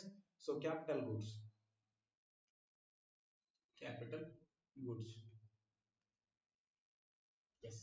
ಸೊ ಸರಕು ಮತ್ತು ಸೇವೆಗಳನ್ನ ಉತ್ಪಾದಿಸಲು ಬಳಸಲಾಗುವ ಮತ್ತು ಸಾಮಾನ್ಯವಾಗಿ ಗ್ರಾಹಕರಿಗೆ ಮಾರಾಟ ಮಾಡದ ಸ್ಪಷ್ಟ ಉತ್ಪನ್ನವನ್ನು ನಾವೇನಂತ ಕರಿತೀವಪ್ಪ ಅಂದ್ರೆ ಏನಂತ ಕರಿತೀವಿ? ಬಂಡವಾಳ ಸರಕುಗಳು. ಸರಕು ಮತ್ತು ಸೇವೆಗಳನ್ನು ಉತ್ಪಾದಿಸಲು ಬಳಸ್ತೀವಿ. ಈಗ ಫಾರ್ ಎಕ್ಸಾಂಪಲ್ ಯಾವ್ದೋ ಮಿಷನರಿ, ಯಂತ್ರೋಪಕರಣಗಳು. ಈ ಮಿಷನರಿ ಏನ್ ಮಾಡ್ತಾವಪ್ಪ ಅಂದ್ರೆ ಸೊ ವಸ್ತುಗಳನ್ನು ಉತ್ಪಾದನೆ ಮಾಡುತ್ತೆ. ಎಸ್. ಸೊ ಇಂಥವುಗಳನ್ನ ನಾವೇನಂತ ಕರಿತೀವಿ ಅಂದ್ರೆ ಕ್ಯಾಪಿಟಲ್ ಗೂಡ್ಸ್ ಅಂತ ಕರಿತೀವಿ. ಉದಾಹರಣೆಗೆ ಕಟ್ಟಡಗಳು, ಯಂತ್ರೋಪಕರಣಗಳು, ವಾಹನಗಳು, ದೊಡ್ಡ ಉಪಕರಣಗಳು ಮತ್ತು ಉಪಕರಣಗಳನ್ನು ಸೇರ್ಕೊಂಡು ಏನ್ ಮಾಡ್ತಾವಪ್ಪ ಅಂದ್ರೆ ಕ್ಯಾಪಿಟಲ್ ಗೂಡ್ಸ್ ಅಂತ ಕರಿತಾ ಹೋಗ್ತೀವಿ. ಎಸ್. ದೊಡ್ಡ ದೊಡ್ಡ ಮೆಷಿನರೀಸ್ ಬರ್ತಾವಲ್ಲ, ಈ ಮೆಷಿನರೀಸ್ ಏನ್ ಮಾಡ್ತಾವ ಅಂದ್ರೆ ವಸ್ತುಗಳನ್ನ, ಫಾರ್ ಎಕ್ಸಾಂಪಲ್ ಹೇಳ್ಬೇಕಪ್ಪ ಅಂದ್ರೆ ಯಾವ್ದು ಕ್ಲಾತ್ ಇಂಡಸ್ಟ್ರಿ ತಗೋರಿ. ಈ ಕ್ಲಾತ್ ಇಂಡಸ್ಟ್ರಿ ಏನ್ ಮಾಡ್ತಾವ ದೊಡ್ಡ ದೊಡ್ಡ ಮಿಷಿನರೀಸ್ ನೆಲ್ಲ ಹಾಕಿರ್ತಾರೆ. ಆ ಮಿಷಿನರಿ ಏನ್ ಮಾಡ್ತಾವ ಅಂದ್ರೆ ಕ್ಲಾತ್ ನ ಕಂಟಿನ್ಯೂ ಆಗಿ ಒಂದ್ ಕಡೆ ಏನ್ ಮಾಡ್ತದಪ್ಪ, ದಾರವನ್ನ ಒಂದ್ ಕಡೆ ಹಾಕ್ಬಿಟ್ಟು ಸೊ ನೀಟಾಗಿ ಏನ್ ಮಾಡ್ತಾರೆ, ಬಟ್ಟೆಯನ್ನ ತಯಾರು ಮಾಡ್ಬಿಟ್ಟು ಆ ಬಟ್ಟೆಯಿಂದ ಅಗೇನ್ ಏನ್ ಮಾಡ್ತಾರೆ, ಸೊ ನಿಮ್ಮ ಒಂದು ಶರ್ಟ್ಸ್ ಆಗಿರ್ಲಿ, ಪ್ಯಾಂಟ್ಸ್ ಆಗಿರ್ಲಿ, ಹೌದಾ, ನಿಮ್ಮ ಡ್ರೆಸ್ಸಸ್ ಆಗಿರ್ಲಿ ಮಾಡ್ತಾ ಹೋಗ್ತಾರೆ. ಇವುಗಳನ್ನ ನಾವೇನಂತ ಕರಿತೀವಪ್ಪ ಅಂದ್ರೆ ಬಂಡವಾಳ ಸರಕುಗಳು. ಅವುಗಳು ಬಂಡವಾಳ ಸರಕುಗಳು ಅಂತ ಕರಿತೀವಿ. ಸೊ 6 ಒನ್ ಆಗಿದೆ, ಇದು 7th ಒನ್. ಗ್ರಾಹಕ ಸರಕುಗಳು, ಕನ್ಸೂಮರ್ ಗೂಡ್ಸ್ ಅಂತ ಕರಿತೀವಿ. ಎಂತ goods? Consumer goods. So consumer goods ಅಂದ್ರೆ ಆಹಾರ, ಬಟ್ಟೆ, ಉಪಕರಣಗಳಂತಹ ತಕ್ಷಣ ಗ್ರಾಹಕರಿಗೆ ಅಗತ್ಯಗಳನ್ನ ನೇರವಾಗಿ ಪೂರೈಸುವ ಸರಕುಗಳು. ಇಂಥದನ್ನ ಕನ್ಸೂಮರ್ ಗೂಡ್ಸ್ ಅಂತ ಕರಿತೀವಿ. ಸೊ ಏನೇನ್ ಕನ್ಸ್ಯೂಮ್ ಮಾಡ್ತೀರ, ಏನೇನು ಬಳಸ್ತೀರ ಅವನ್ನ ನಾವೇನಂತ ಕರಿತೀವಿ ಅಂದ್ರೆ ಗ್ರಾಹಕ ಸರಕುಗಳು ಅಂತ ಕರಿತೀವಿ. ಏನೇನ್ ಬಳಕೆ ಮಾಡ್ತೀರಾ ಹಾಗಾದ್ರೆ? ಆಹಾರ ಬಳಕೆ ಮಾಡ್ತೀರಾ, ಬಟ್ಟೆ ಬಳಕೆ ಮಾಡ್ತೀರಾ, ಕೆಲವೊಂದು ಉಪಕರಣಗಳು. ಸೊ ನೀವ್ ಏನೇನು ಬಳಕೆ ಮಾಡ್ತಿರಲ್ಲ ನೇರವಾಗಿ ಏನ್ ಮಾಡೋದು, ನಿಮ್ಮ ಅಗತ್ಯತೆಗಳನ್ನ ಪೂರೈಸೋದಕ್ಕೆ ಏನಂತ ಕರಿತೀವಪ್ಪ ಅಂದ್ರೆ ಸೊ ಗ್ರಾಹಕ ಸರಕುಗಳಂತ ಕರಿತೀವಿ. ಎಸ್. 7ನೇದು. ನೆಕ್ಸ್ಟ್ ಬರುತ್ತಾ 8ನೇದು ಮೆರಿಟ್ ಗೂಡ್ಸ್ ಅಂತ ಕರಿತೀವಿ. ಯಾವ ಗೂಡ್ಸ್? Merit goods. ಸೊ ಶಿಕ್ಷಣ, ಆರೋಗ್ಯ, ರಕ್ಷಣೆಯಂತಹ ವಸ್ತುಗಳನ್ನ ವ್ಯಕ್ತಿಗಳು ಕಡಿಮೆ ಮೌಲ್ಯೀಕರಿಸುತ್ತಾರೆ ಮತ್ತು ಕಡಿಮೆ ಬಳಸುತ್ತಾರೆ ಎಂದು ಸರ್ಕಾರ ನಂಬುತ್ತದೆ. ಈ ಮೆರಿಟ್ ಸರಕುಗಳು ಹೆಚ್ಚಾಗಿ ಸರ್ಕಾರ ಸಬ್ಸಿಡಿ ಅಥವಾ ಉಚಿತವಾಗಿ ನೀಡುತ್ತದೆ. So merit goods are goods ಅಂದ್ರೆ freely available to the customers or consumers. So ಏನ್ ಮಾಡ್ತದಪ್ಪ ಅಂದ್ರೆ ಇವು ಉಚಿತವಾಗಿ ಏನ್ ಮಾಡ್ತಾರಪ್ಪ ಅಂದ್ರೆ ಕೊಡ್ತಾರೆ, ಮತ್ತೆ ಸಬ್ಸಿಡಿ ಮೂಲಕ ಕೊಡ್ತಾರೆ. ಈಗ ಫಾರ್ ಎಕ್ಸಾಂಪಲ್ ಕರೋನಾ ಬಂದಿತ್ತು, ಯಾವುದು? Corona, not Kareena. Yes. Corona ಅಂತ ಕರಿತೀವಿ, ಸಾರಿ. ಎಸ್. ಸೊ ಈ ಕೊರೋನಾ ಬಂದಾಗ ವ್ಯಾಕ್ಸಿನ್ ಕೊಟ್ಟಿರ್ತಾನೆ, ವ್ಯಾಕ್ಸಿನ್ ಎಲ್ಲರಿಗೂ ಫ್ರೀ ಹಾಕ್ಸ್ಕೊಂಡ್ರಿ, ನೀವು ಹಾಕ್ಸ್ಕೊಂಡಿರ್ತಾನೆ.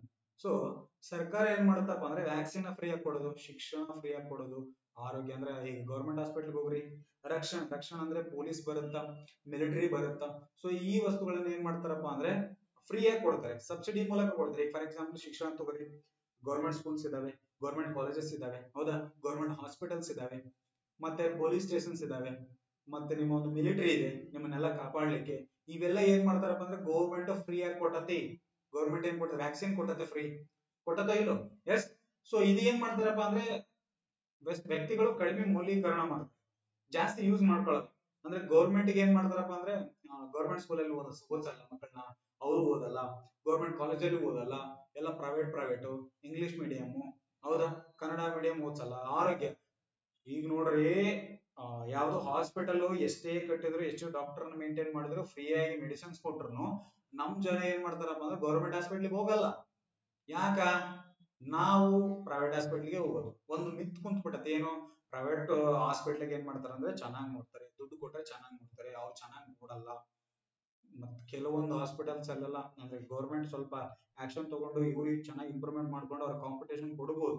ಬಟ್ ಏನಾಗುತ್ತಂದ್ರೆ ನಿಮ್ಮ ರಾಜಕಾರಣಿಗಳು ಏನ್ ಮಾಡ್ತಾರಪ್ಪ ಅಂದ್ರೆ ಅವ್ರದೇ ಏನ್ ಮಾಡ್ತಾರ, ಗೌರ್ಮೆಂಟ್ ಸ್ಕೂಲ್ಸ್ ಆಗಿರ್ಲಿ, ಗೌರ್ಮೆಂಟ್ ಕಾಲೇಜಸ್ ಆಗಿರ್ಲಿ, ಗೌರ್ಮೆಂಟ್ ಹಾಸ್ಪಿಟಲ್ಸ್ ಆಗಿರ್ಲಿ, ಅವ್ರೇ ಮಾಡ್ತಾರೆ. ಅಂದ್ರೆ ಅದನ್ನ ಜಾಸ್ತಿ ಫೋಕಸ್ ಮಾಡಿದೆ ನಿಮ್ಮ ರಾಜಕಾರಣಿಗಳು ಅವ್ರದೇ ಸ್ವಂತ ಏನ್ ಮಾಡ್ಕೋತಾರಪ್ಪ ಅಂದ್ರೆ private hospitals, private schools, private colleges ಎಲ್ಲ ನೋಡ್ರಿ ನಿಮ್ ರಾಜಕಾರಣಿಗಳದೆಲ್ಲ ಅವ್ರು ಇದೇ ಮಾಡ್ಕೊಂಡ್ರೆ, ಮತ್ತೆ ಅವ್ರದೇ ಸ್ವಂತ ಇದ್ದಾಗ ಅದ್ರ ಬಗ್ಗೆ ಜಾಸ್ತಿ ಫೋಕಸ್ ಮಾಡ್ತಾರೆ ಹೊರತು ನಿಮಗೆ ಸರ್ವಿಸ್ ಕೊಡ್ಬೇಕಂತ ಅವ್ರಿಗೇನು ಇಂಟೆನ್ಷನ್ಸ್ ಇರಲ್ಲ.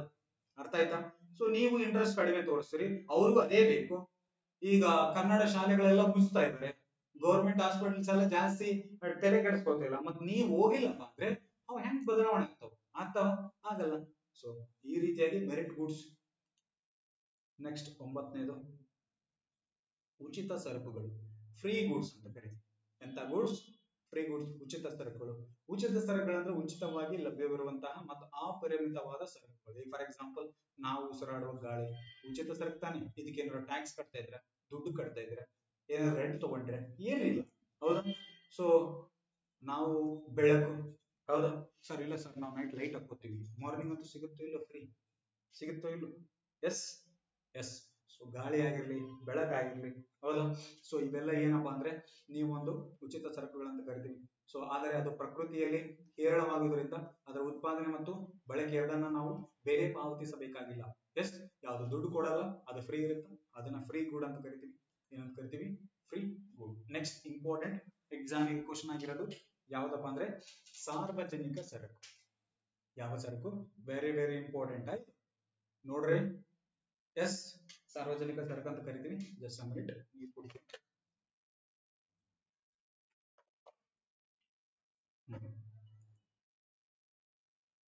ಸೊ ಸಾರ್ವಜನಿಕ ಸರಕುಗಳು. ಸೊ ಸಾರ್ವಜನಿಕ ಸರಕುಗಳನ್ನ ಒಬ್ಬ ವ್ಯಕ್ತಿ ಅನುಭವಿಸುವುದರಿಂದ ಮತ್ತೊಬ್ಬ ವ್ಯಕ್ತಿಯು ಆ ಸರಕುಗಳ ಅನುಭವದಿಂದ ವಂಚಿತನಾಗುವುದಿಲ್ಲ. ಈಗ ಫಾರ್ ಎಕ್ಸಾಂಪಲ್ ಪಬ್ಲಿಕ್ ಗೂಡ್ಸ್ ಅಂತ ಕರಿತೀವಿ. Public goods are the goods. Yes. So public goods ಒಬ್ಬರು ಬಳಸೋದ್ರಿಂದ ಮತ್ತೊಬ್ಬರಿಗೆ ಏನಾದ್ರು ಅವಕಾಶ ವಂಚಿತನಾಗುವುದಿಲ್ಲ, ಅನುಭೋಗ ವಂಚಿತನಾಗುವುದಿಲ್ಲ. ಸರ್ ಅದಕ್ಕೆ ಎಕ್ಸಾಂಪಲ್ ಏನು? ಶಿಕ್ಷಣ, ಹೌದಾ? ಶಿಕ್ಷಣ ಫ್ರೀ ಆಗಿ ಕೊಡ್ತಾರೆ.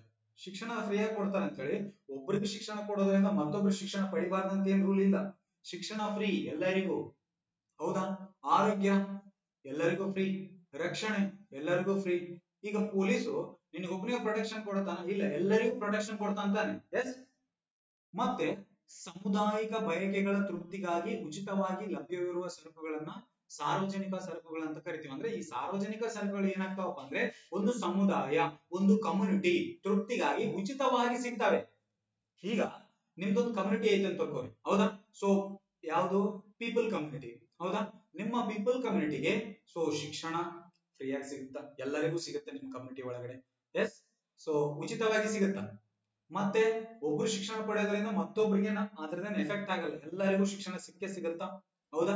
ನೆಕ್ಸ್ಟ್ ಆರೋಗ್ಯ ಸಿಗುತ್ತಾ ಎಲ್ಲರಿಗೂ? ಹೌದಾ? ರಕ್ಷಣೆ ಸಿಗುತ್ತಾ? ಮತ್ತೆ ವಿದ್ಯುತ್ ಶಕ್ತಿ. ವಿದ್ಯುತ್ ಶಕ್ತಿ ಮೀನ್ಸ್ ಸರ್ ರೊಕ್ಕ ಕೊಡ್ತೀವಲ್ಲ. ಈಗ ಸೊ ರೋಡ್ ಅಲ್ಲಿ ವಿದ್ಯುತ್ ಕಂಬ ಇರುತ್ತೆ, ಅದಕ್ಕೊಂದು ಲೈಟ್ ಇರುತ್ತೆ. ಎಸ್, ಅದಕ್ಕೆ ಬೆಳಕು ಬರುತ್ತಿರುತ್ತೆ. ಅದರಲ್ಲಿ ನಾನು ಹೋಗ್ಬೋದು, ನೀವು ಹೋಗ್ಬೋದು. ಇಲ್ಲ ನಾನೊಬ್ನೇ ಲೈಟ್ ತಗೋಬೇಕು, ನೀನೊಬ್ನೇ ಲೈಟ್ ತಗೋ, ಹಂಗೇನಿಲ್ಲ. ಎಸ್. ನೆಕ್ಸ್ಟ್ ಸಾರ್ವಜನಿಕ ಉದ್ಯಾನವನಗಳು ಅಂತ ಕರಿತೀವಿ. ಯಾವ ಸಾರ್ವಜನಿಕ ಉದ್ಯಾನವನಗಳು. ಎಸ್, ಸೊ ಗಾರ್ಡನ್ಸ್ ಎಲ್ಲ ಹೋಗ್ತಿರ್ತೀರ, ಸೊ ಅದು ಗೌರ್ಮೆಂಟ್ ಏನ್ ಮಾಡುತ್ತಾ ಮೇಂಟೈನ್ ಮಾಡ್ತಿರುತ್ತೆ. ಸೊ ಆ ಒಂದು ಉದ್ಯಾನವನಗಳಲ್ಲಿ ಈಗ ಫಾರ್ ಎಕ್ಸಾಂಪಲ್ ಬೆಂಗಳೂರಲ್ಲಿ ಕಬ್ಬನ್ ಪಾರ್ಕ್ ಇದೆ. ಯಾವ ಪಾರ್ಕ್? ಕಬ್ಬನ್ ಪಾರ್ಕ್ ಎಕ್ಸಾಂಪಲ್ ತಗೋ, ಅಲ್ಲಿ ಎಲ್ಲರೂ ಹೋಗ್ಬೋದು ತಾನೆ, ಹೌದಾ? ಎಸ್, ಸೊ ಅದೊಂದು ಪಬ್ಲಿಕ್ ಗುಡ್ ತಾನೆ. ಈ ಗಾರ್ಡನ್ಸ್ ಎಲ್ಲ ಗೌರ್ಮೆಂಟ್ ಮೇಂಟೈನ್ ಮಾಡೋದ್ರಿಂದ ಸೊ ಯಾರಾದ್ರೂ ಹೋಗ್ಬೋದು, ಯಾರಾದ್ರೂ ಬರ್ಬೋದು. ಎಸ್, ನೆಕ್ಸ್ಟ್ ಸಾರಿಗೆ, ರೋಡ್. ನೀವು ರೋಡ್ ಮೇಲೆ ಯಾರಾದ್ರೂ ಓಡಾಡ್ಬೋದು. ಈಗ ರೋಡ್ ಅಲ್ಲಿ ಒಬ್ಬರೇ ಓಡಾಡ್ಬೇಕಂತ ಏನ್ ರೂಲ್ ಇಲ್ಲ. ಇದು ಒಂದು ಪಬ್ಲಿಕ್ ಗುಡ್ ಆಗಿರುತ್ತ. ನೆಕ್ಸ್ಟ್ ಸಂಪರ್ಕ. ಎಸ್, ಸೊ ಇವು ಸಾರ್ವಜನಿಕ ಸರಕುಗಳಿಗೆ ಉದಾಹರಣೆಯಾಗಿವೆ. ಇವು ಸಮಾಜದ ಎಲ್ಲಾ ಜನರ ಉಪಯೋಗಕ್ಕಾಗಿ ಲಭ್ಯವಿರುವ ಸರಕುಗಳಾಗಿವೆ. ಎಲ್ಲರಿಗೂ ಏನಾಗುತ್ತೆ, ಉಪಯೋಗಕ್ಕಿರುತ್ತವೆ.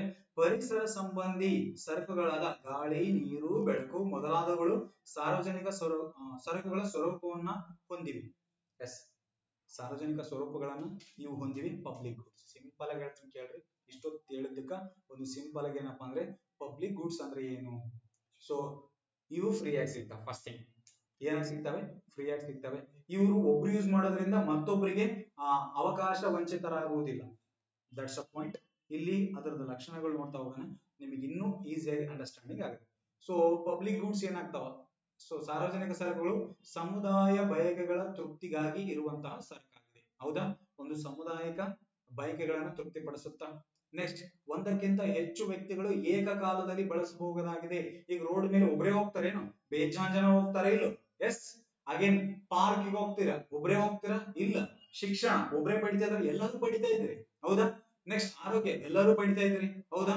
ಎಸ್. ನೆಕ್ಸ್ಟ್ ಸಾರ್ವಜನಿಕ ಮತ್ತು ಕಲ್ಯಾಣ ಉದ್ದೇಶದಿಂದ ಸರಕಾಗಿ ಅಂದ್ರೆ ಸೊ ಜನರ ಕಲ್ಯಾಣಕ್ಕಾಗಿ, ಜನರ ಅಭಿವೃದ್ಧಿಗಾಗಿ, ಅವರ ಡೆವಲಪ್ಮೆಂಟ್ಗಾಗಿ ಸೊ ಈ ಒಂದು ಸಾರ್ವಜನಿಕ ಸರಕುಗಳು ಏನಾಗ್ತಿದಾವೆ? ಬಳಕೆ ಆಗ್ತಿದಾವೆ. ನೆಕ್ಸ್ಟ್, ಗುಣಮಟ್ಟ ಸ್ಥಿರವಾಗಿರುತ್ತದೆ. ಗುಣಮಟ್ಟ ಏನಾಗಿರುತ್ತಾ? ಸ್ಥಿರವಾಗಿರುತ್ತಾ, ಒಂದೇ ರೀತಿ ಇರುತ್ತೆ. ಎಸ್. ನೆಕ್ಸ್ಟ್, ಅವಕಾಶ ವೆಚ್ಚವಿರುವುದಿಲ್ಲ, ಆಪರ್ಚುನಿಟಿ ಕಾಸ್ಟ್ ಇರೋದಿಲ್ಲ. ಸೊ ಪ್ರತಿಸ್ಪರ್ಧಿ ಇರೋದಿಲ್ಲ, ಕಾಂಪಿಟೇಟರ್ ಇರೋದಿಲ್ಲ. ಇಂಪಾರ್ಟೆಂಟ್, ಹೌದಾ? ಈಗ ಗೌರ್ಮೆಂಟ್ ಗಾರ್ಡನ್ಸ್ ಇರ್ತಾವ, ಗೌರ್ಮೆಂಟ್ ಮಾತ್ರ ಮಾಡೋದು. ಈಗ ಫಾರ್ ಎಕ್ಸಾಂಪಲ್ ಪೊಲೀಸ್ ಸ್ಟೇಷನ್ ಇದೆ, ಯಾವುದು? ನಿಮ್ಗೆ ರಕ್ಷಣೆ ಕೊಡ್ಲಿಕ್ಕೆ ಏನ್ ಕೊಡ್ತಾರೆ? ಪೊಲೀಸ್ ಕೊಡ್ತಾರೆ, ಹೌದಾ? ಈ ಪೊಲೀಸರನ್ನ ಕಾಂಪಿಟೇಷನ್ ಇಲ್ಲ, ಮೊನೋಪೋಲಿ ಇದು. ಯಾಕ? ಗೌರ್ಮೆಂಟೇ ಮಾಡುತ್ತೆ. ಯಾರು ಮಾಡ್ತಾರೆ? ಗೌರ್ಮೆಂಟೇ ಮಾಡದ ತಾನೆ. ಏನು ಪ್ರೈವೇಟ್ ಅವರು ಒಂದು ಹೊಸ ಪೊಲೀಸ್ ಸ್ಟೇಷನ್ ತೆಗಿತಾರೆ ಏನು?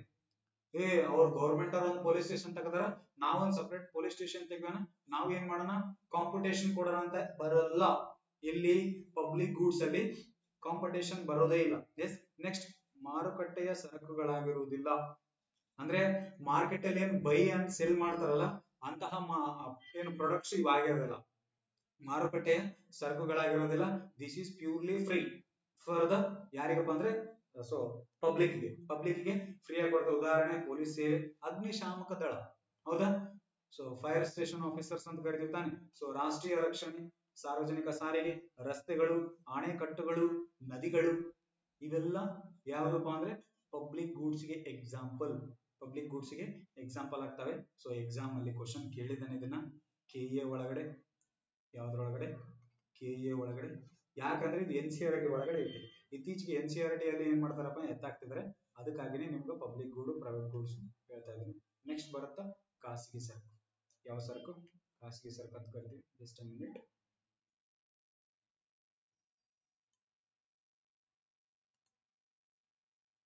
ಸೊ ಇದು 10ನೇದು,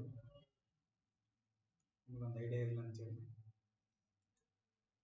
ನೆಕ್ಸ್ಟ್ 11 ಖಾಸಗಿ ಸರಕು. ಯಾವ ಸರಕು? ಖಾಸಗಿ ಸರಕು ಅಂತ ಕರಿತೀವಿ. ಸೊ ಖಾಸಗಿ ಸರಕುಗಳಲ್ಲಿ ಪ್ರೈವೇಟ್ ಗೂಡ್ಸ್. ಯಾವ ಗೂಡ್ಸ್? ಪ್ರೈವೇಟ್ ಗೂಡ್ಸ್ ಅಂತ ಕರಿತೀವಿ. ಸೊ ಖಾಸಗಿ ಸರಕುಗಳನ್ನ ಒಬ್ಬ ವ್ಯಕ್ತಿ ಅನುಭವಿಸುವುದರಿಂದ ಮತ್ತೊಬ್ಬ ವ್ಯಕ್ತಿಯು ಆ ಸರಕಿನ ಅನುಭವದಿಂದ ವಂಚಿತನಾಗುತ್ತಾನೆ. ಎಸ್, ಅಲ್ಲಿ ವಂಚಿತನಾಗ್ತಿದ್ದಿಲ್ಲ, ಎಲ್ಲಿ? ಪಬ್ಲಿಕ್ ಗೂಡ್ಸ್ ಅಲ್ಲಿ, ಹೌದಾ? ಎಸ್. ಸೊ ವೈಯಕ್ತಿಕ ಮತ್ತು ಖಾಸಗಿ ಬಯಕೆಗಳನ್ನು ತೃಪ್ತಿಪಡಿಸಿಕೊಳ್ಳಲು ಜನರು ಉಪಯೋಗಿಸುವ ಸರಕುಗಳಿಗೆ ಏನಂತ ಕರಿತೀವಪ್ಪ ಅಂದ್ರೆ ನಿಮ್ಮ ಒಂದು ಖಾಸಗಿ ಸರಕು ಎಂದು ಕರೆಯುತ್ತೇವೆ. ಇಲ್ಲಿ ಕೇವಲ ವೈಯಕ್ತಿಕ ಮತ್ತು ಖಾಸಗಿ ಬಯಕೆಗಳನ್ನು ತೃಪ್ತಿಪಡಿಸಿಕೊಳ್ಳಲ್ಲ. ಅಲ್ಲಿ ಏನಾಗುತ್ತಪ್ಪ ಅಂದ್ರೆ ಎಲ್ಲರ ಬಯಕೆಗಳು ತೃಪ್ತಿಪಡಿಸಲ್ಲ. ಇಲ್ಲಿ ಕೇವಲ ನನ್ನ ಬಯಕೆಗಳು ಮಾತ್ರ ತೃಪ್ತಿಪಡಿಸಲು ಏನ್ ಮಾಡ್ತಾರಪ್ಪ ಅಂದ್ರೆ ಬಳಸಿಕೊಳ್ಳುವಂತಹ ಸರಕುಗಳಿಗೆ ಖಾಸಗಿ ಸರಕುಗಳು ಅಂತ ಕರಿತೀವಿ. ಫಾರ್ ಎಕ್ಸಾಂಪಲ್ ಆಹಾರ, ಉಡುಪು, ವಸತಿ ಸೌಲಭ್ಯಗಳು, ಮನೋರಂಜನೆ, ಎಂಟರ್ಟೈನ್ಮೆಂಟ್. ನಾನು ಫಿಲಿಂಗ್ ಹೋಗ್ಬೇಕಂದ್ರೆ ಫಿಲಿಂಗ್ ಹೋಗ್ತೀನಿ, ಅದು ನಾನು ಏನದು ಪ್ರೈವೇಟ್ ಕೂಡ, ಹೌದಾ? ಎಸ್. ಸೊ ನೆಕ್ಸ್ಟ್ ಆಹಾರ, ನನಗೆ ಇಷ್ಟ ಬಂದಂತ ಆಹಾರ ತಿಂತೀನಿ. ಉಡುಪು, ನನಗೆ ಇಷ್ಟವಾದ ಉಡುಪನ್ನು ಉಡುತ್ತೀನಿ, ಹೌದಾ. ಸೊ ವಸತಿ, ಎಸ್, ಇವೆಲ್ಲ ಖಾಸಗಿ ಸರಕುಗಳಿಗೆ ಉದಾಹರಣೆ ಆಗುತ್ತೆ. ನೆಕ್ಸ್ಟ್ ಇಲ್ಲಿ ಸ್ವಲ್ಪ ಲಕ್ಷಣಗಳು ನೋಡ್ತಾ ಹೋಗೋಣ. ಸೊ ವೈಯಕ್ತಿಕ ಮತ್ತು ಖಾಸಗಿ ಬಯಕೆಗಳ ತೃಪ್ತಿಗಾಗಿ, ಸೊ ನನ್ನ ವೈಯಕ್ತಿಕ ಮತ್ತು ನನ್ನ ಖಾಸಗಿ ಪ್ರೈವೇಟ್ ಬಯಕೆಗಳ ತೃಪ್ತಿಗಾಗಿ ನಾನು ನೋಡುತ್ತೇನಪ್ಪ ಸರಕುಗಳಾಗಿವೆ. ಯಾವುಗಳಾಗಿವೆ? ಸರಕುಗಳಾಗಿವೆ. ನೆಕ್ಸ್ಟ್, ಸೊ ಒಂದಕ್ಕಿಂತ ಹೆಚ್ಚು ವ್ಯಕ್ತಿಗಳು ಬಳಸಲು ಸಾಧ್ಯವಿಲ್ಲ. ಎಸ್, ಒಂದಕ್ಕಿಂತ ಹೆಚ್ಚು ವ್ಯಕ್ತಿಗಳು ಏನ್ ಮಾಡಕ್ಕಾಗಲ್ಲ, ಈ ಒಂದು ಸರಕುಗಳನ್ನ ಬಳಸಕ್ಕಾಗಲ್ಲ. ಯಾಕ್ರಿ ಸರ್? ಇಲ್ಲಿ ನೋಡಿ ಎಕ್ಸಾಂಪಲ್ ಅಲ್ಲೇ ಹೇಳ್ಬೋದು. ಈಗ ಮನೋರಂಜನೆ ಇತ್ತಪ್ಪ, ಈಗ ನಾನು ಏನ್ ಮಾಡ್ತೇನಪ್ಪ ಅಂದ್ರೆ ಮನೋರಂಜನೆ ಅಂದ್ರೆ ಫಾರ್ ಎಕ್ಸಾಂಪಲ್ ನಾನು ಫಿಲಿಮ್ಗೆ ಹೋಗ್ತೇನೆ, ನನಗೆ ಇಷ್ಟವಾದ ಫಿಲಿಮ್ಗೆ ಹೋಗ್ಬೋದು ಸರ್. ಅದು ಬೇಡ, OTT platform, OTT, Amazon prime, Netflix, ಇದಕ್ಕೆ ಏನ್ ಮಾಡ್ಬೇಕು? ಸಬ್ಸ್ಕ್ರಿಪ್ಷನ್ ತಗೋಬೇಕು. ಎಲ್ಲರಿಗೂ ಸಿಗಲ್ಲ, ಪುಕ್ಸಟ್ಟೆ ಕೊಡಲ್ಲ, ಹೌದಾ ಇಲ್ಲೋ? ಈ ಸಬ್ಸ್ಕ್ರಿಪ್ಷನ್ ತಗೊಂಡ್ರೆ ಏನ್ ಮಾಡ್ತೀನಿ, ನಾನು ಒಬ್ಬನೇ ಬಳಸ್ತೀನಿ, ಹೌದಾ. ನಾನೊಬ್ಬನೇ ಏನ್ ಮಾಡ್ತೀನಿ, ಬಳಕೆ ಮಾಡ್ತೀನಿ. ಎಸ್, ಸೊ ಒಂದಕ್ಕಿಂತ ಹೆಚ್ಚು ವ್ಯಕ್ತಿಗಳು ಬಳಸೋಕೆ ಆಗಲ್ಲ. ಎಸ್, ನೆಕ್ಸ್ಟ್, ಲಾಭ ಗಳಿಕೆಯ ಸರಕುಗಳು. ಸೊ ಇವು ಲಾಭದ ಉದ್ದೇಶದಿಂದ ಏನ್ ಮಾಡ್ತಾರಪ್ಪ ಅಂದ್ರೆ ಪ್ರೊಡಕ್ಷನ್ ಮಾಡ್ತಾ ಹೋಗ್ತಾರೆ. ಸೊ ಗುಣಮಟ್ಟ ಖರೀದಿಸುವ ಸಾಮರ್ಥ್ಯದೊಂದಿಗೆ ಬದಲಾಗುತ್ತೆ. ಈಗ ಫಾರ್ ಎಕ್ಸಾಂಪಲ್ ಹೇಳ್ಬೇಕಪ್ಪ ಅಂದ್ರೆ, ಸೊ ಕ್ವಾಲಿಟಿ ಮೇಲೆ ಏನಾಗುತ್ತಪ್ಪ ಅಂದ್ರೆ ಪ್ರಾಡಕ್ಟ್ ಹೋಗುತ್ತೆ, ಕ್ವಾಲಿಟಿ ಮೇಲೆ ಏನಾಗುತ್ತಾ ಪ್ರಾಡಕ್ಟ್ ಹೋಗುತ್ತಾ, ಪ್ರಾಡಕ್ಟ್ ಪ್ರೈಸ್ ಹೋಗುತ್ತಾ. ಈಗ ಫಾರ್ ಎಕ್ಸಾಂಪಲ್ ಹೇಳ್ಬೇಕಪ್ಪ ಅಂದ್ರೆ, ನೀವು ಕಡಿಮೆ ಇದ್ರೆ ದುಡ್ಡು ಏನ್ ಮಾಡ್ತೀರಾ, ಧಾರವಾಡದಲ್ಲಿ ಎಗ್ ರೈಸ್ ತಿಂತೀರ, ಚಲೋ ಇದ್ರೆ ಬಿರಿಯಾನಿ ತಿಂತೀರ. ಎಸ್, ಬಿರಿಯಾನಿ ಇಲ್ಲ ಅಡ್ಜಸ್ಟ್ ಮಾಡ್ಕ್ಯಾರಿ, ಯಾವ್ದು, ಹಾ. ಸೊ ಎಗ್ ರೈಸ್ ತಿಂತೀರ ಕಡಿಮೆ ದುಡ್ಡಿದ್ರೆ, ಸೊ ಅದು ಒಂಥರ ಕ್ವಾಲಿಟಿ ಇರುತ್ತಾ. ಬಿರಿಯಾನಿ ಜಾಸ್ತಿ, ಅದೊಂದು ರೀತಿ ಕ್ವಾಲಿಟಿ ಆಗುತ್ತೆ. ಅಂದ್ರೆ ಗುಣಮಟ್ಟ ಖರೀದಿಸುವ ಸಾಮರ್ಥ್ಯದೊಂದಿಗೆ ಬದಲಾಗುತ್ತೆ. ಎಸ್, ನೆಕ್ಸ್ಟ್, ಅವಕಾಶ ವೆಚ್ಚ ಇರುತ್ತಾ, ಪ್ರತಿಸ್ಪರ್ಧಿ ಇರ್ತಾನ, ಅಲ್ಲಿ ಪ್ರತಿಸ್ಪರ್ಧಿ ಇರಲ್ಲ. ಈ ಎಗ್ ರೈಸ್ ಒಬ್ಬರೇ ಮಾಡಲ್ಲ, ಬೇಜಾನ್ ಜನ ಮಾಡ್ತಾರೆ, ಹೌದಾ. ಬಿರಿಯಾನಿ ಒಬ್ಬರೇ ಮಾಡಲ್ಲ, ಡಿಫ್ರೆಂಟ್ ಡಿಫ್ರೆಂಟ್, ಈಗ ಹೈದರಾಬಾದ್ ಬಿರಿಯಾನಿ ಆಗಿರ್ಲಿ, ಸೊ ಹಂಗೆ. ಸೊ ಮಾರುಕಟ್ಟೆಯ ಸರಕುಗಳಾಗಿರ್ತವೆ, ಮಾರುಕಟ್ಟೆಯ ಸರಕುಗಳಾಗಿರ್ತವೆ ಇವು, ಅವು ಆಗಿರಲ್ಲ. ಸೊ ಬಟ್ಟೆ, ಸೌಂದರ್ಯ ವರ್ಧಕಗಳು, ಕಾರು, ಎಲೆಕ್ಟ್ರಾನಿಕ್ ಉತ್ಪನ್ನ, ಆಹಾರ, ಸೊ ಇವೆಲ್ಲ ಏನಪ್ಪಾ ಅಂದ್ರೆ ನಿಮ್ಮ ಒಂದು ಖಾಸಗಿ ಸರಕುಗಳಿಗೆ ಎಕ್ಸಾಂಪಲ್ ಆಗಿರ್ತವೆ. ಎಸ್, ಸೊ ನೆಕ್ಸ್ಟ್ ಬರುತ್ತಾ ವೆಬ್ಲನ್ ಗೂಡ್ಸ್. ನಾನು ಆಲ್ರೆಡಿ ಹೇಳಿದ್ದೆ, ಎಸ್, ವೆಬ್ಲನ್ ಗೂಡ್ಸ್. ಸೊ ಇವು ಟೈಪ್ಸ್ ಆಫ್ ಗೂಡ್ಸ್ ಅಲ್ಲೇ ಬರ್ತಾ ಹೋಗ್ತವೆ, ಹೌದಾ. just a minute, 11, 12 ಟಿಫಿನ್ ಬನ್ನ 12, ಇದು 12 ನೋಡ್ರಿ, ಇಷ್ಟು ಗೂಡ್ಸ್ ಅದಾವ, ಇಷ್ಟು ಗೂಡ್ಸ್. ಸೊ ಇವುಗಳು ಪ್ರತಿಷ್ಠೆ, ಸ್ಥಾನಮಾನ, ಶ್ರೀಮಂತಿಕೆ ಸೂಚಕವಾಗಿದೆ. ನಾನು ಆಲ್ರೆಡಿ ಹೇಳಿದ್ನಲ್ಲ ಅಲ್ಲಿ ವೆಬ್ಲನ್ ಗೂಡ್ಸ್ ಅಂತೇಳಿ. ಸೊ ವೆಬ್ಲನ್ ಗೂಡ್ಸ್ ಏನ್ ಮಾಡ್ತಾರಪ್ಪ ಅಂದ್ರೆ, ಈ ಒಂದು ಬೇಡಿಕೆ ನಿಯಮದ ಅಪವಾದಗಳಲ್ಲಿ ಇದು ಒಂದು ಬರುತ್ತೆ ಅಂತ ಹೇಳಿ, ಹೌದಾ. ಇವುಗಳು ಪ್ರತಿಷ್ಠೆ, ಸ್ಥಾನಮಾನ, ಶ್ರೀಮಂತಿಕೆಗೆ ಸೂಚಕವಾಗಿದೆ. ಐಫೋನ್ ಎಲ್ಲ ಬಳಸ್ತವೆ, ಇವುಗಳ ಬೆಲೆ ಹೆಚ್ಚಾದ್ರೆ ಏನಾಗಲ್ಲ, ಬೇಡಿಕೆ ಹೆಚ್ಚಾಗತ್ತಾ, ಬೇಡಿಕೆ ಕಡಿಮೆ ಆಗಲ್ಲ. ಚಿನ್ನ, ವಜ್ರ, ಬ್ರಾಂಡೆಡ್ ಬಟ್ಟೆಗಳು, ಐಫೋನ್, ಫೆರಾರಿ ಕಾರು, ಇವೆಲ್ಲ ಏನಪ್ಪಾ ಅಂದ್ರೆ ವೆಬ್ಲನ್ ಗೂಡ್ಸ್ ಗೆ ಎಕ್ಸಾಂಪಲ್ ಆಗುತ್ತೆ. ನಾನು ಆಲ್ರೆಡಿ ಅಲ್ಲಿ ಎಕ್ಸ್ಪ್ಲೇನ್ ಮಾಡಿದ್ದೀನಿ, ಮತ್ತೆ ಏನ್ ಹೇಳೋದ ಅವಶ್ಯಕತೆ ಇಲ್ಲ ಅಂತ ಭಾವಿಸ್ತೀನಿ. ನೆಕ್ಸ್ಟ್ 13 ಬರುತ್ತೆ ಗಿಫನ್ ಗೂಡ್ಸ್. ಯಾವುದು ಗಿಫನ್ ಗೂಡ್ಸ್ ಅಂತ ಕರಿತೀವಿ. ಸೇಮ್ ಅಲ್ಲಿನೇ ಎಕ್ಸ್ಪ್ಲೇನ್ ಮಾಡಿದ್ದೆ, one type of inferior goods ಅಂತ ಕರಿತೀವಿ ಗಿಫನ್ ಗೂಡ್ಸ್ ನ. ಸೊ ಇವುಗಳು ಕೆಳದರ್ಜೆಯ ವಸ್ತುಗಳಾಗಿದ್ದು, ಇವುಗಳು ಬೆಲೆ ಹೆಚ್ಚಾದಂತೆಲ್ಲ ಬೇಡಿಕೆ ಏನಾಗತ್ತಾ, ಹೆಚ್ಚಾಗತ್ತಾ. ಎಸ್, ಪರ್ಯಾಯ ವಸ್ತುಗಳು ಲಭ್ಯವಿರದೇ ಇದ್ದಾಗ, ಇಲ್ಲಿ ಇದೆಯಲ್ಲ ವಿರದೇ ಇದ್ದಾಗ, ಎಸ್. ಸೊ ದಿನಕ್ಕೆ ಬಳಸುವ ಇಂತಹ ವಸ್ತುಗಳು ಬೆಲೆ ಹೆಚ್ಚಾದ್ರೂ ಬೇಡಿಕೆ ಹೆಚ್ಚಾಗುತ್ತಾ. ಸ್ಕಾಟ್ಲ್ಯಾಂಡ್ ನಲ್ಲಿ ಬರಗಾಲ ಬಂದಾಗ ಪೊಟ್ಯಾಟೊ ಇದು ಒಂದು ಬೆಸ್ಟ್ ಎಕ್ಸಾಂಪಲ್ ಅಂತ ಹೇಳಿದೆ, ಮತ್ತೆ ಮತ್ತೆ ಹೇಳೋದ ಅವಶ್ಯಕತೆ ಇಲ್ಲ. ಸೊ ಅಂಡರ್ಸ್ಟ್ಯಾಂಡ್ ಮಾಡಿರುತ್ತಾ ಭಾವಿಸ್ತೀನಿ. ಸೊ ಈ ಒಂದು ಬೇಡಿಕೆ ಯಾವ್ದು ವೆಬ್ಲನ್, ಸಾರಿ ಗಿಫನ್ ಗೂಡ್ಸ್ ಏನದಾವಲ್ಲ, ಯಾವ್ದು ಗಿಫನ್ ಗೂಡ್ಸ್, ಇದರದ್ದು ಒಂದು ಲಕ್ಷಣ ಐತಿ. ಸೊ ಎಕ್ಸಾಂಪಲ್ ಕೇಳ್ತಾರೆ. ಸೊ ಯಾವುದು ಗಿಫನ್ ಗೂಡ್ಸ್ ಅವರ ಪ್ರಮುಖ ಲಕ್ಷಣಗಳೇನೇನಪ್ಪ ಅಂದ್ರೆ, ಇದು ಬೇಡಿಕೆ ನಿಯಮವನ್ನು ಉಲ್ಲಂಘಿಸುತ್ತೆ. ಹೌದು, ಎಸ್ ಕರೆಕ್ಟ್. ಬೇಡಿಕೆ ನಿಯಮ ಅಂದ್ರೆ ಬೆಲೆ ಹೆಚ್ಚಾದ್ರೆ ಬೇಡಿಕೆ ಕಡಿಮೆ ಆಗುತ್ತಾ, ಬೆಲೆ ಕಡಿಮೆ ಆದ್ರೆ ಬೇಡಿಕೆ ಹೆಚ್ಚಾಗುತ್ತೆ, ಹೌದಾ. ಸೊ ಇಲ್ಲಿ ಏನಾಗುತ್ತಾ, ಬೆಲೆ ಹೆಚ್ಚಾದ್ರು, ಸೊ ಸಾಮಾನ್ಯ ಸರಕುಗಳಿಗೆ ಭಿನ್ನವಾಗಿ ಗಿಫನ್ ಗೂಡ್ಸ್ಗಳು ಮೇಲ್ಮುಖ ಇಳಿಜಾರಿನ ಬೇಡಿಕೆ ರೇಖೆಯನ್ನು ಪ್ರದರ್ಶಿಸುತ್ತದೆ. ಅಂದರೆ ಹೆಚ್ಚಿನ ಬೆಲೆಗಳಲ್ಲಿ ಹೆಚ್ಚಿನ ಬೇಡಿಕೆ ಉಂಟಾಗುತ್ತಾ. ಎಸ್, ಇನ್ನೊಂದು ನೆಕ್ಸ್ಟ್ ಗುಣಲಕ್ಷಣ ಏನಪ್ಪಾ ಅಂದ್ರೆ ಕೆಳಮಟ್ಟದ ಒಳ್ಳೆಯದು. ಕೆಳಮಟ್ಟದ ಒಳ್ಳೆಯದು ಅಂದ್ರೆ ಎಲ್ಲಾ ಗಿಫನ್ ಸರಕುಗಳು ಕೆಳಮಟ್ಟಿನ ವಸ್ತುವಿನ ಒಂದು ವಿಧವಾಗಿದೆ. ಆದರೆ ಎಲ್ಲಾ ಕೆಳಮಟ್ಟದ ಸರಕುಗಳು ಗಿಫೆನ್ ಸರಕುಗಳಲ್ಲ. ಇದು ನಿಮಗೆ ನೆಕ್ಸ್ಟ್ ಸ್ಟೇಟ್ಮೆಂಟ್ ರೂಪದಲ್ಲಿ ಕೇಳಿದ್ರು ಕೇಳ್ಬೋದು. ಹತ್ತಿರದ ಬದಲೆಗಳಿಲ್ಲ ಅಂದ್ರೆ ಸೊ ಪರ್ಯಾಯ ವಸ್ತುಗಳು ಇಲ್ಲದೆ ಇದ್ದಾಗ ಕೈಗೆಟುಕುವ ಪರ್ಯಾಯ ಪರ್ಯಾಯಗಳ ಕೊರತೆಯು ಗ್ರಾಹಕರು ಗಿಫಿನ್ ಸರಕುಗಳನ್ನು ಬೆಲೆ ಹೆಚ್ಚಾದಂತೆ ಬಳಕೆಯನ್ನು ಹೆಚ್ಚಿಸಲು ಒತ್ತಾಯಿಸುತ್ತದೆ.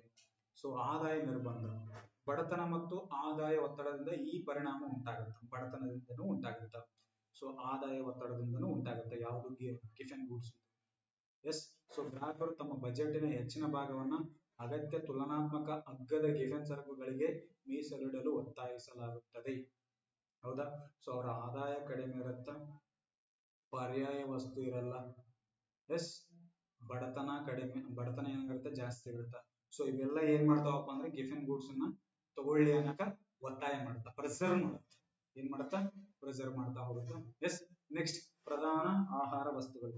ಗಿಫೆನ್ ಗೂಡ್ಸ್ ಅಲ್ಲಿ ಗಿಫೆನ್ ಸರಕುಗಳಲ್ಲಿ ಸಾಮಾನ್ಯವಾಗಿ ಬ್ರೆಡ್, ಅಕ್ಕಿ, ಆಲೂಗಡ್ಡೆ ಅಂತಹ ಐಷಾರಾಮಿ ವಸ್ತು ಅಲ್ಲದೆ ಪ್ರಧಾನ ಆಹಾರಗಳು. ಐಷಾರಾಮಿ ಅಲ್ಲದ ವಸ್ತುಗಳು ಪ್ರಧಾನ ಆಹಾರಗಳಾಗಿವೆ. ಅಂದ್ರೆ ನಾರ್ಮಲಿ ಏನ್ ಮಾಡ್ತಾರಪ್ಪ ಅಂದ್ರೆ ಗಿಫೆನ್ ಸರಕುಗಳು ನಾರ್ಮಲಿ ಒಂದು ನಾರ್ಮಲ್ ಡೈಲಿ ಬೇಸಿಸ್ ಮೇಲೆ ನಾವೇನ್ ಮಾಡ್ತೀವಲ್ಲ, ಬ್ರೆಡ್ ಆಗಿರ್ಲಿ, ಅಕ್ಕಿ ಆಗಿರ್ಲಿ, ಆಲೂಗಡ್ಡೆ ಆಗಿರ್ಲಿ, ಇಂತಹ ವಸ್ತುಗಳ ಮೇಲೆ ಏನಾಗುತ್ತೆ ಗಿಫೆನ್ ವಸ್ತುಗಳು, ಗಿಫೆನ್ ಆಹಾರ ವಸ್ತುಗಳಲ್ಲಿ ಇದು ಮಾಡ್ತಾ ಹೋಗುತ್ತೆ. ಸೊ ಐತಿಹಾಸಿಕ ಉದಾಹರಣೆ ಏನಪ್ಪಾ ಅಂದ್ರೆ ಐರಿಷ್ ಆಲೂಗಡ್ಡೆ ಕ್ಷಾಮ. 19ನೇ ಶತಮಾನದ ಮಧ್ಯಭಾಗದಲ್ಲಿ ಮಹಾಕ್ಷಾಮ ಉಂಟಾಗುತ್ತೆ. ಆ ಸಮಯದಲ್ಲಿ ಆಲೂಗಡ್ಡೆಯನ್ನ ಗಿಫೆನ್ ಉತ್ಪನ್ನ ಐತಿಹಾಸಿಕ ಉದಾಹರಣೆಯಾಗಿ ಹೆಚ್ಚಾಗಿ ಉಲ್ಲೇಖಿಸಲಾಗುತ್ತದೆ. ಆಲೂಗಡ್ಡೆ ಮತ್ತು ಮಾಂಸದ ಬೆಲೆ ಹೆಚ್ಚಾದಂತ ಮಾಂಸವು ತುಂಬಾ ದುಬಾರಿಯಾದ ಕಾರಣ ಜನರು ಬದುಕಲು ಹೆಚ್ಚು ಆಲೂಗಡ್ಡೆ ಮತ್ತು ಕಡಿಮೆ ಮಾಂಸವನ್ನ ಖರೀದಿಸಬೇಕಾಯಿತು. ಇಲ್ಲಿ ಆಲೂಗಡ್ಡೆ ಏನ್ ಮಾಡ್ತಾರಪ್ಪ ಅಂದ್ರೆ ಜಾಸ್ತಿ ಏನ್ ಮಾಡ್ತಾರೆ, ಖರೀದಿ ಮಾಡ್ತಾರೆ. ಏನ್ ಮಾಡ್ತಾರೆ, ಅದ್ರದ್ದು ಪ್ರೈಸ್ ಜಾಸ್ತಿ ಆಗುತ್ತೆ, ಪ್ರೈಸು ಹೆಚ್ಚಾಗುತ್ತೆ. ಯಾಕಂದ್ರೆ ಮುಂದೆ ನಮಗ ಆ ಆಲೂಗಡ್ಡೆ ಇವಾಗ ಸಿಕ್ಕಿರೋದು ಮತ್ತು ಮುಂದೆ ಸಿಗುತ್ತೋ ಇಲ್ಲೋ ಅನ್ನೋ ಡೌಟ್ ಆಗಿದೆ. ಯಾಕಂದ್ರೆ ಕ್ಷಾಮ ಉಂಟಾಗಿದೆ. ಕ್ಷಾಮ ಉಂಟಾದ ಕಾರಣ ಏನೋ ಉತ್ಪಾದನೆ ಕಡಿಮೆ ಆಗುತ್ತೆ. ಏನ್ ಕಡಿಮೆ ಆಗುತ್ತೆ? ಉತ್ಪಾದನೆ ಏನಾಗುತ್ತೆ? ಕಡಿಮೆ ಆಗ್ತಾ ಹೋಗುತ್ತೆ. ಎಸ್ ಎಸ್, ಇಷ್ಟೇ ಸಾಕು. ನೆಕ್ಸ್ಟ್ ಏನ್ ಮಾಡೋಣಪ್ಪ ಅಂದ್ರೆ ನೆಕ್ಸ್ಟ್ ತರಗತಿಯಲ್ಲಿ ಕಂಟಿನ್ಯೂ ಮಾಡ್ತಾ ಹೋಗೋಣ.